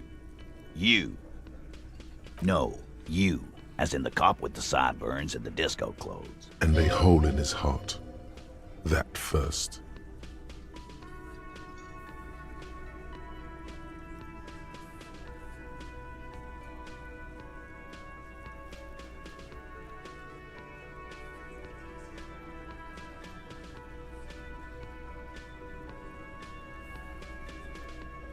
Why not? You suck on that gun like someone tore you a brand new asshole. Sure. Normal. You know, when I first saw you limping here, I thought she was paranoid or sniffing her own supply. But now I'm not so sure. She said you have a funny taste in clothes and that you won't stop. Until you have something on her. She said she's heard of you from Jamrock, that you're a human can opener, that you play suspects against each other, open them up like cans. Fucking hell. Titus, did he just... Open Angus up like a can? Yes, he did. Now, we can whine about it, whack him, or we can go on with our lives. I'm having to go on with our lives kind of day, Al. How about you? It's not an actual question. Silence. He nods. You are insistent. Yeah, there was something else. She wouldn't tell me, though. I could see she wanted to. It was burning on her lips. This called Titus, this called Pete. But she was too scared. She's not far. We know that much. She didn't take her lorry, so she's... Good fucking luck, man. She knows this place like the back of her hand. You'll never find her. Yeah, Al. And we won't either. She's not really a hardy candidate anymore, is she? She's not, Glenn. A little. On the coast. Where have you looked for her, more precisely? More precisely, on the coast, past the waterlog. She's not here, so I'm thinking she's there. Sure, there's some shithouses there, a cinderblock town. Fisherfolk there refuse to unionize, so that's one place we haven't looked. I hear they have a shack where junkies sometimes crash. Time for you to step up. We will start there. One more question. What does Ruby look like? Boyish. Hair's red. Dyed. She looks like a Lowry man. The what now? I have no idea. Boys? She said she's building a pale emitter. What? We were talking about radio equipment. She said she's doing Ulan frequencies and a pale something. I don't know more. This guy barely understands what he's talking about. There you have it. Pale something. It feels like you'll get to know soon enough. It'll have to. His grip is firm and reassuring, like holding a piece of unpolished granite. Not just granite, tightly packed RCM Sergeant material. When are you gonna get it through your dumb head? I already... And he still isn't. People aren't afraid of good cops in the way Ruby was afraid of you, he thinks, then turns back to him. Wow, so someone's been a little boring. Yes, my standard liege. Someone's seen all sorts of wild ideas pop off and thought, I'll take the boring one. The regular, please. The brown. No need to be defensive. The regularity, the brownness, the cut and dry have their appeal. Of course you do. Let's get right to it. My lord's coppo type is regular cop. I'll let everyone know. I'll send out a telefax. Yes, the type of cop you are, sire. Think of it as a caste, a class even. Done and done. No actual communiques will be sent, of course.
You think you have a pretty hot suspect right now, don't you? That room. Notice how it came together without casting too much suspicion on Clasia. It was nice and Ruby-centric in the end. Anything struck you a bit off about this mishmash?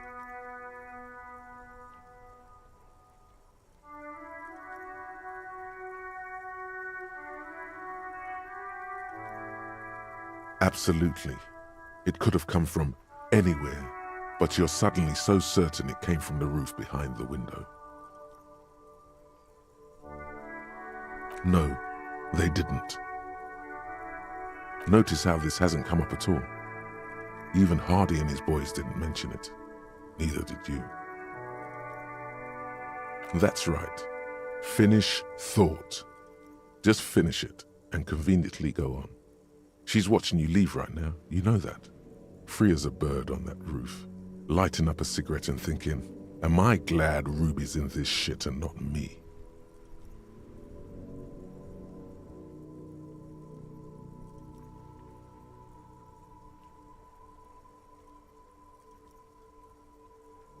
Don't listen to this guy. The theory was solid. He's...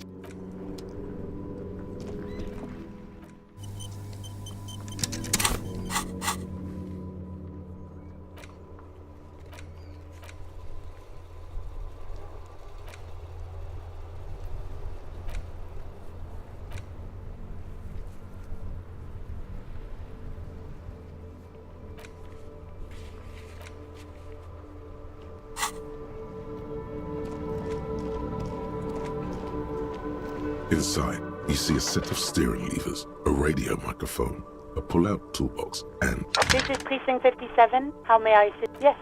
I got the mercenary's name and a few biographical details. The lieutenant leans in to listen, notebook in hand. That suit of armor was issued to an Oranese citizen named Ellis Kortenaer. That's E-L-L-I-S K-O-R-T-E-N-A-I-R. Exact date of birth, unknown. He was signed into the Lelystad County Neonatal Care Unit on 28th of February, 09. He was found as a newborn in a leaf compactor near an abandoned farm. He spent 4 months in the neonatal unit, survived. According to Klasia, Lele said his real name wasn't really his. Perhaps that's because he was fostered. This is what the ICP knows about him. He was raised by foster parents, entered the Eastbrand Military Academy in Vredefort at 17, then served in the Oranese forces till he was honorably discharged in 41, just a year before the Seminese conflict. Then the armor followed him to Seminine, or at least I assume it did. And that's it. There are no records of his employment in Crenel, or any of its other incarnations, or him even entering Revachol. It's a garden tool used to press leaves into these cubes. It's a detail the hospital had, the only detail in these files. So I thought it would be good for you to know. It is. Thank you, Alice. None, officer. Sorry. Even that is a small miracle. These organizations usually double-check their inventory. Thank you, Alice. Great work. No problem, Lieutenant. A compliment from Lieutenant Kitsuragi. Not bad. A name. This is very good. Sometimes police work is about human dignity, about giving back names to anonymous. I'm glad the inquiry was helpful to your investigation, officer. Did you have any other questions? 57's over and out. In the cabin, you see a...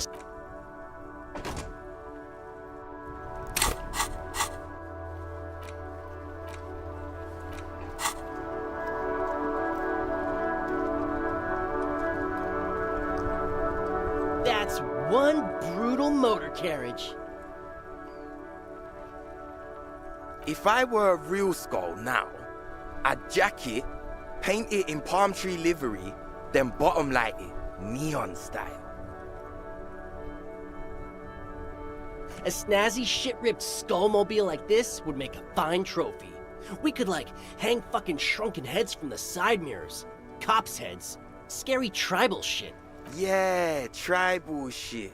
A cop carriage like this would have proper skull... While I appreciate the interest you take in my brutal motor carriage, I have to stop you right there. The RCM takes threats directed at its property seriously. It's just theoretical work, Copper. No basis in reality. Man, if we were certified skulls right now... Was it a good idea on the lieutenant's part to get into this? Don't even answer that. Just leave. You can always come back later. I can tell you who we're not, cop. We're not snitches or skulls. Which is not to say that the skulls are bitches and... On the contrary.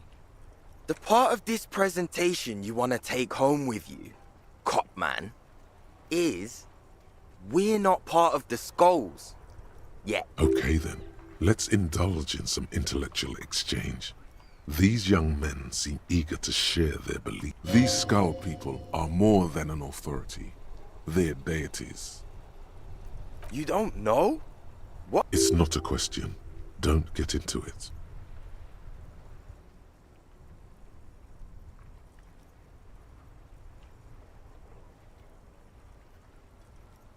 The Skulls are the most vicious gang of the Besmertne. Besmatine, or the Besmati, the Immortals, are West Rivisholian crime syndicates.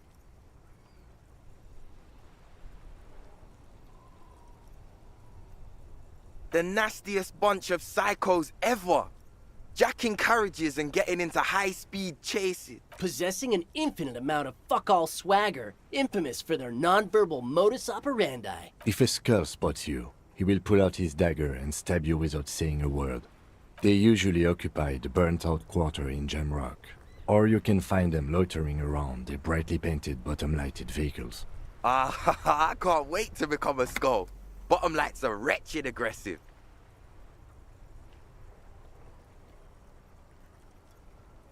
Murder? Yeah, sure. We'll gladly tell you everything we know about it. Also, he was hanged. He was hanged from a... Yeah, I mean... These punks don't know anything. Hey! Stop! Ah, this sounds like epistemology. A field so occupied by thought that it begins to question thought itself. Exactly. How can one know shit? For example, how can... What if it's art? Or just a mere specter?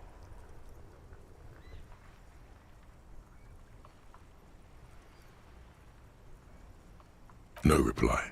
The blonde rebel scratches his chin, deliberately not. Nope. But Cindy does. Don't tell him that. Skulls don't tattle, man. Cindy wouldn't. No. A different Cindy. From out of town. She doesn't know shit about armored gloves, that's for sure. He did mean Cindy the Skull.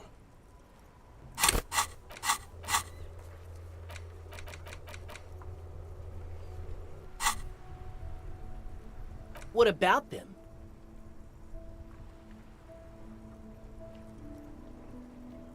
Well, first off, it's a statement and not necessarily something that characterizes me as a person, even though the statement has character. And I do like piss. The word piss epitomizes the struggle taking place in the world. Things being defined as they seem, not as they are. And, I guess, it's also about communal spirit, the future, and truly appreciating our differences. Also, you've got to admit, it catches the eye. And since the Grand Piper is slowly but steadily moving towards basing the economy on it, attention, it is imperative that the medium itself convey the message.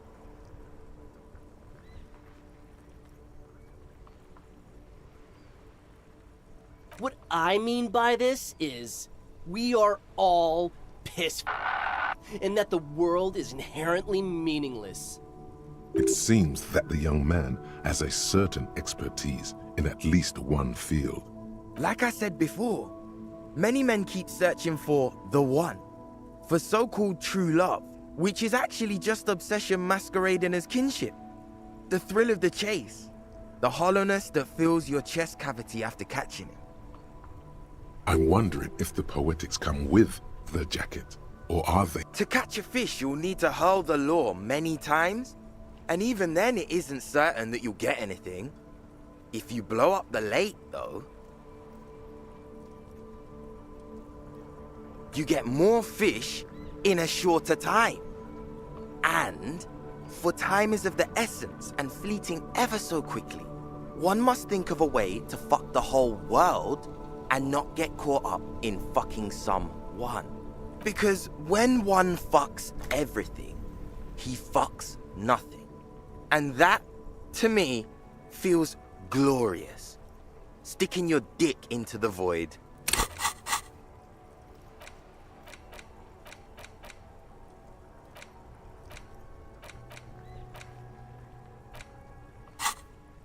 Hate to admit it, but in a weird way, he's got a point. Is it a coincidence that here we have 2 badass jackets and 2 badass cops? Yes? What is? What are you implying?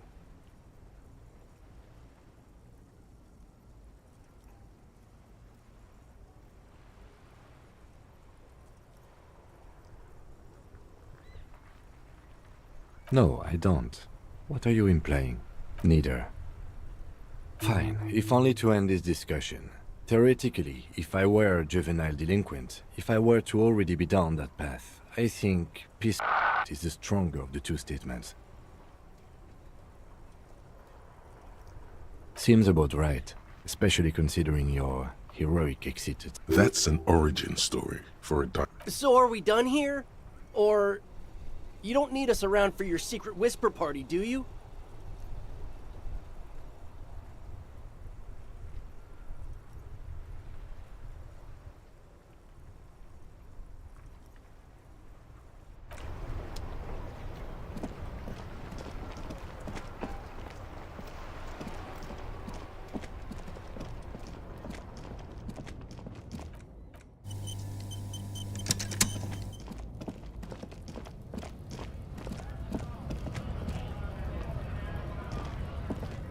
Looking for something odd?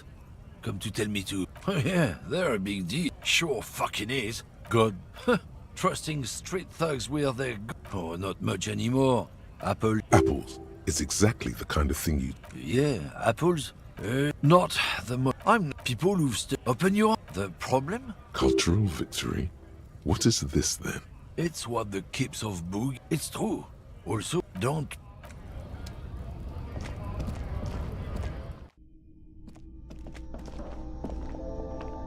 You see several packaged raincoats fill a low shelf beneath a display. The tear machines, your bottles.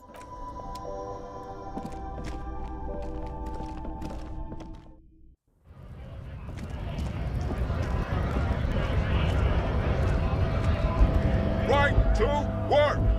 Right to work! Shame on you! Free flow of commerce! Fuck it. You hear it. I'm going. How about? Okay. There could be weapons aiming at us right now. Fuck it. You hear it. I'm going to. How about you? Fuck. Okay. There could be weapons aiming at us. Right. The man's breathing.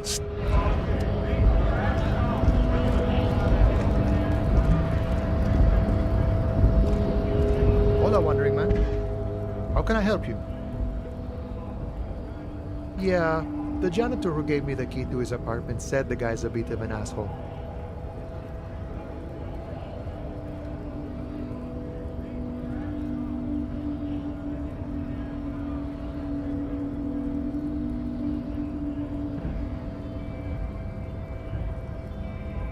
Like I said before, I don't know much about this weasel, but the bossman said he's a real piece of work. Thanks for helping out, friend.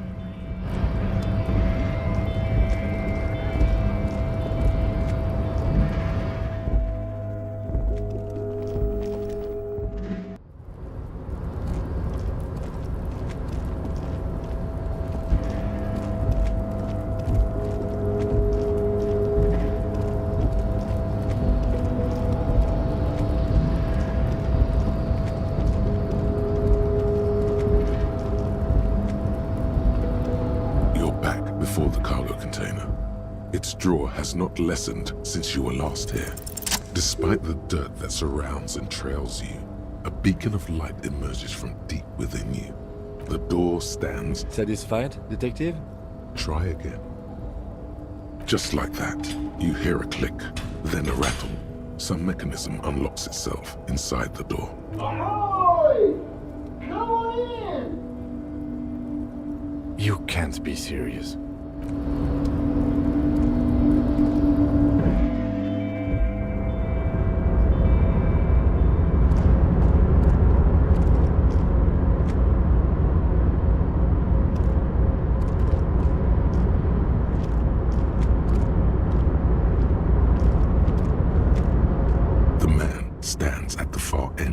of the shipping container. It's hard to say anything more about him.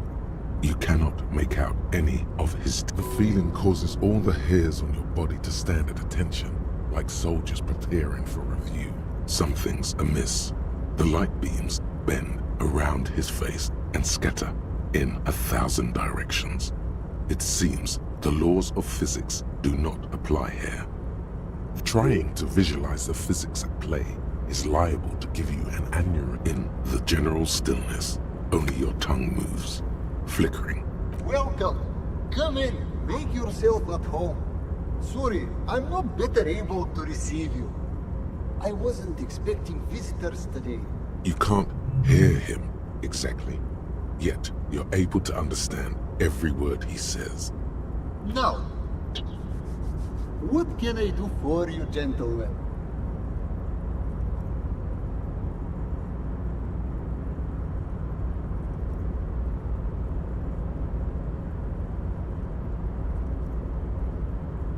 Who am I? Oh, I haven't been asked that question for such a long time. I don't meet a lot of people outside my circle these days. Anyhow, my name is Rustam Theodore, investor, license holder, and extremely high net worth individual. And Mr. Theodore, I am Lieutenant Kim Kitsuragi of the RCM, and this is my partner. Pleasure to meet you, Harry. Public service is a noble cause. Oh Lord, not this again. Oh, nothing. It's just that we've got this murder to solve, and yet you go around asking everyone about money. And every time I ask, are you sure this is related to the case, you say, sure, Kim, I think it is. And yet, it never seems to get us any closer to solving the case.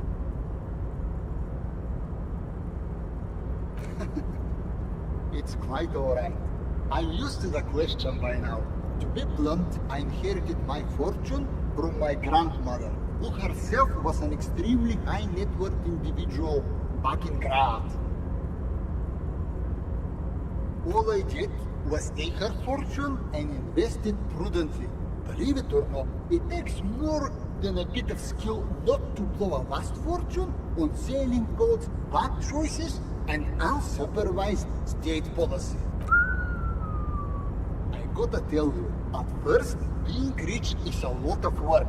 You've got to work hard because everything's so darn expensive. You know, prices increase exponentially at this income level.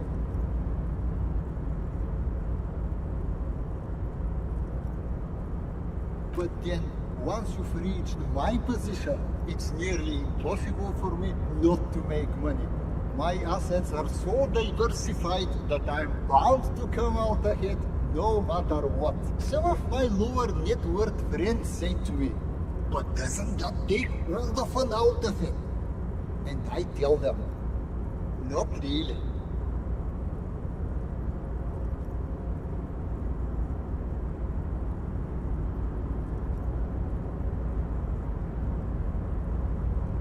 Sure, and they benefit when I buy things to stimulate the economy. Do you know how many jobs it takes to build and maintain a racing yacht? Dozens, at least. Of course, in the future, it'll all be automated. But my point is this. Every man gets what he earns. It's the height of tyranny to take that from him. It is truly, it's almost entirely carefree. It really leaves you time to better yourself. Hey, all this talk about money has made you lose the thread. What is going on with the light in this place? That's what you need to ask him about. What do you mean? Are you talking about my chin? Oh, that's what you mean. Yes, I've heard of this effect, though I've never witnessed it myself, of course. It has something to do with our Weiss-Wiesemann coefficient. The Weiss-Wiesemann coefficient is a ratio designed to reflect the difference in net worth between individuals. When the coefficient is close to 1, or 100%, it means one person possesses all the net worth. Among that group of individuals, it's been observed that when the Weiss-Weismann coefficient reaches about 0.96 or so, the laws of physics begin to bend. The Weiss-Weismann coefficient for you, 0.9998. Repeating, that's not good for you. Among other things. But calm down. I am but a lowly single-digit billionaire. No, not really. There are actually quite many digits. A man this chill is at least a triple. I see nothing of the sort. To be frank, all I see is a gentleman who is unusually well dressed for Martinez, in a cargo container, which I admit is odd. Yes, I imagine that does look strange to you. My container. Traveling. This is a great way to get around. It's fun, it's safe, and it gives me lots of time to think. By the way, let me now ask you a question. Where are we exactly?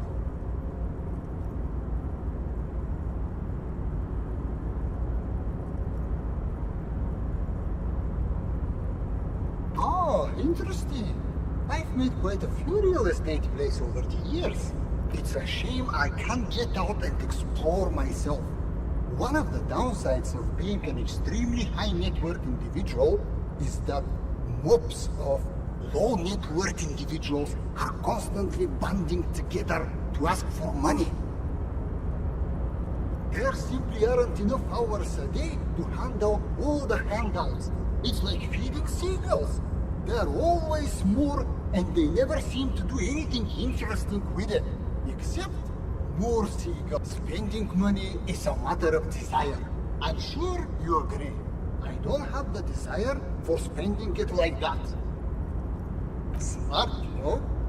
It also provides a means to hide from all the targeted advertising we extremely high net worth individuals are constantly subjected to.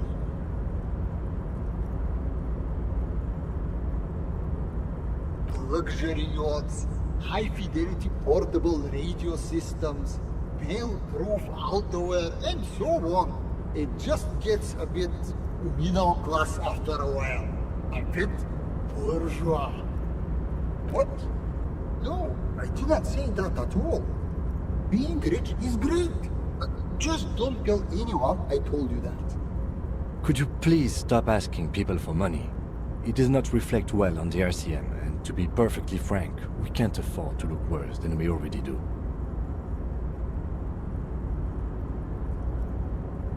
It's perfectly alright. Based on your appearance, as you may know, us high net worth individuals do not have a lot of cash on hand. Investments and liquidity are enemies of terrestrial reality. How much can you get for this? That's the idea, my friend. You've got to work for... Maybe you can make that money grow. Come up with an investment plan. How's that sound? This is a proposal. These ultra-liberal types love losing huge sums of money on ludicrous proposals. Ergo, you should come up with a plan that's totally dead in the water.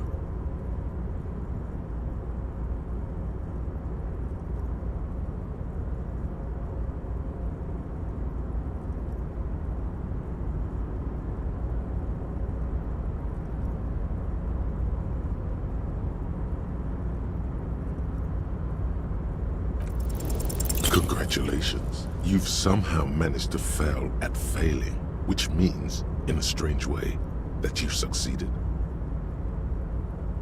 A youth center, huh?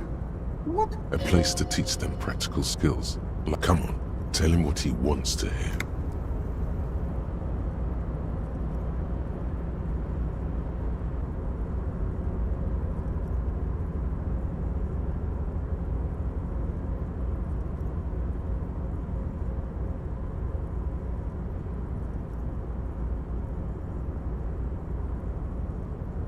Brilliant. Without children, who'll be there to buy stuff in the future? When life closes a door, it opens a window, yes? What's the expected return on this?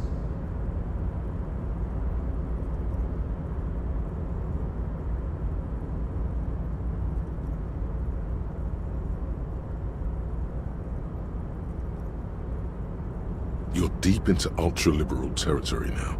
Good work. Very impressive. You've got a natural eye for unusual investment opportunities.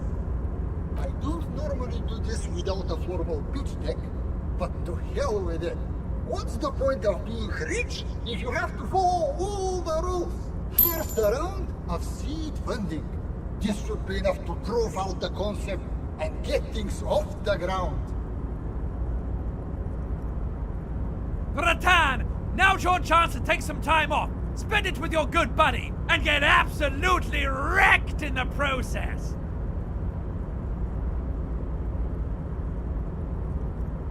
What is this shit? Calculating risks? Bratan! The risks you can't calculate are the only ones worth taking! The lieutenant looks at you with horror. You've been... Yes. Now you're displaying it. The eccentricity that becomes a wealthy individual.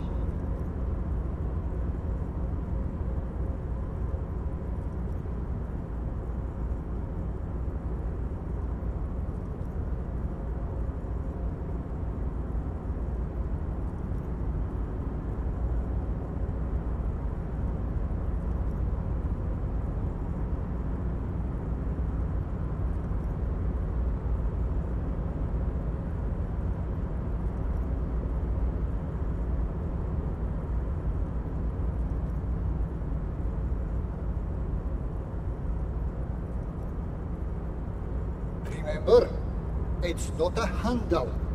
The lieutenant stands there, dumbfounded. His mouth, is he having a stroke?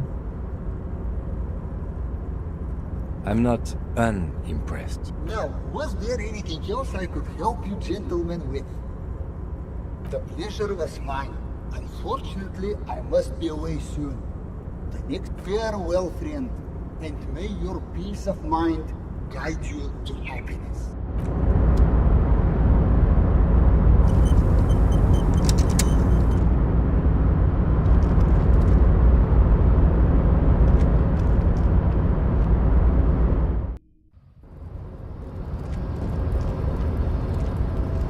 Yes?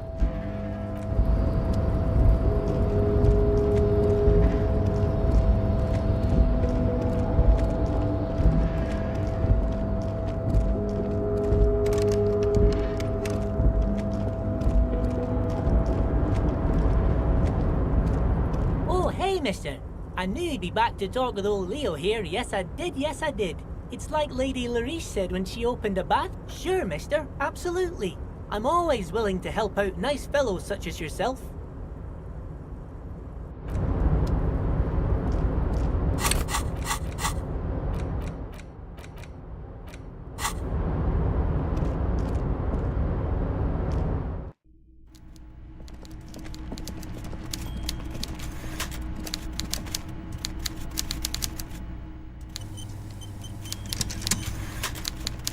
Mr. Dubois, every worker...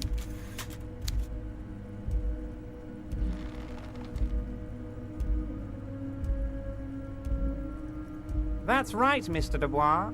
I see the socialist democratic fervor now burns in your heart, too. How can I help you today? I'm very glad to hear that, Harry. One question. You didn't actually happen to stumble in and see what's inside the apartment, did you? He's trying to figure out if you're lying. There is no way to sway this man in any direction. He is unsuggestible and unswayable. Just tell the truth.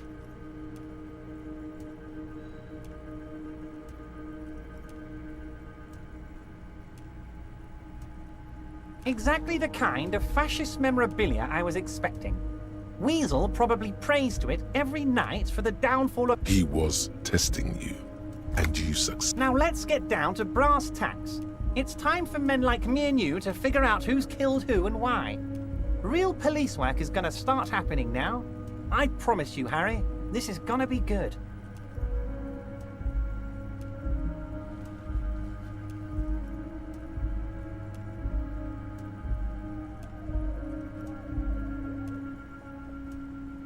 Racist mugs in the trash and in the apartment?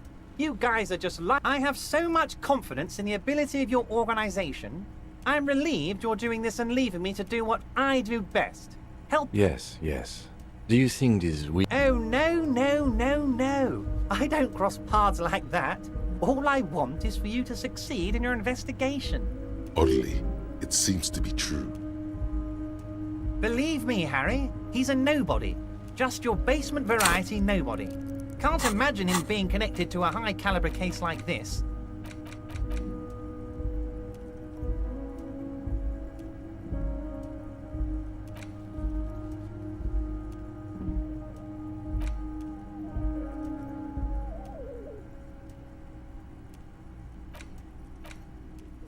But he does live nearby.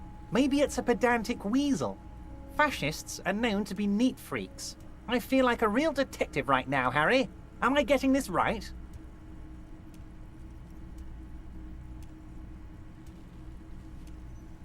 Of course, Harry. I'm not a real... That's all he's going to say on this subject. By now, I'm sure you've figured out who the dead man was working for. The bad guys. Wild Pines. Sent to scare us. Another violent measure of the top hats against us flatcaps. Harry, this strike is the culmination of many, many mistakes made by the Wild Pines group. They tried to shut the strike down by sending in... You mean our victim? A security contractor. Can you imagine that? Workers standing in peaceful protest, united in the spirit of fellowship, and they send hired killers to mow us down with machine gun fire. I'm talking beasts. Hardened killers from proxy wars in Yisut, Semenine, Sadamoritsa, you name it, they've done it.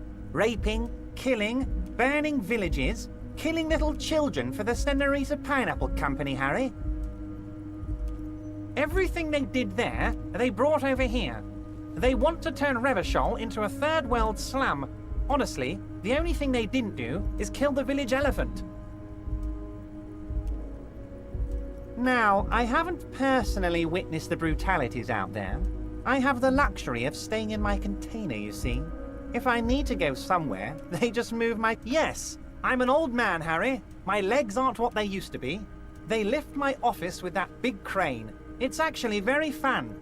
You should... But enough about me and my fun container.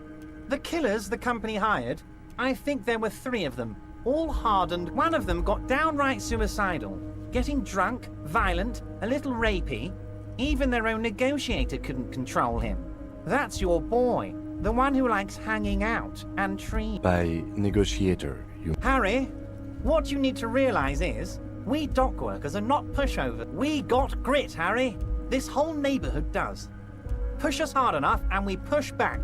And when we do, we push to kill. Potentially, Harry, potentially. We got arm wrestling champions, rowing club people, ex-coal miners, tough guys, all ready to spring into action for their home base. There's a militant wing inside the Union, a group of people whose duties don't involve manual labor, but... That sounds a bit like... They're like you guys. Idealistic people who want to make sure bad things don't happen. And if they already have... Again, that sounds like organized crime. So these idealists... One day Titus Hardy, leader of this peacekeeping faction, comes up to me and says, "Boss, socialist democratic fervor drove us to take it upon ourselves to kill this beast that was burdening..." He probably worded it differently, but that was the idea. Sure sounded to me like they killed him. I gave them 2 weeks paid leave and told them to lay low to avoid... Aren't you worried we might arrest them for this? Oh, I'm not at all worried about that. These are not the kind of men who get arrested. They're Martinez boys, tough and gritty. I'd like to see the man who takes them in. Besides, I sent my lawyer girl to look after them. Uncertainty belies his boasting. In the end, though, he believes it. Or at least, so he doesn't want to counter with a narrative that exonerates the Union. But why?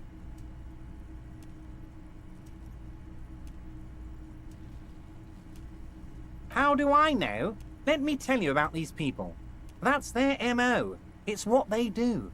Last winter, some poor workers in Terminal E went on a little strike. The company sent in Sediment, a security contractor. The strike was over the workers' right to wear protective footwear, Harry. These guys turn up and start beating people. Tell you what, Harry, I wouldn't be surprised if we got the same mercenary company after a little rebranding. And I'm sure as hell not surprised to see an army of scabs under my gates. So you believe the scabs were organized by the... You said it. Hell, one of those guys looks big enough to take down that proverbial elephant. Boys like that don't just happen to show up during strikes.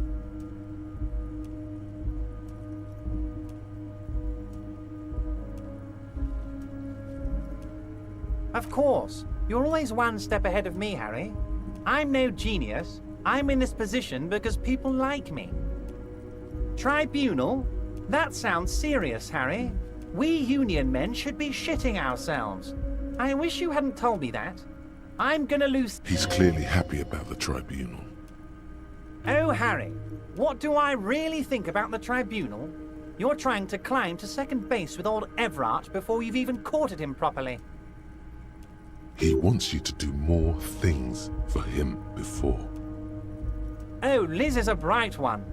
I paid for that law degree myself, thinking it'll probably turn her all fancy. But hell, Harry, she came back a firebrand socialist. Sometimes she scares me with her zeal. Oh, they are simply fine young men, all 7 of them. Exemplary union members. Always working to advance their position in the local socialist democrat. Old Theo used to run them, but things really kicked into gear when Titus took the reins and named the group after himself. Gotta love his initiative. Interesting. Who's second? They're almost all of them great guys, born leaders. Whatever happened, I'm sure they only had the best interests of my... Work with them. Hell, interview them. But don't fight them. They really are just like you. Men who like That's him allowing the police to ask his men questions. He's betting on them being useless to you. But of course, it's the least I... You can now go and tell Titus about this. Also, Harry, here's 5 real. I'm not giving you anything. I'm just... Needless to say, this is another move. Don't take... Oh, I wasn't offering it to you, just holding it out there. But I'm willing to share information. Was there anything else? Was it a good talk? I'm not sure we made much headway here. I was hoping we'd bust the case wide open. Heck, I even wanted to tell you what I really want to achieve. I don't know what happened, Harry. I wanted you to feel like Mr. Martinez. And of course, I also wanted you to find your gun. But it's like I can't completely trust you. Yes, Harry, it's like I can't fully trust you if you're not a man of the left. I want to, but I... A man of the left. So you have... He's been hurt too much in the past by men who aren't social democrats.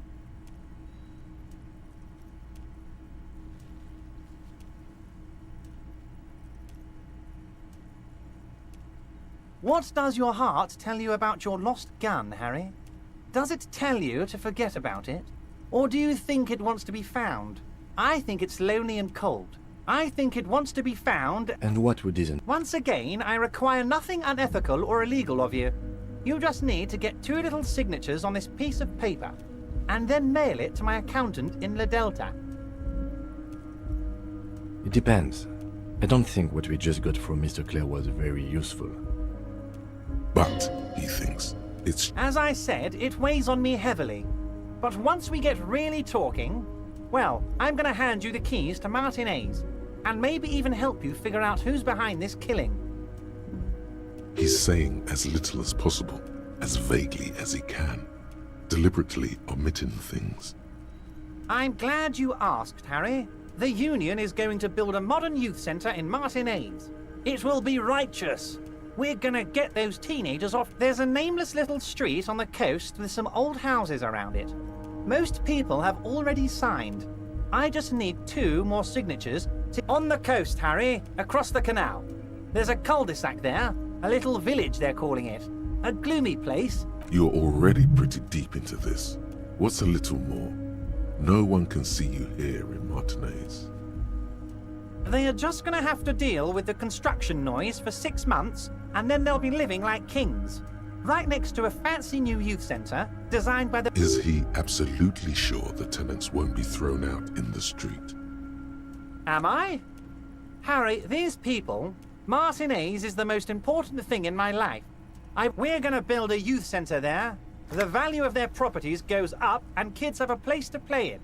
I'm looking out for these people, not pulling the rug from under them, Harry. I'm looking out for all of Martinez, not just the harbor. He means it. You bring joy to my heart, Harry. Such a pleasure to be working with you. You need to get signatures from Isabel Sadie and Lillian Carter. The cul-de-sac is right past the pawn shop and across the canal. I heard there was some trouble with the waterlock. Once you have the signatures, mail this to 13022 La Rocca in La Delta. Then we can talk about your gun. Most certainly, Harry. By all means, Harry. What's on your mind? No, you didn't. I know the mailman, Harry. I know everyone and everything that happens in this, just like I know you'll get it done. Once you stop horsing around, let me know when it's done. By all means, Harry. What? Did I? Well done then, Harry. I like not knowing about it, and I'm sure you made the right call. I spend the whole day delegate. I don't even want to know what all of that means. Brew, shady, alcohol, turned off. I'm gonna let the world surprise me. Regular law official.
Hello again, officers. Have you come to admire my mural? Ooh. Not only have you found my address, you've discovered my biggest secret. I'm a coal miner. She does have eyes that seem to be smeared with coal. Yes. I keep hoping a shaft will collapse on me. But somehow it doesn't have to do anything at all. Nothing does. Like me. Right now, I'm doing nothing at all. Does anyone in a city like this? If there's pain about any particular home she's lost, she's buried it deep, fortified herself. Shoot, Piggy. It's what you do, isn't it? What do I care about some fucking tin eggshells?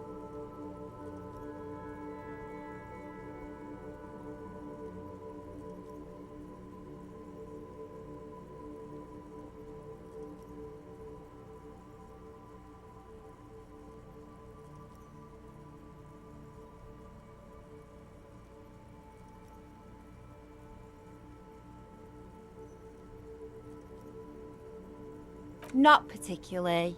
I want to keep this as brief as possible, you see. I want to return to painting the world red. Fine. I don't care about those wannabe... The wannabe skulls are dear to her, the armor less so.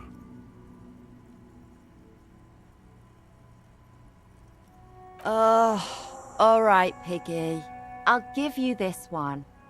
I saw a little girl in the fishing village running around with military-grade handwear. Look, if you haven't been there, the village is a shithole down the coast from the main plaza. Have a good time! No. That's all the snitching Cindy the Skull does for today. Actually, I don't even know why I told you what I just told you. I have a weakness for animals. It's the animal thing again. Damn it. Or a weakness for police officers, miss. Thank you either way.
This is it, the scene of the party.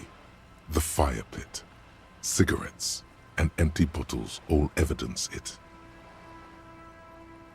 Not as such. I'm talking about what came after the party scene. Looks like they were here a while, judging from all the bottles. The sunken motor carriage provided them a focal point, like a goose ice sculpture or a chocolate fountain. Looks like it. Hey, let's keep moving, detective. Somehow, he doesn't want to.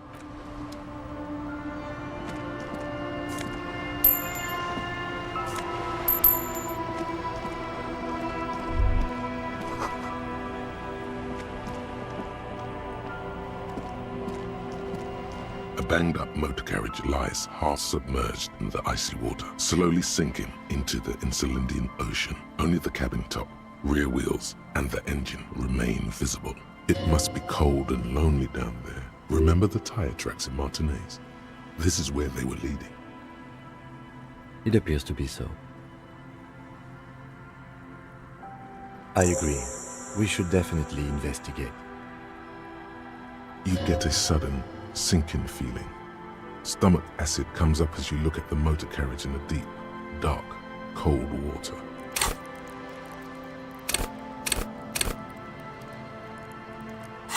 Why the doom and gloom? It's just a sunken motor carriage. Some motor carriages are bound to end up in the sea. The motor carriage is properly stuck in the ice. Getting it out would require a team of specialists.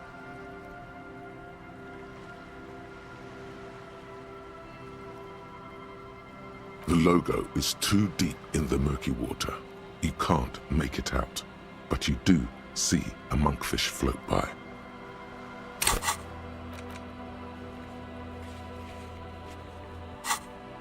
The ice hasn't closed around the vehicle yet.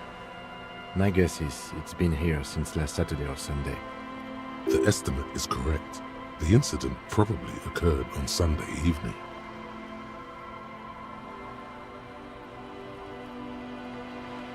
Your mocking tone finds no response, but the motion of the waves.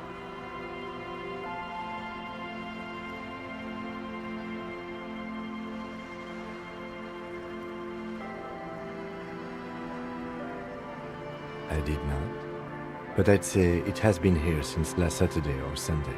Let's wait for the low tide and see what's inside. Great idea. Then we can get the things inside. The Joyrider must have left something good inside. Guns, a Joyrider jacket. You feel a strange connection to this Joyrider. Maybe he's from some kind of Joyriders district and likes blue and white racing livery, like a cop would. I don't know. An hour or two, tops?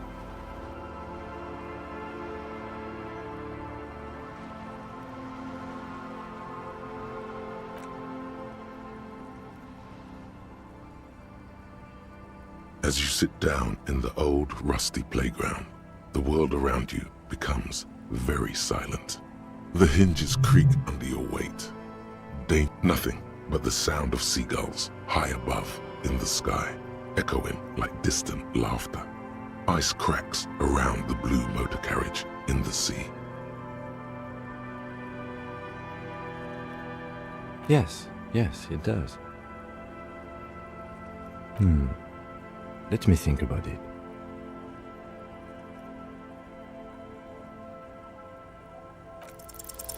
The tune on your lips forms a strange yet undeniably beautiful contrast with the surrounding bleakness. The lieutenant gives you a quick glance. Then, still looking straight ahead, he joins you with a higher pitched and slightly more melodic trill. Two birds on a wire, whistling by the seaside, looking at the water and the sunken car.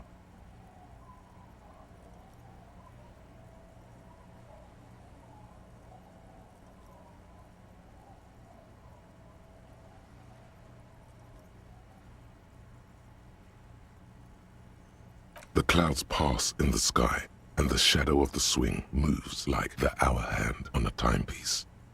30 minutes have passed. Looks like this might take a while. Time to present a good topic for discussion. I'm pretty sure I told you already, didn't I? My dad and mom are both half Seolite. Clouds on the horizon grow darker, and the shadow of the swing set keeps climbing. You hear the distant rumble of the city. 30 minutes pass.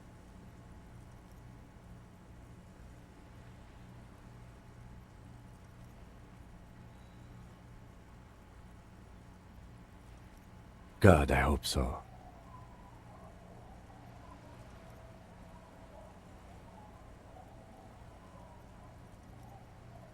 Your voice echoes on the water, strange and out of place in the environment. 30 more minutes pass. Detective, I've been able to make out the mark ever since we arrived. I find it odd that you haven't. It's a Coupri, Model 40. It is a simple and rugged machine, favored by working men, government offices, firefighters, animal control people, you know, those kinds of people. Yes, 41. What do you think it stands for? It's as if he knows what it stands for, but wants you to say it. It's pedagogical. Does he know something about the driver of this vehicle?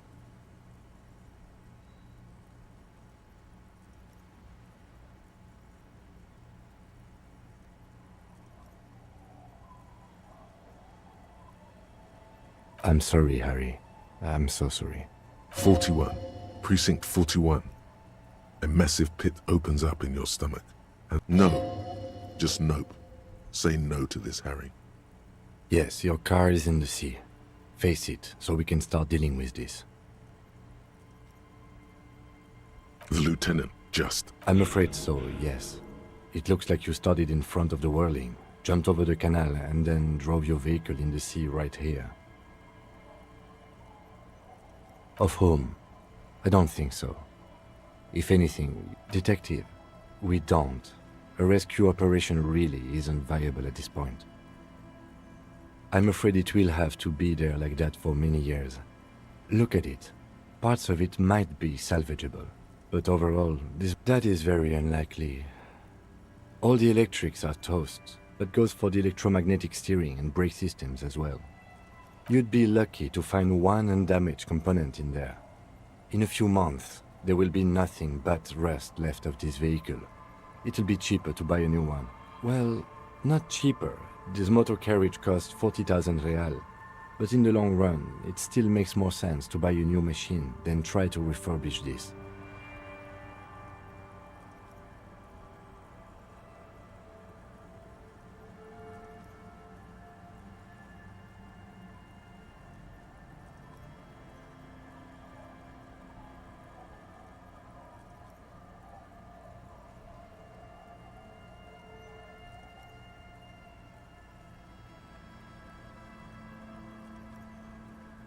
Let's face it, this is a substantial loss to your district's budget. I mean, my station only has 4 other vehicles in addition to my kinema. This was 20% of the station's vehicular budget. People are more valuable than machines. Training a police officer is even more costly. The lieutenant adjusts his glove. There is also a 4th thing you've lost. More precious than the gun, the badge, and the motor carriage combined. Lost forever into the deepest of seas.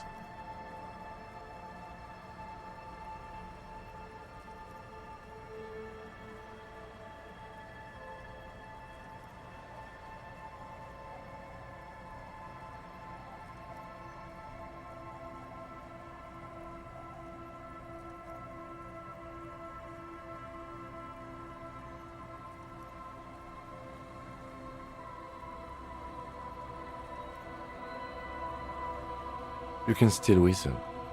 Besides, the night is always darkest before the dawn. At least we have a pretty good suspect. If we found your motor carriage in the sea, maybe we'll find her too.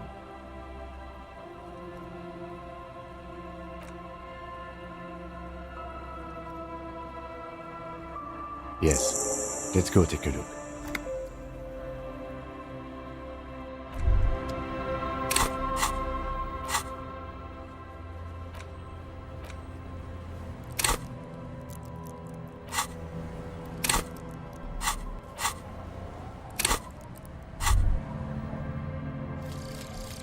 date of birth generator.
A police badge on which you see the photo of a man. You. Some seaweed is stuck to the back. At least something good came out of all this. Encased between two durable plastic sheets is a bluish card with lines of information and a watermark in the shape of the street grid of Revachol West. You see a photo, a name, a rank, a document number, the date of issue, and, in the lower right corner, your precinct. The man keeps winking at you with his green-grey eyes. The photo is old, no doubt about that. But the badge is new. You used an old photo for a new badge. Good choice. A newer photo would look different. 8, maybe 10 years. The guy in the picture is rather good looking. He's got a nice haircut and is distinctly lacking. What do you think? His face is already contorted by the expression, although it looks less grotesque on him than it did on you. It looks like you had quite the charming face way back then. Your hair is brown and slightly curly. The lack of alcohol swelling is a bonus, though there's a pinch of that in your cheeks already. Don't be fooled. The bad times have already begun. The badge in your hand shines as you rotate it, catching light. You see lines of information on it, and a shining watermark. Harrier, that's long for Harry. So you are Harry. Evrard was half right. Probably not a lot of people know your full name. Whoever told him you're Harry Dubois didn't. It's a wartime name, revolutionary. The kind mothers give their sons during troubled times, like Undying or Boxer or Ironhide. A name like armor. Pleased to make your acquaintance, Harrier Dubois. He's not going to call you Harrier. He'll keep calling you officer when he's angry with you, and detective when he's not. The badge in your hands shines as you rotate it, catching light. You see... Lieutenant W. Freighter.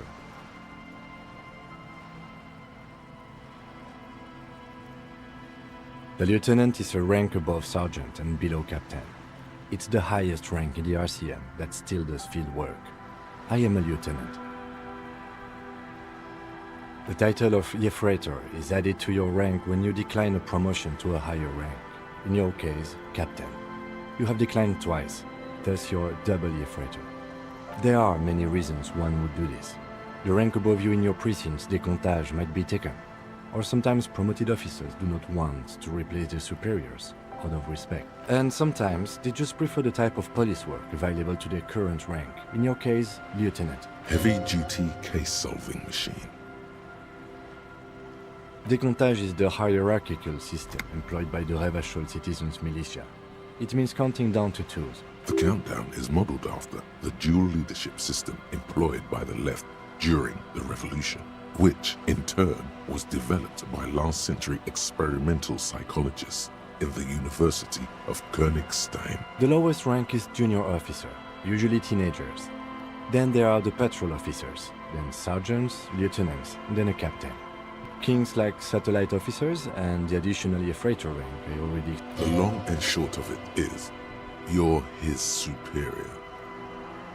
You are given the title of satellite officer if your partner is quickly promoted through the ranks and you rise with him. You don't seem to be a satellite.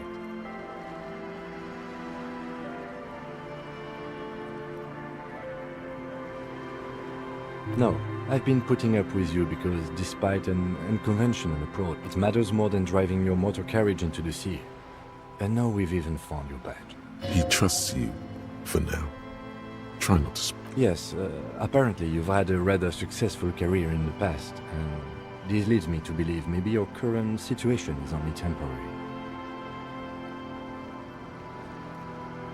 Good.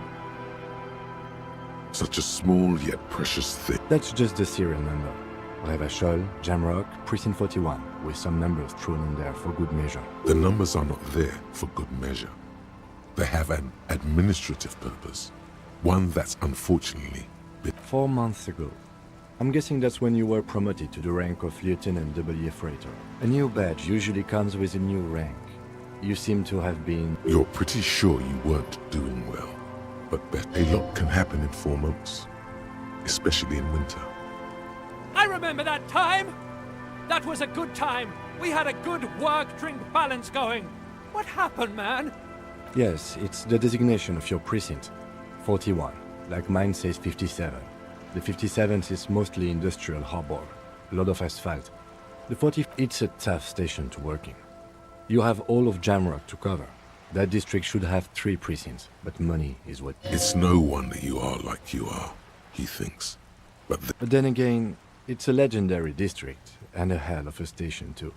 It must be an honor and a curse to work with people like Price, McCoy, Berdiaeva. Roberts, Feuerbach, Dimitri. Suddenly, names. And you? Is it an honor to work with? The badge in your hand shines as you rotate it.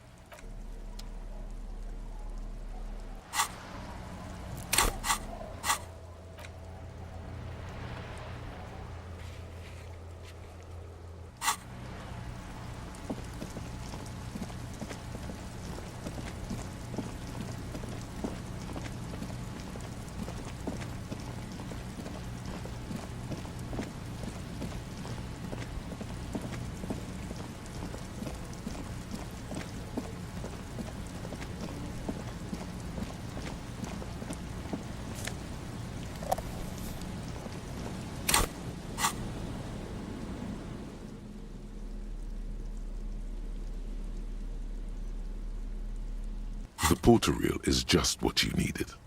The reel's attached to that. You press the large button marked Commencer, and the tape starts spinning. There's a small delay before the song starts playing. It sounds like someone's moving in the room, getting comfortable, telling you about the tiniest church. Within seconds you know, this is the one, the real shit you've been looking for. The one you trust your room to that Klasia told you about. Perform it.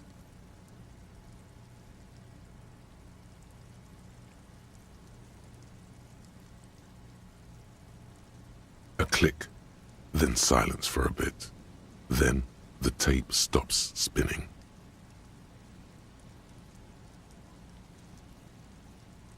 Of course you could sing this. You could take sad to a whole new level with this. And you already know the lyrics. Yup, they're all here. And The B-side of the tape contains the instrumental version. It's like the world itself is telling you to do it. Gart, you have to convince Gart to let you sing karaoke in the whirling. After you've won him over, you can express. The lieutenant watches you pack up the boombox.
It's only a red chair. Just a red chair in an empty shack, with what looked like a dusty bow tie on the shelf. Nothing to see here. In someone's abandoned shack. On the coast. He's afraid you've forgotten suddenly. Nothing. It's just a piece of... Red paint is peeling off it. Looks like blood, no? Here. I don't see signs of recent habitation. See? He doesn't like the vibration from the red chair either.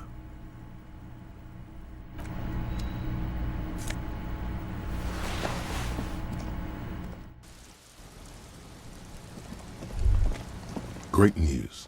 The boat is big enough for a grown man like you to fit underneath it in a supine position. I don't know. Sleeping? What do people do under boats? This is merely a measurement from your visual cortex. Huh?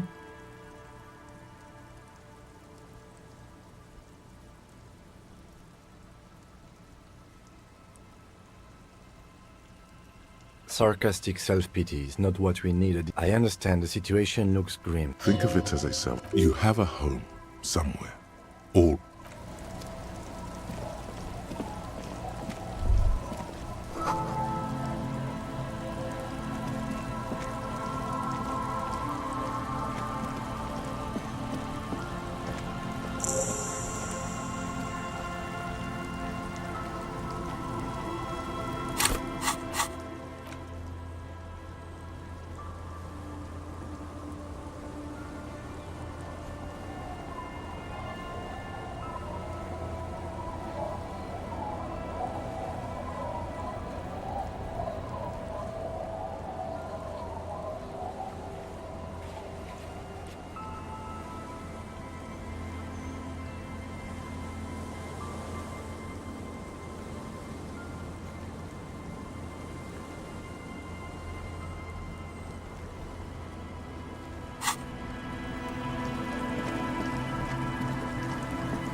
The worn and beaten wooden planks of the bench do not look.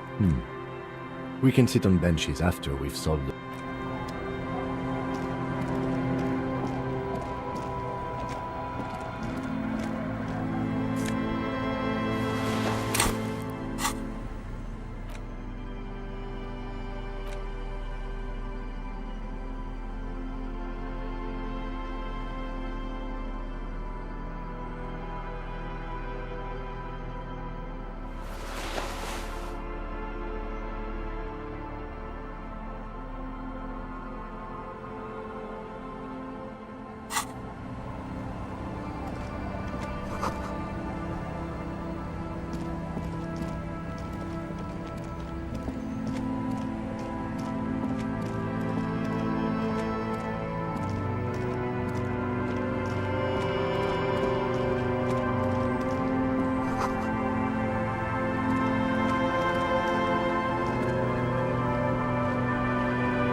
Hey, tequila!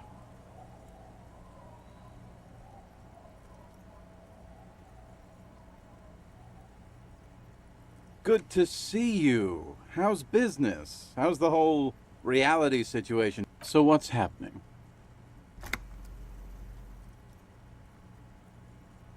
Yeah, Tequila Sunset. How are the, high... He says it like it's obviously your name. Like you call someone Billy Brunel or Leader of Good. These people know your true name. Looks like it has preceded you, Mr. Sunset. More on that later.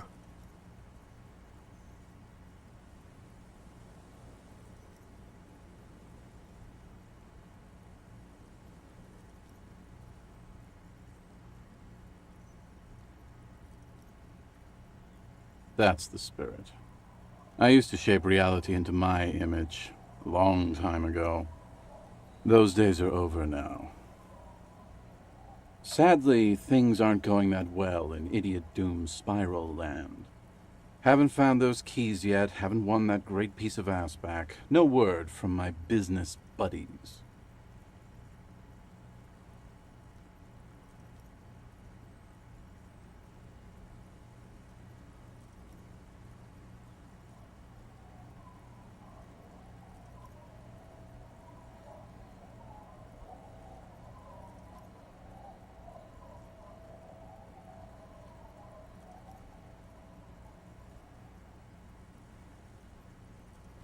This guy's your buddy. You feel it immediately. You belong to an organization, a fraternity of drunks.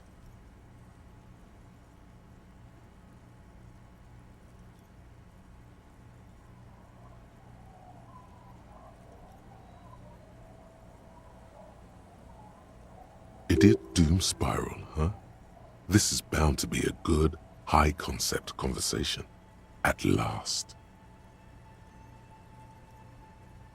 We are saving the world. Please! Please don't go!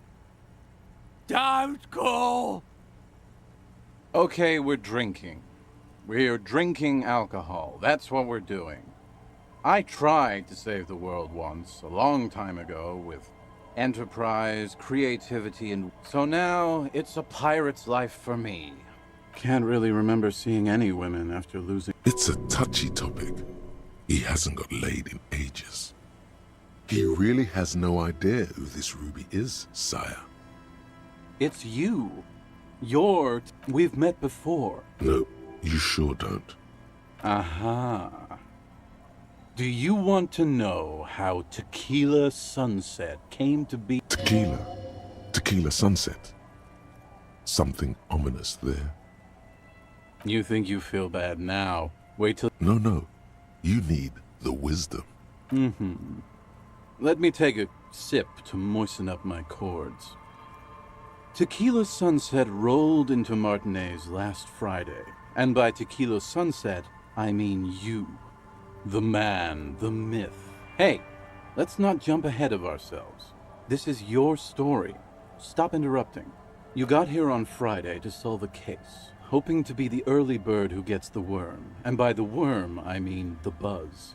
Because the word on the street is you went around the local hostel telling people that you're a police officer, and that it would be really fucked up if you shot yourself in the head right in front of them. That's pretty high concept, if you ask me. It is. The lieutenant's brow is furrowed. He's listening as casually as he can. It was a late Saturday night when we, the Union of Moribund Alcoholics, were getting our drink on. Nothing remarkable about this. We get our drink on 24/7. Makes everything warm and glowy. I trust you know the feeling. One moment we hear the sound of a motor carriage revving up somewhere on the plaza, followed by a series of dings and bangs.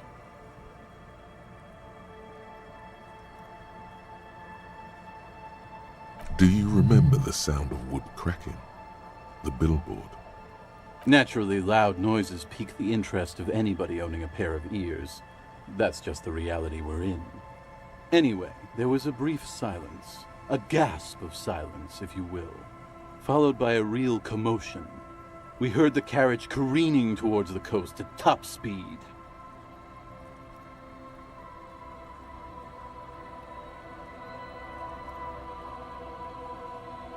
Sounded like someone jumped the canal. We grabbed our brewskis and rushed to the jetty. Never underestimate the speed of an alcoholic.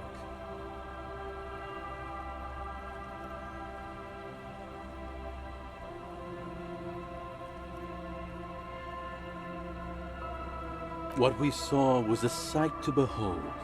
A beat-up police carriage containing you. Right there on the beach.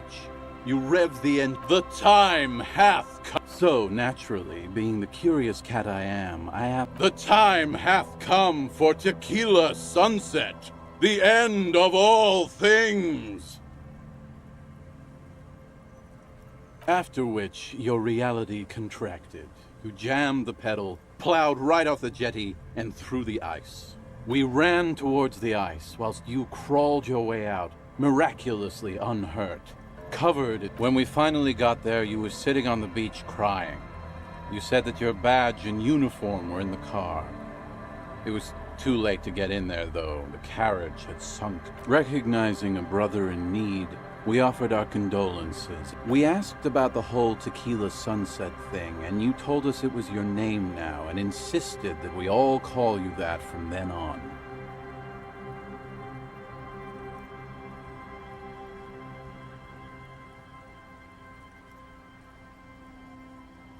I'm not sure.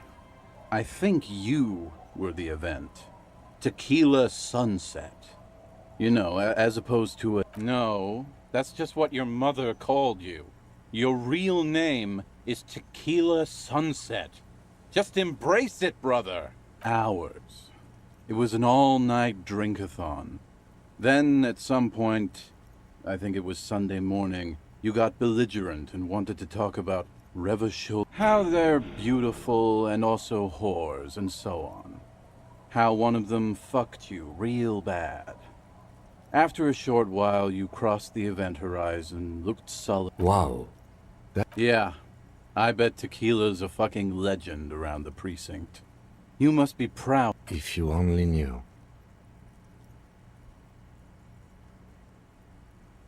You were pretty vague about it.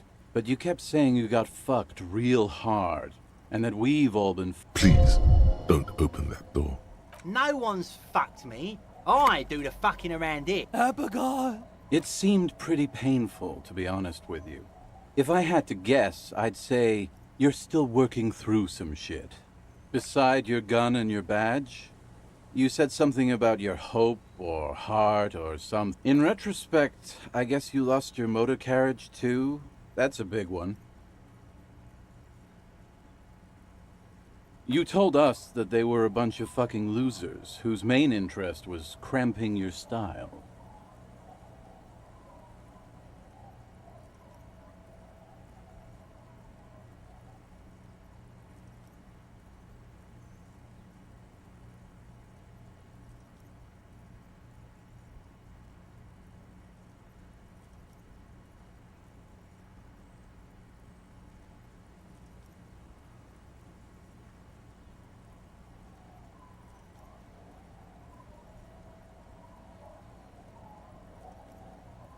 It's more like you were cramping theirs. No specifics, though. It was more about you that night. You were the star of the... Yeah, you said it was no biggie and that you'd solve it in no time. And that you didn't need anyone to do it. You're doing it solo now. A lot of cops go solo and hermit once they reach that level of alcoholism. It's not meant as a joke. He's sorry for the hermit cop. Yeah, you kept talking about how the coal mine owners were fucking us all over, just like... I didn't agree with you, by the way. The spectral hand of the market makes sure everyone gets exactly what they deserve. You said being a cop was real boring and that there was no reason... You also kept pausing to knock the heel of your hand against your temple, saying, boring, boring, boring. It's a hard thing for a man to confront his past. That's why I avoid mine at all costs. Whoop-de-doo. So now I'm a fucking storyteller. Right, why not? Better than a beach bum. It depends, really. You might get scammed here. No, the reality of the situation requires a rather modest contribution. A little... Booze! Did you already forget our party? The thing I relayed to you earlier. So, have you got anything for good old idiot Doom Spiral? A bottle for a story. Seems fair to me. Classy. Hey, Spiral Boy, you gonna share that? Don't call them a... Shut up, guys. I'm telling a story here. Something happened to you. Something happened to me, too. My actual name is George. But around here, you already know.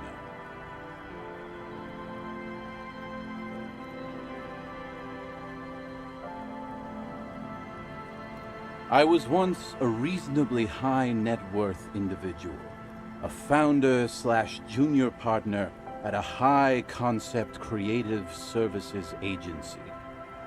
When my story begins, I had just landed a major contract with an insurance firm.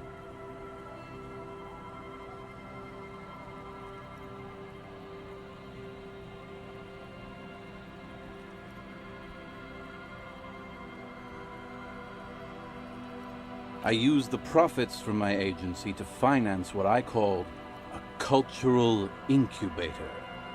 Abstract value generation, value per person, high concept stuff.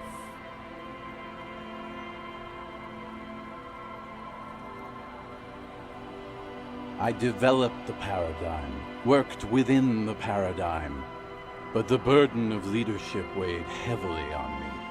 So I went jogging every so often to keep myself sane. 22 full-time employees, an all-star team, a potentially historical set of individuals. Worrying about them often kept me up well into the morning hours.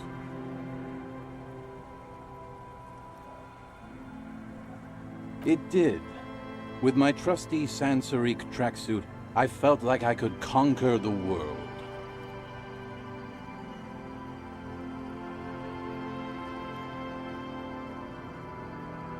But now dreams are worn thin, much like my tracksuit.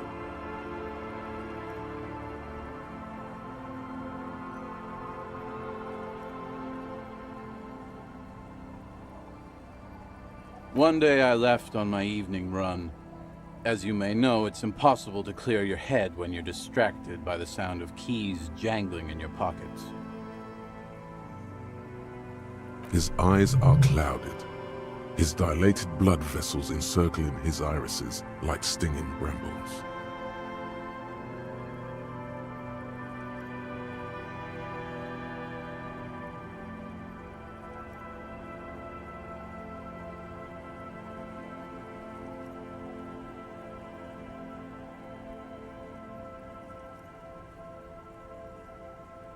His eyes are your eyes. So I removed the keyring and put the keys for the front gate and the apartment into different pockets to stop the jangling, you see. I was halfway done with my usual lap when it started to rain.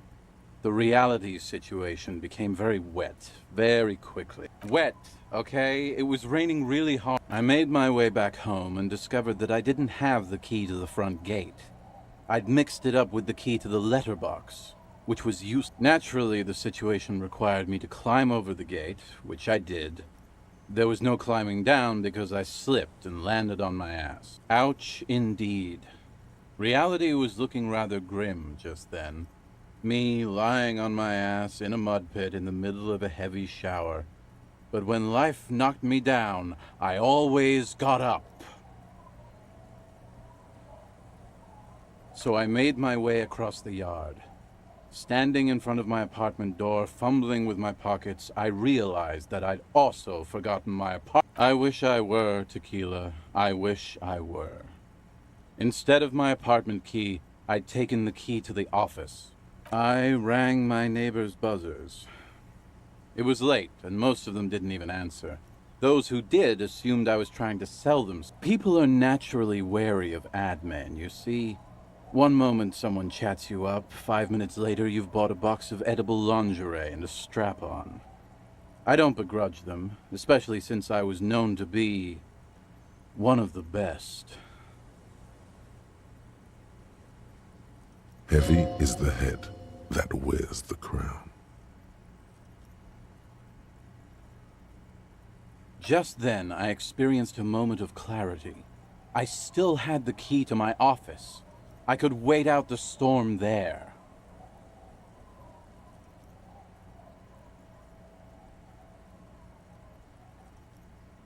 But when I reached my office, I remembered that I'd asked one of my producers to change the locks that day. And since I hired only the best, he'd already done it, and I couldn't get in. Anyway, long story short, life spiraled out of control. I haven't gotten into my apartment for years, and my girlfriend left me because she didn't want to date a homeless man. The company, well, you see where I'm going with this.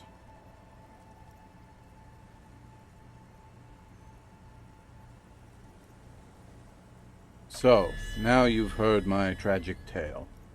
What do you think? Like nothing you've ever heard, huh?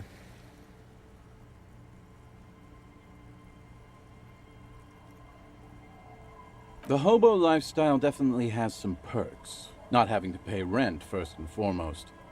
Not being responsible for 20 other people is nice, too.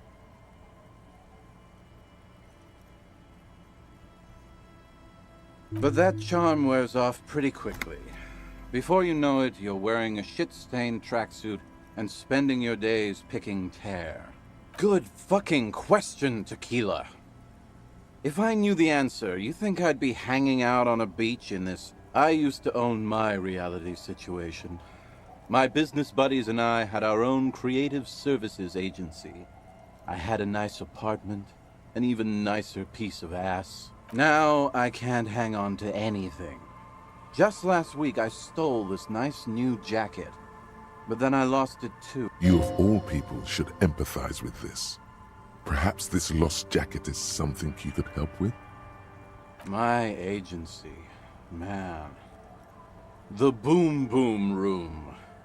Our concept was combining high art with the lowest forms of marketing.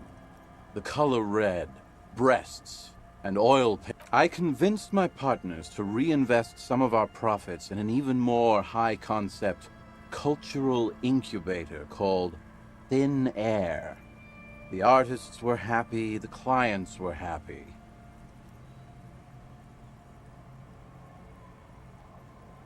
I was financing a group of poets in East Rebishal who were developing a new universal poetic language. But then it all went to shit.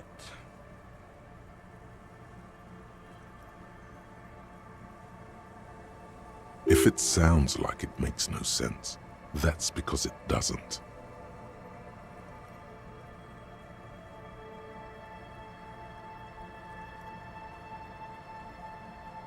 I know. It was... What? Pretty nice, huh? This might be one of the last of its kind. Should probably be in a museum, honestly.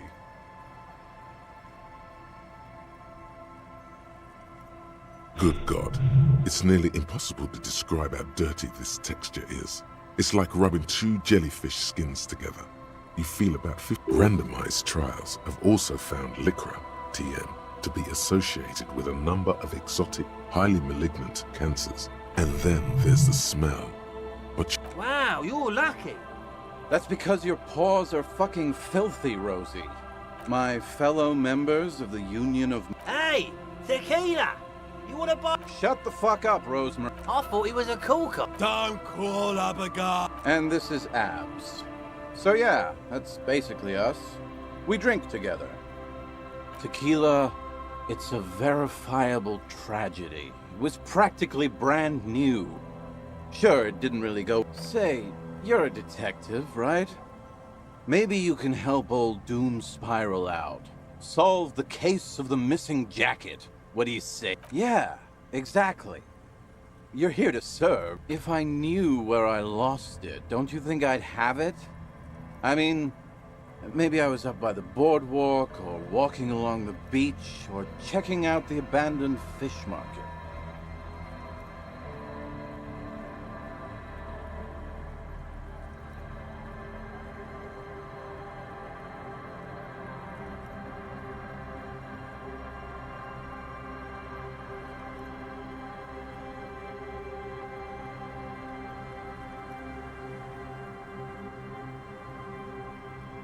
Somewhere north of here, that's for sure. You could ask around, see if anyone's seen it. I'm all ears, Tequila. What's... Hey, Spiral Boy, you gonna... Don't call... Shut up. I was once a reasonably high net worth, so you don't... I do. But as you can see, my fuel tank is running quite... Cottonmouth is keeping my tongue You too, Jamais vu. Derealization.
The scruffy-haired little boy kicks a stone.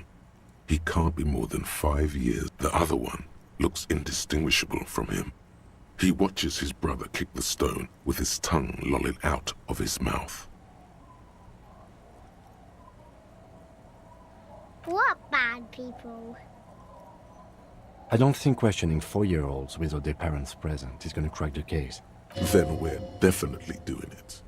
The kids don't reply.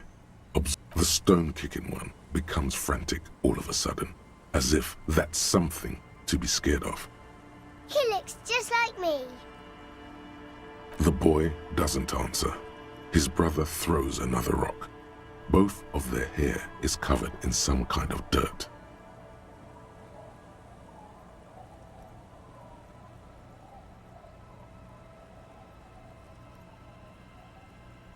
You're bad with kids.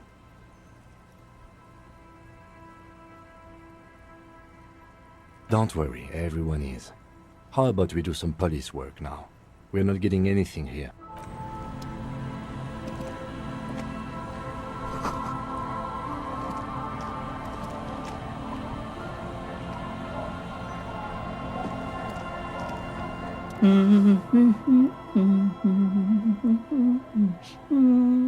You're not sure about the melody, but it might be South Samaran, possibly Sige. Welcome to the fishing village. Please lean in closer. I have cataracts. I still have a golden ear. Come, come. Oh, welcome, police officer.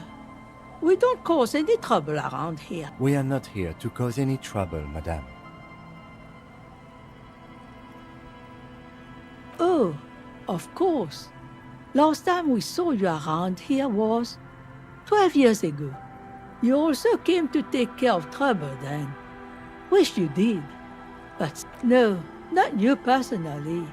I meant the RCM. Some of the men got into a fight. One of them killed another. Locked himself in that woodshed over there. He was brooding, needed some help opening the door. You got it open for him and took him to think about what he'd done in a more secluded place. Somewhere more... She says it as if he was on some kind of spiritual retreat. Oh, the usual. That's you, all right. A black hound licking your own heels. Maybe they are, because you're an ill omen. But you're still welcome here. As long as men with guns aren't chasing you. I'm sorry there's not a lot of room to park the motor carriage, and not a lot of houses, or a lot of people. Look at me ramble on. What brings you to us? Nay, I haven't seen anyone lately.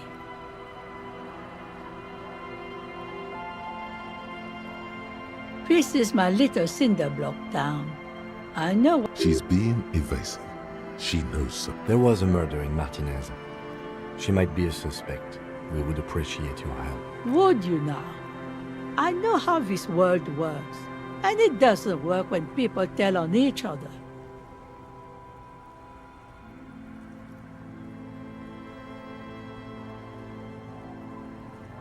Aye, that you are, Dark Omen. Help yourselves and your organization. Help the storm clouds gather on the horizon. There's not much to tell. People come and go. Now... I see, ma'am. I hope you don't mind if we look around anyway. Ruby was here. You need to look into these shacks. Especially ask her about lodgings. Stay? Most people here are trying to leave. That said, if lodgings is what you're looking for, I've got a free room in the shack. I won't charge you for it. Take it as a gesture of goodwill from the village to the RCM. No one is using it, and God knows it's not much anyway. You can stay there.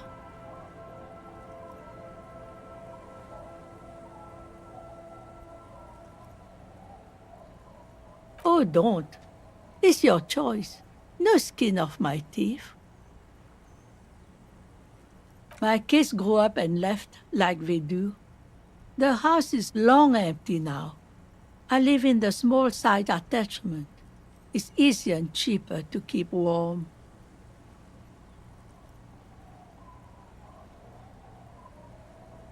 Aye.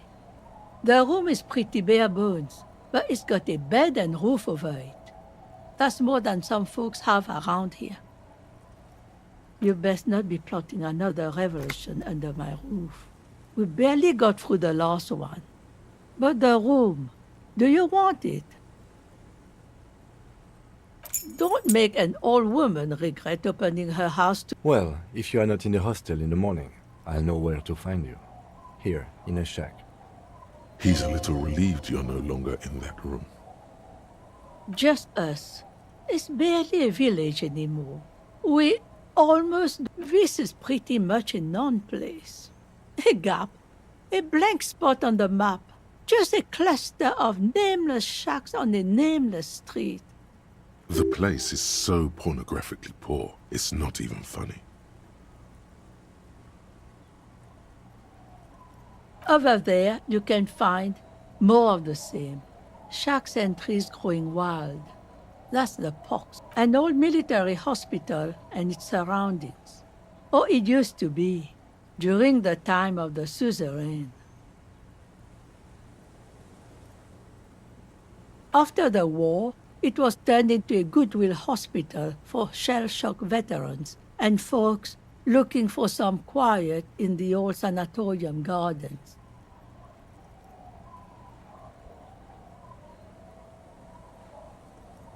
Now the area is crisscrossed with nameless streets and makeshift cinderblock houses, shacks as far as the eye can see. The goodwill ran out. The staff left and the place was shut down. It's long gone by now. Well, there's Lillian and her kids. A few new folks live in the house to the east, but they're away right now. And then there's the drunks. Not a pretty sight, but there's little we can do about it. Home is home, even for— I'm sure you did. Nature keeps them in rotation. A new face pops up every now and then, and an old one disappears. Here, for you, no officer. The only money we have here is some coins the drunks try hide. Under carts, boats, in little boxes. It's not hard to find. The lack of wealth is the one thing we've got in abundance. Riddles. Fits with the general ambiance here. Aye. Sometimes it's as though I'm also gotten lost inside this nameless nothing. Oh, it seems to be a common theme these days. Isn't that what people always think when they are lost? Something I can do for you to find your way, officer? She nods, rinsing another piece of cloth. Not much. There's the abandoned church, the DeLorean Church of Humanity. It's been there since before my time, even. Some things just don't fly, officer. Look around. Who'd go to church here? They built it 300 years. So, they don't hold services there anymore? The Ecclesiastes? No, they've tried, but things just keep happening. Crime, accidents, other things. The place never— She's not telling you all she knows. Keep her talking.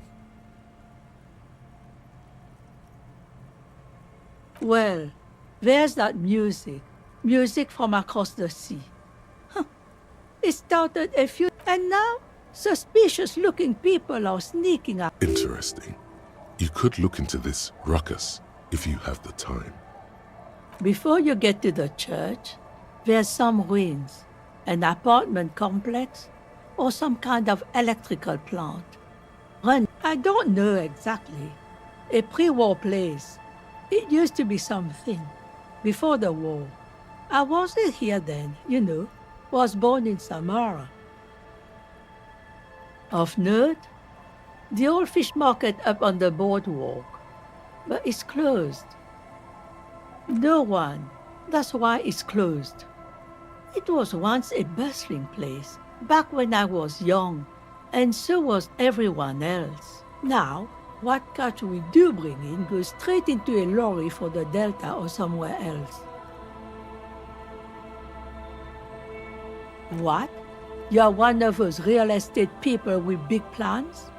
If you want a development opportunity, used to be a supply depot. We think sending goods and ammo across the bay. It's jammed shut though. We tried to get in, see if there was anything to... And now you know everything there is to know about this coast. Me? No one. Just an old washerwoman. Mother called me Isabel, if that's what you're asking. And my married name is Sadie. Now it's your turn, Mr...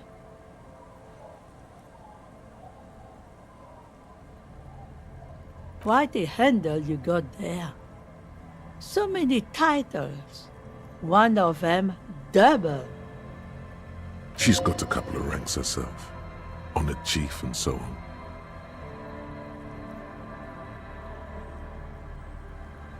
What do you want with a lost? That's an excellent question, ma'am. He probably pawned it for booze, and then are you getting a reward for it at least? What? You're fetching someone's missing laundry. In fact, he does.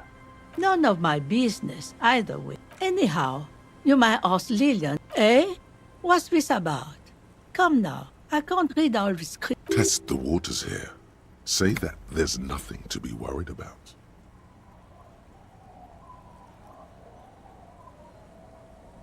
Huh. I might be half blind, but it looks like part of the village is gonna be a street. The best part. The part we need to get out of our... Have you asked Lillian about this?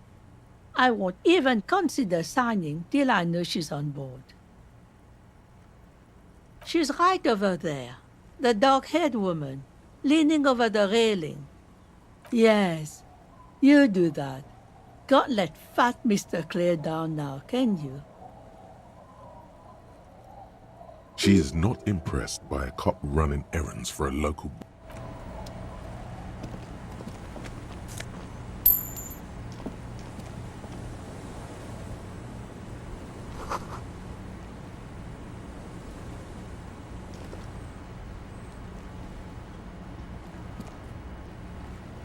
The door has seen better days. The layer of paint has started to peel off due to the salt and wind from the sea. Even the lock looks... I'll wait outside to give you some time and privacy to check out your new living arrangement and look for any signs of Ruby.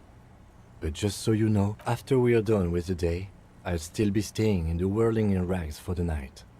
We'll meet in front of the shack in the morning. The key turns with a satisfying click. You can enter the shack now.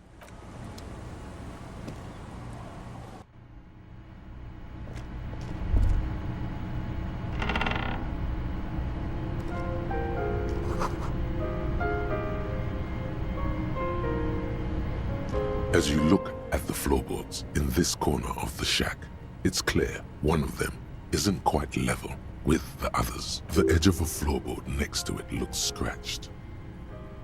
Hollow space underneath the floorboards is dark and damp. You can barely make out the mixture of sand and sawdust below. Nothing particular catches your eye. Looks like more reeds. There might be something hidden inside the sand though. Something bad. Someone's night thoughts. Alarm. You stick your hand in and start combing through the sand. Dry, not like outside. Fine dust. And then, something hard wrapped in paper. A small cylindrical object. You pull it out. A bullet. A 9mm bullet, to be exact. Fit for all muzzle loaders of that caliber. The floorboard doesn't care. But maybe the washerwoman does. You have enough to confront her with. Holding the bullet, you get the feeling this isn't ammunition against you. It's for herself.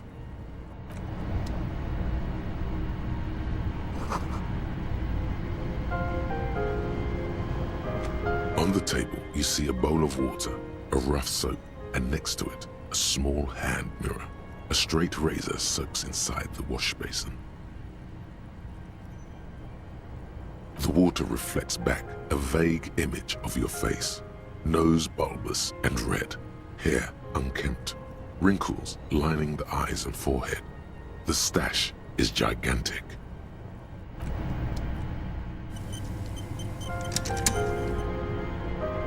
On the table, you see a bowl of water, a rough soap, and next to it, a small hand mirror. A straight razor soaks inside the water. Like an artist with a brush or a master swordsman, you use the small mirror and the straight razor with some soap to remove all that unkempt hair from below the noseline. The sharp blade chafes against your skin, producing a scratching sound. The surface underneath the beard feels tender, the air brushing against it chilly. They feel so smooth, surprisingly so.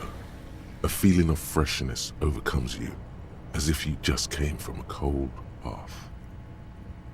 The water reflects back a vague image of your clean-shaven face. Despite the bulbous nose, unkempt hair, and persistent swelling, you almost look like a Your face, such as it is, a regular human face, sans expression.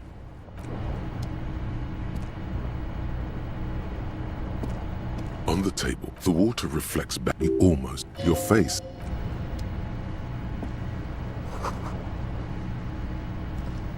An old mirror hangs on the wall. You see the reflection of your face in it, such as it is, a regular, clean-shaven police officer. Like the rest of you, it comes from a bad place somewhere in the...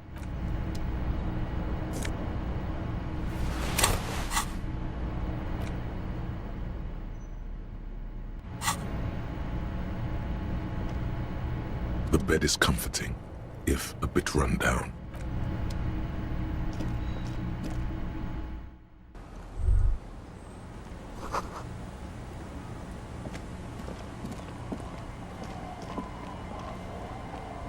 Our tenant, the policeman. I hope the waves don't keep you up at night. What can I help you with? Damn that girl. Bullet? You didn't put it there, did you? She did. Gone and hid things in there? She's usually a good tenant, and not a stupid. Yes, I let my room to that Ruby girl.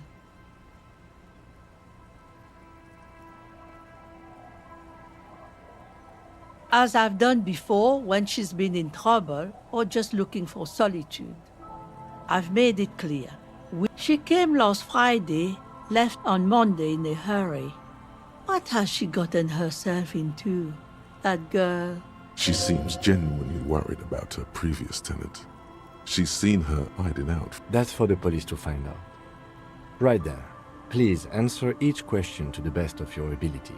I'm sure we... Yes, early with the dogs, around 8 o'clock, I think. She probably heard the lieutenant's Kanema drive by, and it woke her up, just like it did you. Yes. That is a downside of having a 130 kilowatt engine. It lets the bad guys know when you are coming. I cleaned it, like I always do. No. The truth, sire. She's good company. Knows how to talk to an old woman. At my age, you don't get a lot of quality conversation. So I really appreciate that about her. Did she talk to you much during her last stay? No, she was mostly silent this time. Kept to herself. She tried not to let it show, but I could tell she hadn't come to fish. Usually she likes to cast a few lines, but this time she mostly stayed in her room. How would I know? She's a gruff one, but not violent. She doesn't go around toting a gun. You could ask her about your hunch, that it was a desperate measure. See if she thinks Ruby fits the bill. Aye. Do tell. Exit from what?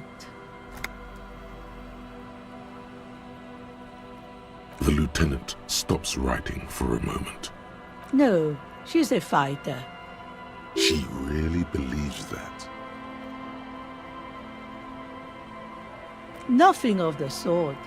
Sure, she was no stranger to the bottle. She fit in that way. But I only knew her to have a beer on the beach while watching the... She isn't what you call a drunk. Even offered me some from time to time. Said it was part of the communal life. But I never saw her lose control of herself the way some people do.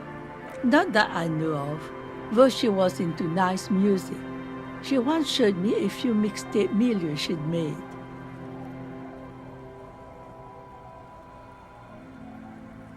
Although I guess she was pretty handy with the mechanical and technical stuff. Even fixed the heater in the shack.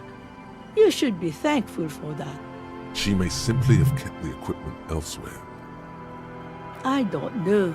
Further up the coast, she tried to leave quietly, but the hinges on that door screeched like a cat in heat. Woke me up. I heard her rushing in those heavy... It's a peninsula. She might be trapped. You'll never find her, you know. She knows the coast like the back of her hand. You? Only just a rat. I wouldn't worry about that, man. We are persistent.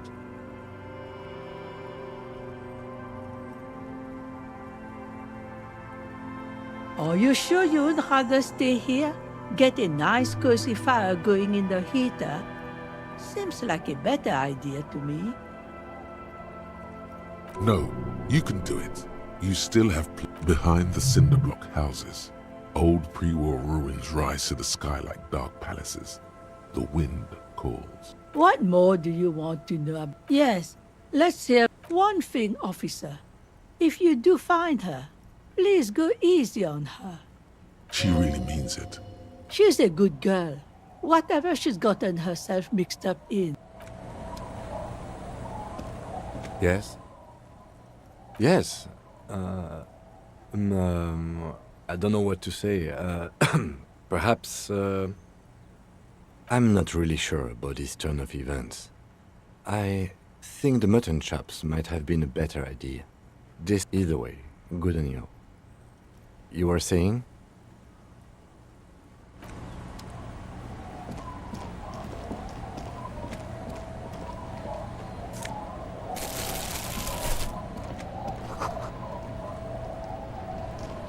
Hi, officer.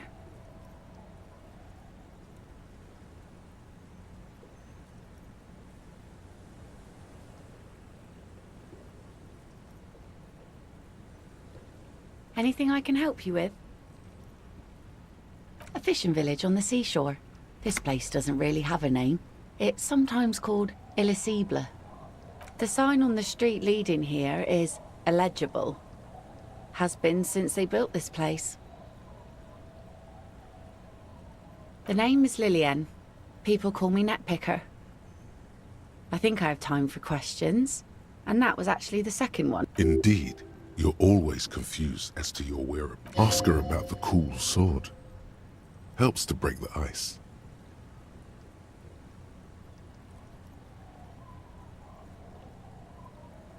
Unfortunately, the factory sold this one with a 3-year warranty instead of a story. It's to intimidate folks, mostly. Not really. I know some basic moves, and I know it sure as hell beats a knife when you're in a tough spot. It's a regular mass-produced sword, like a shovel or an axe. Nothing fancy, just for intimidation. From time to time, people need a lesson in respect. That's just the way it is. Back in the day, I caught the eyes of many men. And believe me, men need a lesson in manners from time to time. What makes you think we haven't? The truth is that almost everyone in this life is scared and tired and stupid and too dull for that. That goes for men too. But they put on an act for us. Pretend like everything's good and living in shit doesn't bother them. Like anyone falls for that. No one wants to talk about how frightened they are. But only frightened people are really dangerous. And plenty of them are dangerous. No, I'm afraid not. Tempting to confiscate the blade I used to keep these animals in check.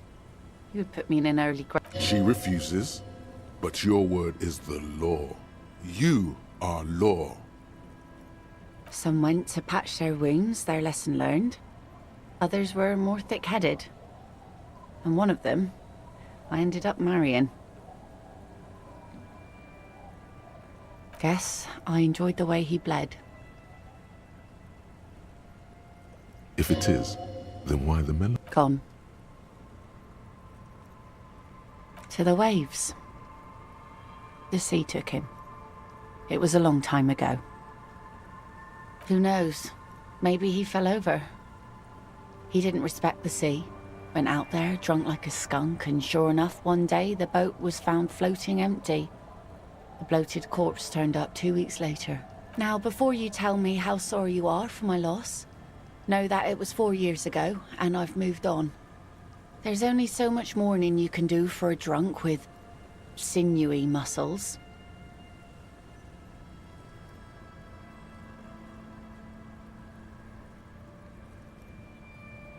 Us working folk don't have the luxury to be bedsick with melancholy. I buried him, mourned for an appropriate amount of time, and when life didn't really change that much for me and the kids. This is neither a touchy nor a very interesting topic. She looks like she's ready to go on a date with another, better, drunk. Ask her. Both of you could need some action. Sure is. The sun, I call her, coated with a fresh layer of tar just yesterday. It'll take some time for it to dry, assuming the sunny days continue. Aye. Sunny days. You got a problem with that? No, ma'am. We have... Good. It would have been bad news had it turned out it wasn't a sunny day. Bad news for the skin. There's a moment's silence. She looks at the slushy snow melt on the yellow belly of the boat. Shot, huh? The boat will be ready when the sea turns and the winds settle. You can't command the weather, officer. My prediction, it will be at least 2 days. Let's see. Who are you looking for? Okay. When did this person stay here? Oh. I've been out on the sea for most of the past week. The weather's been good for fishing, so I usually start at 4 in the morning. Yes, that's the optimal time. Got to make the most of the calm. I've been sleeping like a corpse after. The sea really takes its toll. Now I'm just waiting for the wind to... Sorry I couldn't help you out. Maybe I can help you find someone else. I don't think I know what these are. Care to elaborate?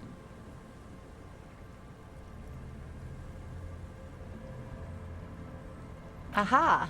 Like snowmen. 2 odd guys have been wandering around here, nose in sand, talking nonsense about snowmen and the like. Right. Not only snowmen, also green men, monkey men burning... Oh, you're getting it. And it is gorgeous. Don't really know. Further down the peninsula, I guess. I mean, that's where they were heading. Who else are you looking for besides snowmen? Yeah, I'm not really looking for that anymore. Not much into the middle-class ones either. Could do with some landed gentry, but apparently they don't make those anymore. I wish I could help you with that, but I haven't seen your working-class husband. She seems genuinely sorry for not being able to help you. Really? Are you sure you're not also looking for Nadia Harnancourt? Or Ignis Nielsen? Or a lot of stuff?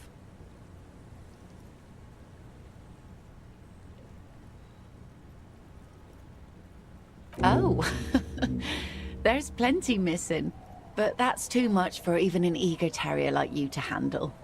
Oh? Really? A lot of stuff. I guess that makes you into some sort of terrier. Unbelievable. You are looking for more lost things. Doom Spiral losing his jacket, on the other hand, is very believable. It's a good thing, too, that he has an actual police officer looking for it. Good old Doom Spiral. Upper management... That's odd. Is she actually impressed?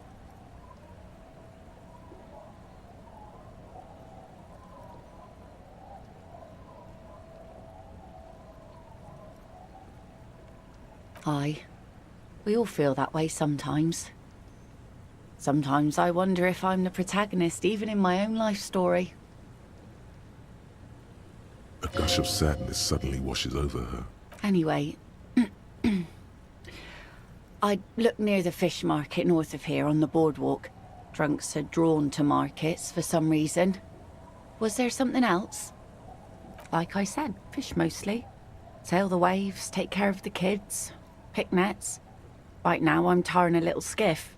I sell the fish to people in the Delta to serve at their fancy restaurants. Authentic insular Indian cuisine. Sometimes I also walk to the beach to see what the sea has given up. Keep it professional, man. Don't make it... This is what is called a conversation. You don't have to be guarded right now.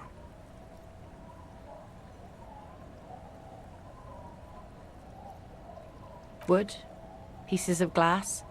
Every once in a while we see dead bodies. Bottles, drugs also. Lost cargo in general. Most of the time it's just wood and glass.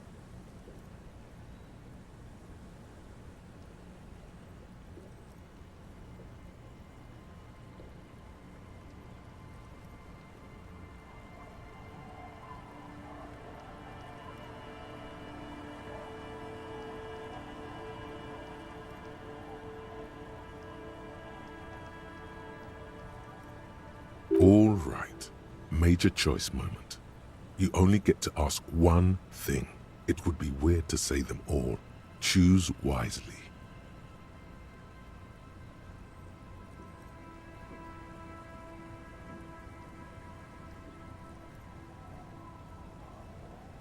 Well, you're barking under the wrong tree then, officer. I have no interest in floaters. Yeah. Maybe stay clear of the things reminding her of the floater she used to be married to. Just saying.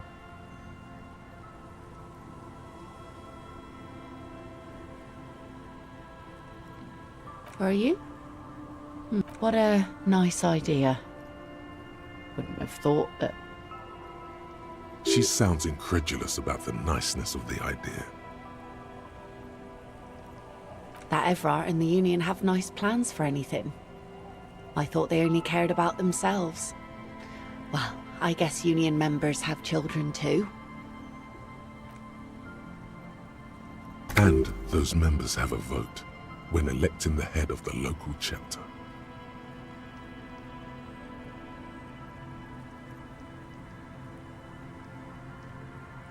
Aye, if you say so.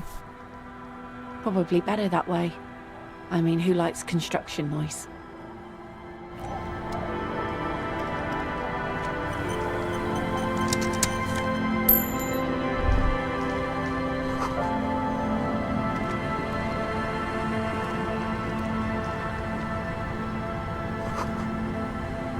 I'll just keep the Cordeleche in the channel, if that's okay.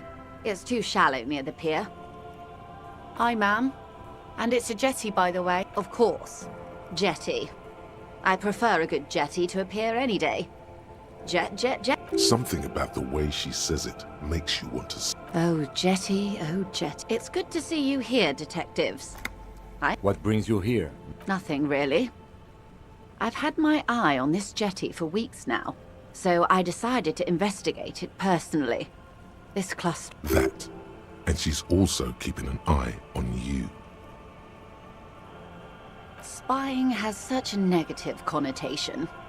I did track your progress along the coast, however, and decided I would be better able to assist you from here.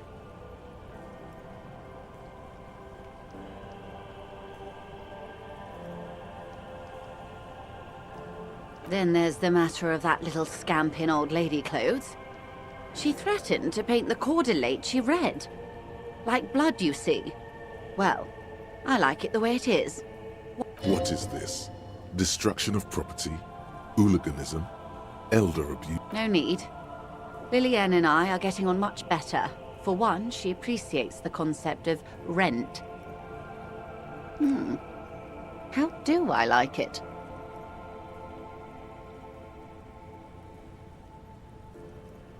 Water drips down eaves of Eternite.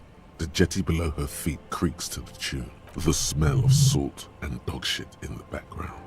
It's pornographically poor. The street has no name, all the men are dead or missing. And is that the carcass of a motor carriage over there? I'm surprised that woman hasn't put me to the sword yet. Maybe she will.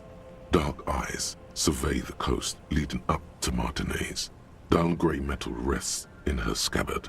A sword. The wind is too loud for her to hear. Fortunately for you, madame, the RCM is on the sea. All right. Politics time. Real men, real politics, real thoughts in your head.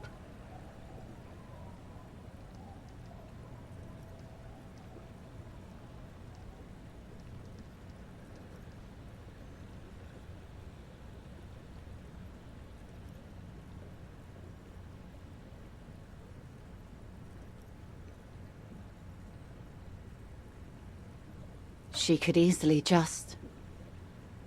You detect a note of longing. Have I told you how they discovered this place? No, they're in Sealindian, Isla. I'm guessing you don't know then. Well, your condition has left you no worse off than most of these people. The literacy rate is around 45% west of the river. 50 years of occupation have left these people in an oblivion of poverty. I knew you would sympathize. Most Revacholians will never know what this place means. Our home. This island of matter. Or why they were ferried over in the first place. Remind me to tell you one day. For now, how can I assist you in this new location? Do we? I hear you have singled out a suspect and are in pursuit. This is This story she will tell only before she leaves Martinez. At the very end. Maybe there is something else I can assist you with, while you're hot in pursuit. By love, you did. She is memorizing your... Pleased to meet you, Lieutenant W. Freighter Dubois. I am glad to see a man of high qualification. The situation is precarious. What can I help you with, Lieutenant Freighter? Oh? A referral, you mean? I take it this was for someone in the RCM. Don't answer that. My liege, this woman has half convinced herself already. All it would take is a little nudge.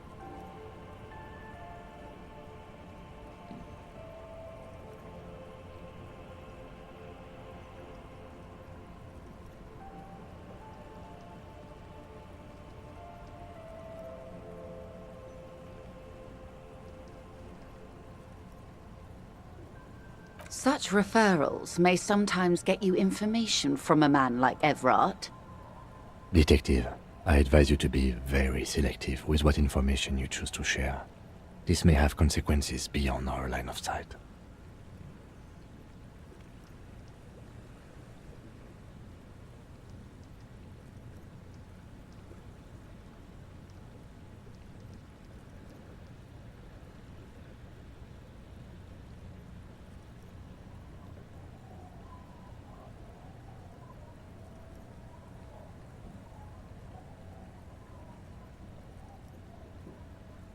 Brinkmanship or saber rattling?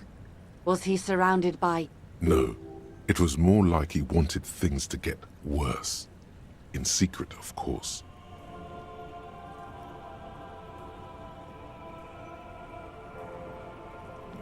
Or he wants you and me to believe he wants to go to war. Of course, brinkmanship takes showmanship. We should have seen it before, in his office. He might well have been performing for us. There's always that risk, man. But if I may offer, he means it. I'll think it over, Detective. This gave her pause. She's pensive. Have I underestimated the Union's ferocity? She has to ask herself by now. Misinformation. This is all because we haven't shared information on the lynching yet. See? Already the adversary uses it to their advantage. Don't let him... Hurry up on that probe. The moment you tell me you're finished at the traffic jam, I will gladly tell you the company's side of the story. She was worried for a moment. that she's overplayed her hand by not sharing info sooner. Then she settles down, curious to hear more. What you've said is quite an... Sounds like he has you running errands, Detective. A well-established dominance ritual. Where did he have you deliver it? Here? Oh no. What does that bloated hellbat want with my... It's clear the village has already grown dear to her. Strangely so. No, don't tell me. I don't want to know what he has in store for this place. A giant statue of him, or better yet, his twin brother. Practically the same thing, but makes him seem less like a psychopath. A youth center with Edgar Clare's statue on top of it. Go ahead. Help him. Make it so. I have no power to stop him. I should be. In my youth, I had a brief dalliance here in Martinez. He was an older man with impossibly broad shoulders. He's probably dead by now. Even his shack is long gone. Not that it matters. These buildings are all carbon copies of one another. Yes, I was slumming it with some girlfriends of mine. We had boats and... Don't hold it against me. My paramour certainly did not. Not overly so. It's not like this was the only place we visited. Me and my girlfriends from Azon with our shiny boats. Like reavers, we told ourselves we were the worst thing to happen to the coast since the Coalition landed in '08. Imagine. She's sentimental, all right. You don't know enough about her to find out why exactly. She will keep her secrets for now. First, there won't be a youth center. Whatever he's told you or the residents, it'll be something horrific. Perhaps even a fishery. I've been speaking with Lillian here. She gave me the idea. The infrastructure is all here, and with my connection, sadly, it's just one of the million things I'll never get round to. I just have to accept that I'll never be the rich candy girl who goes around solving people's problems with... Yes. I'm sad I'll never have the time, Detective. I've always wanted a dilapidated... She is more defensive. Full of ghosts and ancient memories.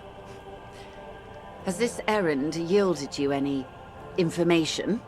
Of course, Detective. You...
Hello, mister.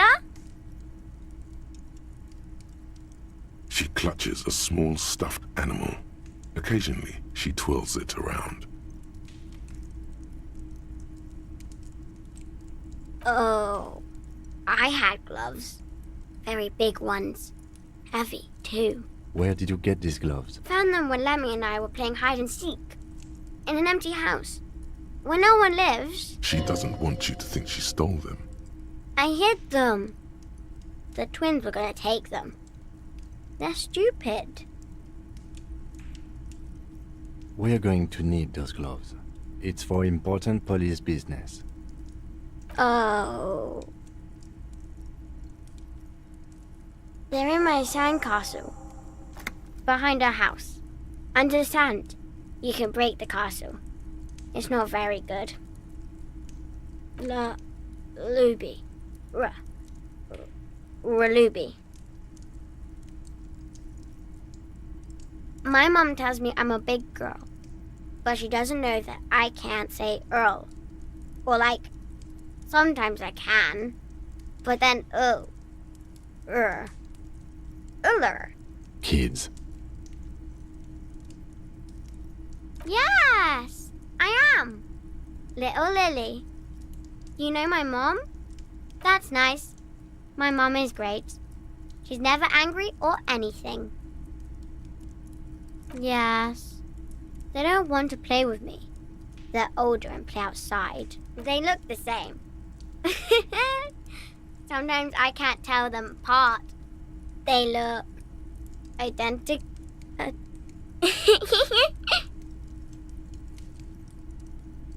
It's a grouse. You might be able to get on Gart's good side if you make up for the skewet you broke. I don't know. Sure. I mean, you already took it. I don't like it anyway. It looks angry. It's Lammy. He's my friend. Sort of. Like...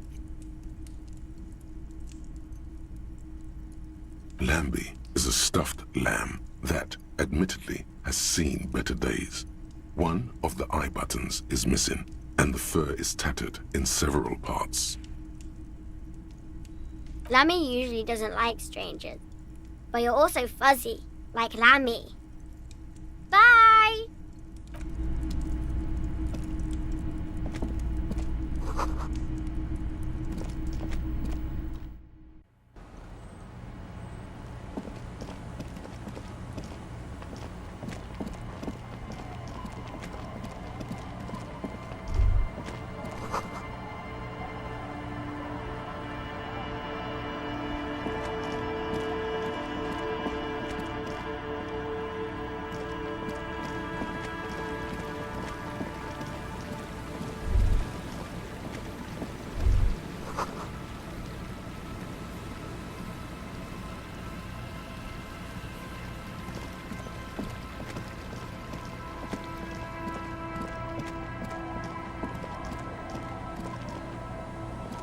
Weather has not been kind to Lily's little sandcastle.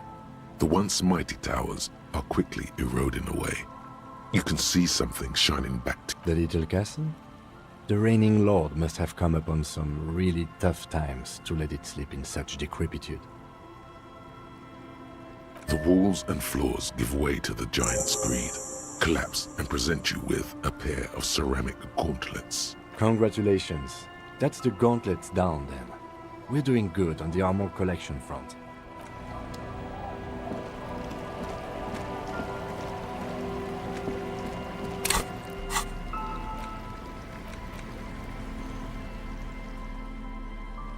You hold in your hand the colorful primer.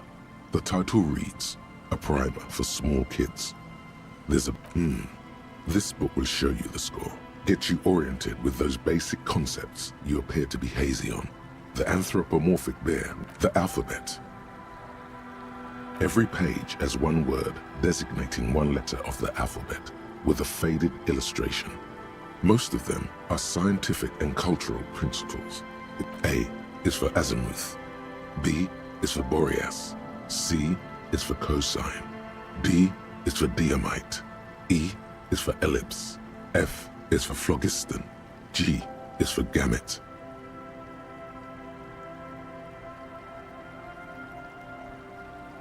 H is for homeboy. I is for econ. J is for Yura. K is for Q is for quasar. R, that's it. You know that. Good. It is a very useful skill to have, he thinks, for all sorts of light.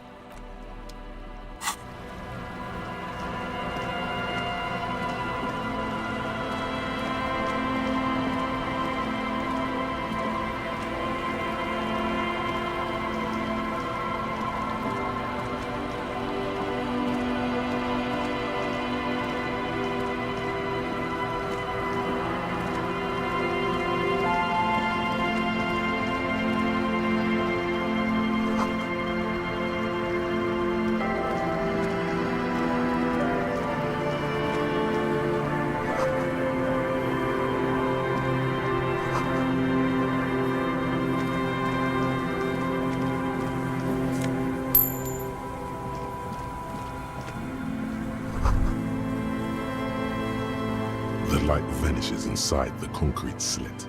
The structure goes deep under the earth. Maybe it's just a storm drain for the sewer. No idea. Could be. We might find her down somewhere. There's an old storm drain system beneath Martinez that's mostly collapsed. In conclusion, she could be under any building. I hope not. There's no echo.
You see a once bright mural towering above you. The signage has peeled off over the years, but you can still make out Feld Electrical R&D. A slogan used to intertwine with the loops a long time ago. Now only a shadow of peeled letters remains. It says, "Tomorrow is just a whisper away." Looks like tomorrow never came. Above the mural, a collapsed roof, broken windows set in walls that are cracking and will soon also fall, and the coastal breeze rustling and sighing in the remains of the edifice. Feld Electrical. How ironic. All these dark rooms. There's something in the wind. Sometimes the only way to go forward is to fail first. Maybe we could, ask the man who's pointing at the building? Great idea. In there? She could. Or she could be in the identical room over there, or in that boat shack. In that church tower, maybe. Why single out this one building? Suddenly, all is quiet. There is no cold hand brushing against your forehead. No rustle in the reeds. The wind has died down or gone behind a corner. You only hear distant.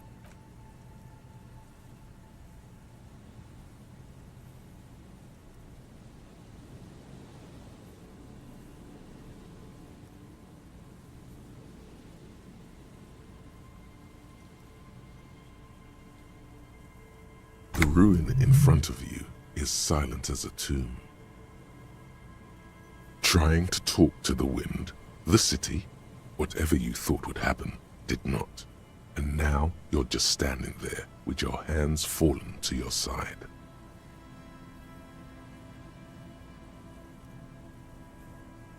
Is trying to talk to the city something you've done before?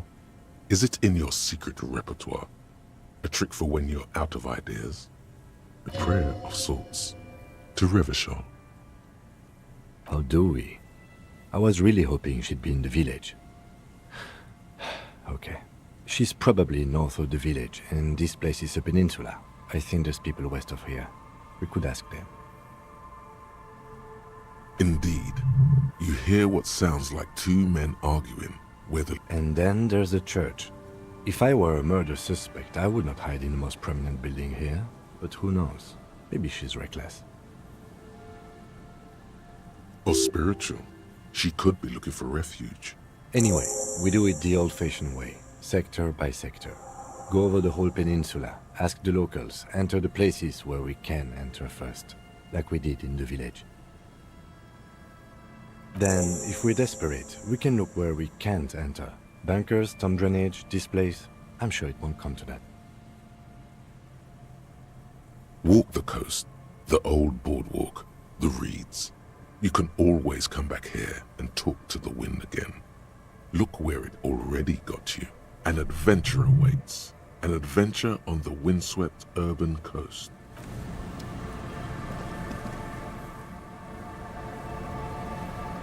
And Mikhail noticed the windows, especially with how there are no windows on the south side.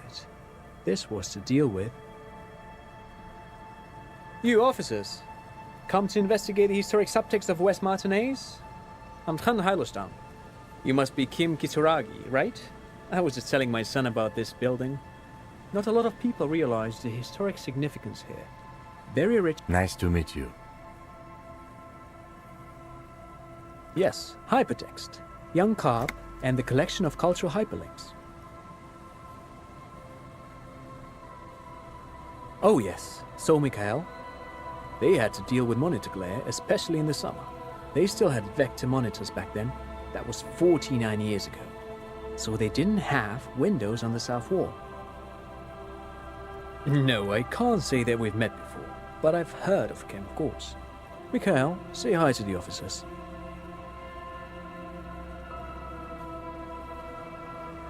Mikhail's a little tired today. We spent all night trying to run Orbis on his radio computer. Have you heard of it? It's a programming language used in Grad. Quite tricky, but he wanted to play this Grad-made adventure program. We've been getting really into Worms lately.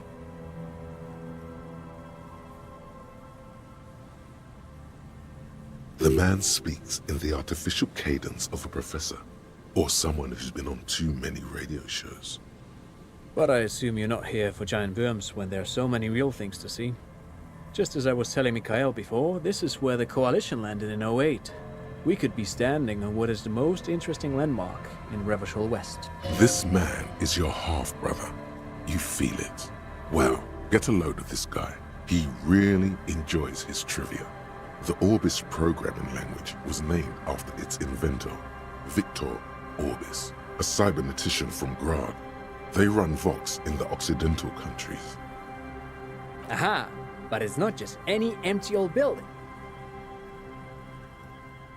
What not a lot of people know is, this used to be the R&D department of Felt Electrical.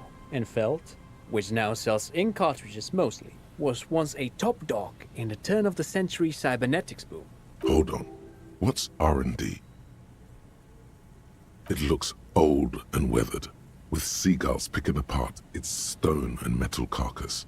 Bushy undergrowth has taken hold of the collapsed rooftop. Some kind of bird has set up a nest. Apologies, it's an acronym for research and development. They don't use it anymore. You're probably more familiar with RTD, Research and Technological Development. Mea culpa. You are not familiar with that one either. This man is a bookhead. That's not surprising. Only a vestigial ink cartridge and ferrotape manufacturer remains. They started out as a midway electronics outfit in Königstein 2 centuries ago, After an aggressive move to Revachol, Feld became a global player in the emerging personal electronics market of the pre-revolutionary era. Still, Tricentennial was beating them in business machines. But Feld had an ace up their sleeve, or should I say they were developing an ace up their sleeve? I'm mixing my metaphors here. It was here in Martinez, possibly in this very building, that they developed prototype, an elegant folding mechanism of rollers and Ferrotape ribbons, portable enough to be a take-it-home solution, revolutionizing business machines, possibly even bring them to the app, which is a feat of engineering even today's giants, Rehm, ICN and ZAM, haven't achieved yet. Indeed. The revolution! Unfortunately, their moonshot project never made it to the market. Feld's move to Revachol backfired. The revolutionary government liquefied their assets and expropriated those very advanced prototypes, possibly from this very building, or one of the adjacent ruins. All of this was built by Feld, even the boardwalk. Wild Pines built Martinez proper as a resort for their middle management. Feld built this side of town for R&D. Yes, they even built a pleasure wheel, but that got destroyed in the... A pleasure wheel? Perhaps reminded of a childhood memory. It's clear he would prefer there were a big wheel, lighting up. Yes, to lure in their star engineers. This part of Martinez was nothing but reeds before Feld arrived. They had to make the prospect of living here attractive. It was supposed to become a global center for innovation in cybernetics. But history had out of... Oh, I'm afraid it didn't end well for the boys. But this story is a bit too dark for little Mikhail here. Now, if you were to ask about tape computer... Wait, is he saying that we should just bypass the excesses of the revolution?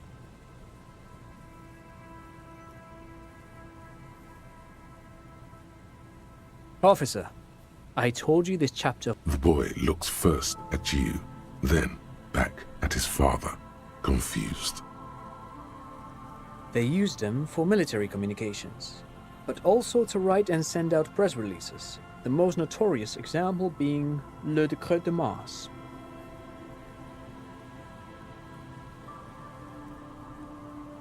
What's the Mars Decree? I mean the radio transmission sent out to news agencies and world governments by the newly created Commune of Revachol on the 7th of March in the year 02. A short-lived legislative foundation. It's a beautiful piece of text, actually. A singer-songwriter I know, Charette, called it a love poem to Revachol on her political concept album, Bon Baiser d'Insolente. You should read it. Every local library in Revachol stocks a copy of the decree. I tried to get Mikhail to memorize it. Tried to. Someone was much too interested in worms to be paying any attention. The kid takes a peek at the green and silver worm on the cover of the book, already forgetting about this part of the discussion. Actually, no one knows. No one even knows what a computer made entirely of tape would look like. But word has it, they were very elegant, exquisite, alien-looking turn-of-the-century hardware. Buckle up. 10 years ago, I did a little... freelancing, I guess you could say. I was a special consultant for an exhibition at the Wompty Dumpty Dum Center in Vredefort, Oranje. It raised the same questions, and we had lengthy discussions with Paul Ockerman, who was head curator at the time. This was before the twins Keith and Guy Juice joined the team, trying to... He did it. He said, Wompty Dumpty Dum Center, like it's the most natural thing in the world. What the hell is a Wompty Dumpty Dum Center? And who the hell are Keith and Guy Juice? The Wompty Dumpty Dum Center for Contemporary Art. The exhibition itself drew on Lagerman's notion of memory, and so there were some parallels. That's why the head curator, Paul Ockerman, chose to... In fact, I'm not. The Wompty Dumpty Dum Center is a place you can visit if you're ever in Vredefort and are ever in the market for an exhibition space / contemporary art research center. But perhaps I should return to the tape computers. As I was saying, the device itself was very elegant, fragile even. One could write directly on the tape using a special chemical solution. The machine would then analyze the handwriting, perform operations, and project output onto a white screen. It was a beautiful deli. Made of black film and folding tape structures. very, very cool. Though I understand the socio-economic causes of the revolution, it pains me to imagine the revolutionaries setting fire to this precious device. But so they did. The felt playback experiment vanished into the fires of '07. Yes, the official name of the prototype. Some sources report it as the felt playback experience, but those are incorrect. Who knows? Maybe it was an accident, or maybe they didn't want the technology to end up in the wrong hands. Either way, they're all gone now. All 3 versions of the prototype. Nothing but debris and ashes remain inside that building. But of course, what else? Sure, what's on your mind? But of course, what else? No, I'm afraid I can't help you with this one, officer. It's just a So you haven't seen anyone? No, I'm sorry. As I said, this is just... There's something friendly and familiar in how he says that. He's telling the truth. He hasn't seen anyone. I do have some money, yes, but that's not what's really important here. He's not gonna give you money. What are you doing? No, I mean, come on. You need the money. If it's not a thing, he can give you some.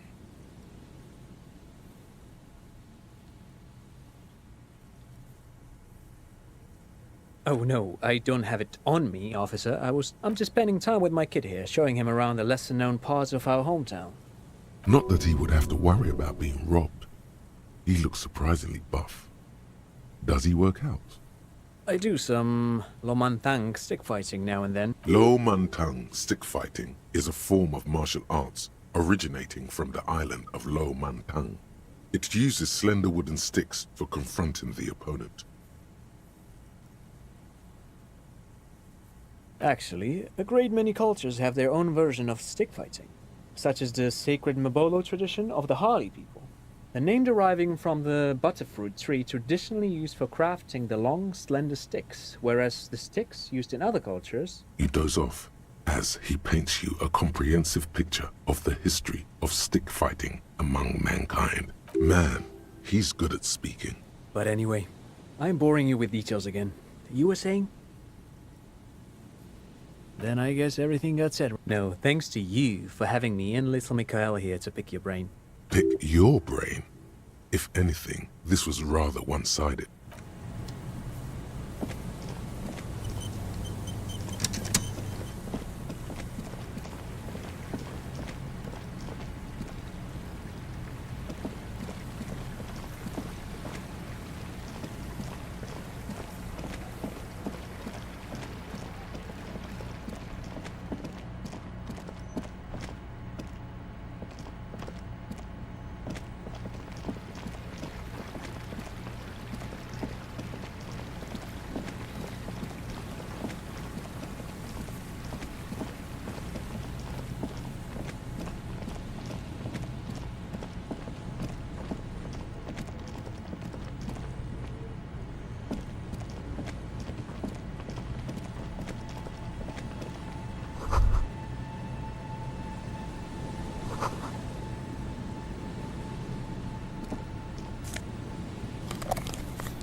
A scattering of bullet holes is spread across the cracked wall, reaching from one corner to the other.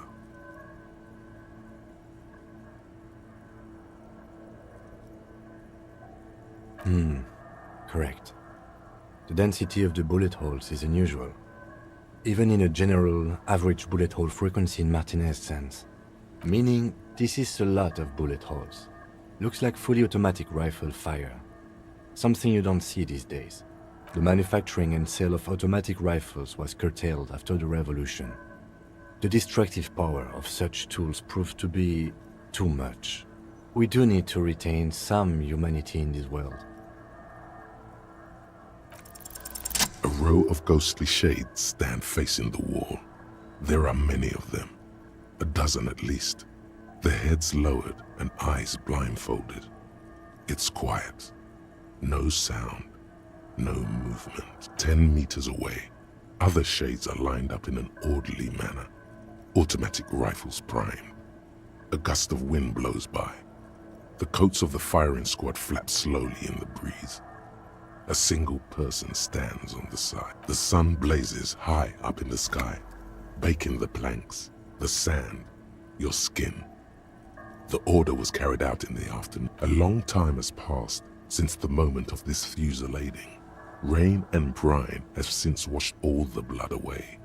Not a trace remains. The abundance of bullet holes leads to two options. Either an inordinate amount of executions were performed here, or they did not use a conscience round, where only one soldier has the loaded rifle. Looks like this was a mass execution with everyone fully armed.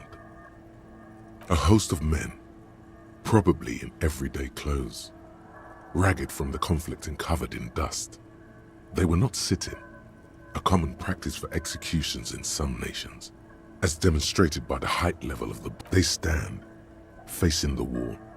It's impossible to discern any details about their person. Ordinary people, familiar, each and every one of them. Comrades, the forsaken, the wretched, who tried to rise against the horrors of the world. 7 men in combat uniforms and dark coats, holding automatic rifles aimed at the people. Soldiers from some side, but from which one? Men of duty, dark murderers, twisted by orders, young boys forced into killing. The commandant, the one who gives the order, machine gun fire crackling through the air, the lights of the muzzle flashes dancing on his face. I don't know. I don't know who died here, lined up beside that horrible wall. It could have been any of the parties involved in the revolution. Perhaps the ones executed here were the loyalist conservatives, killed by the communists at the start of the Civil War. Or it could have been the communists, put to death during... Remember what Trent Heidelstein said about Veld? Another likely scenario. Yeah, it's very unlikely the coalition forces were the ones who died here. They were always the last ones against the war. To be honest, if a coalition member was anyone in this situation, it was a commandant, the superior giving the orders. A cold sea wind blows away the figures.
row of ghostly shades facing a crumbling wall.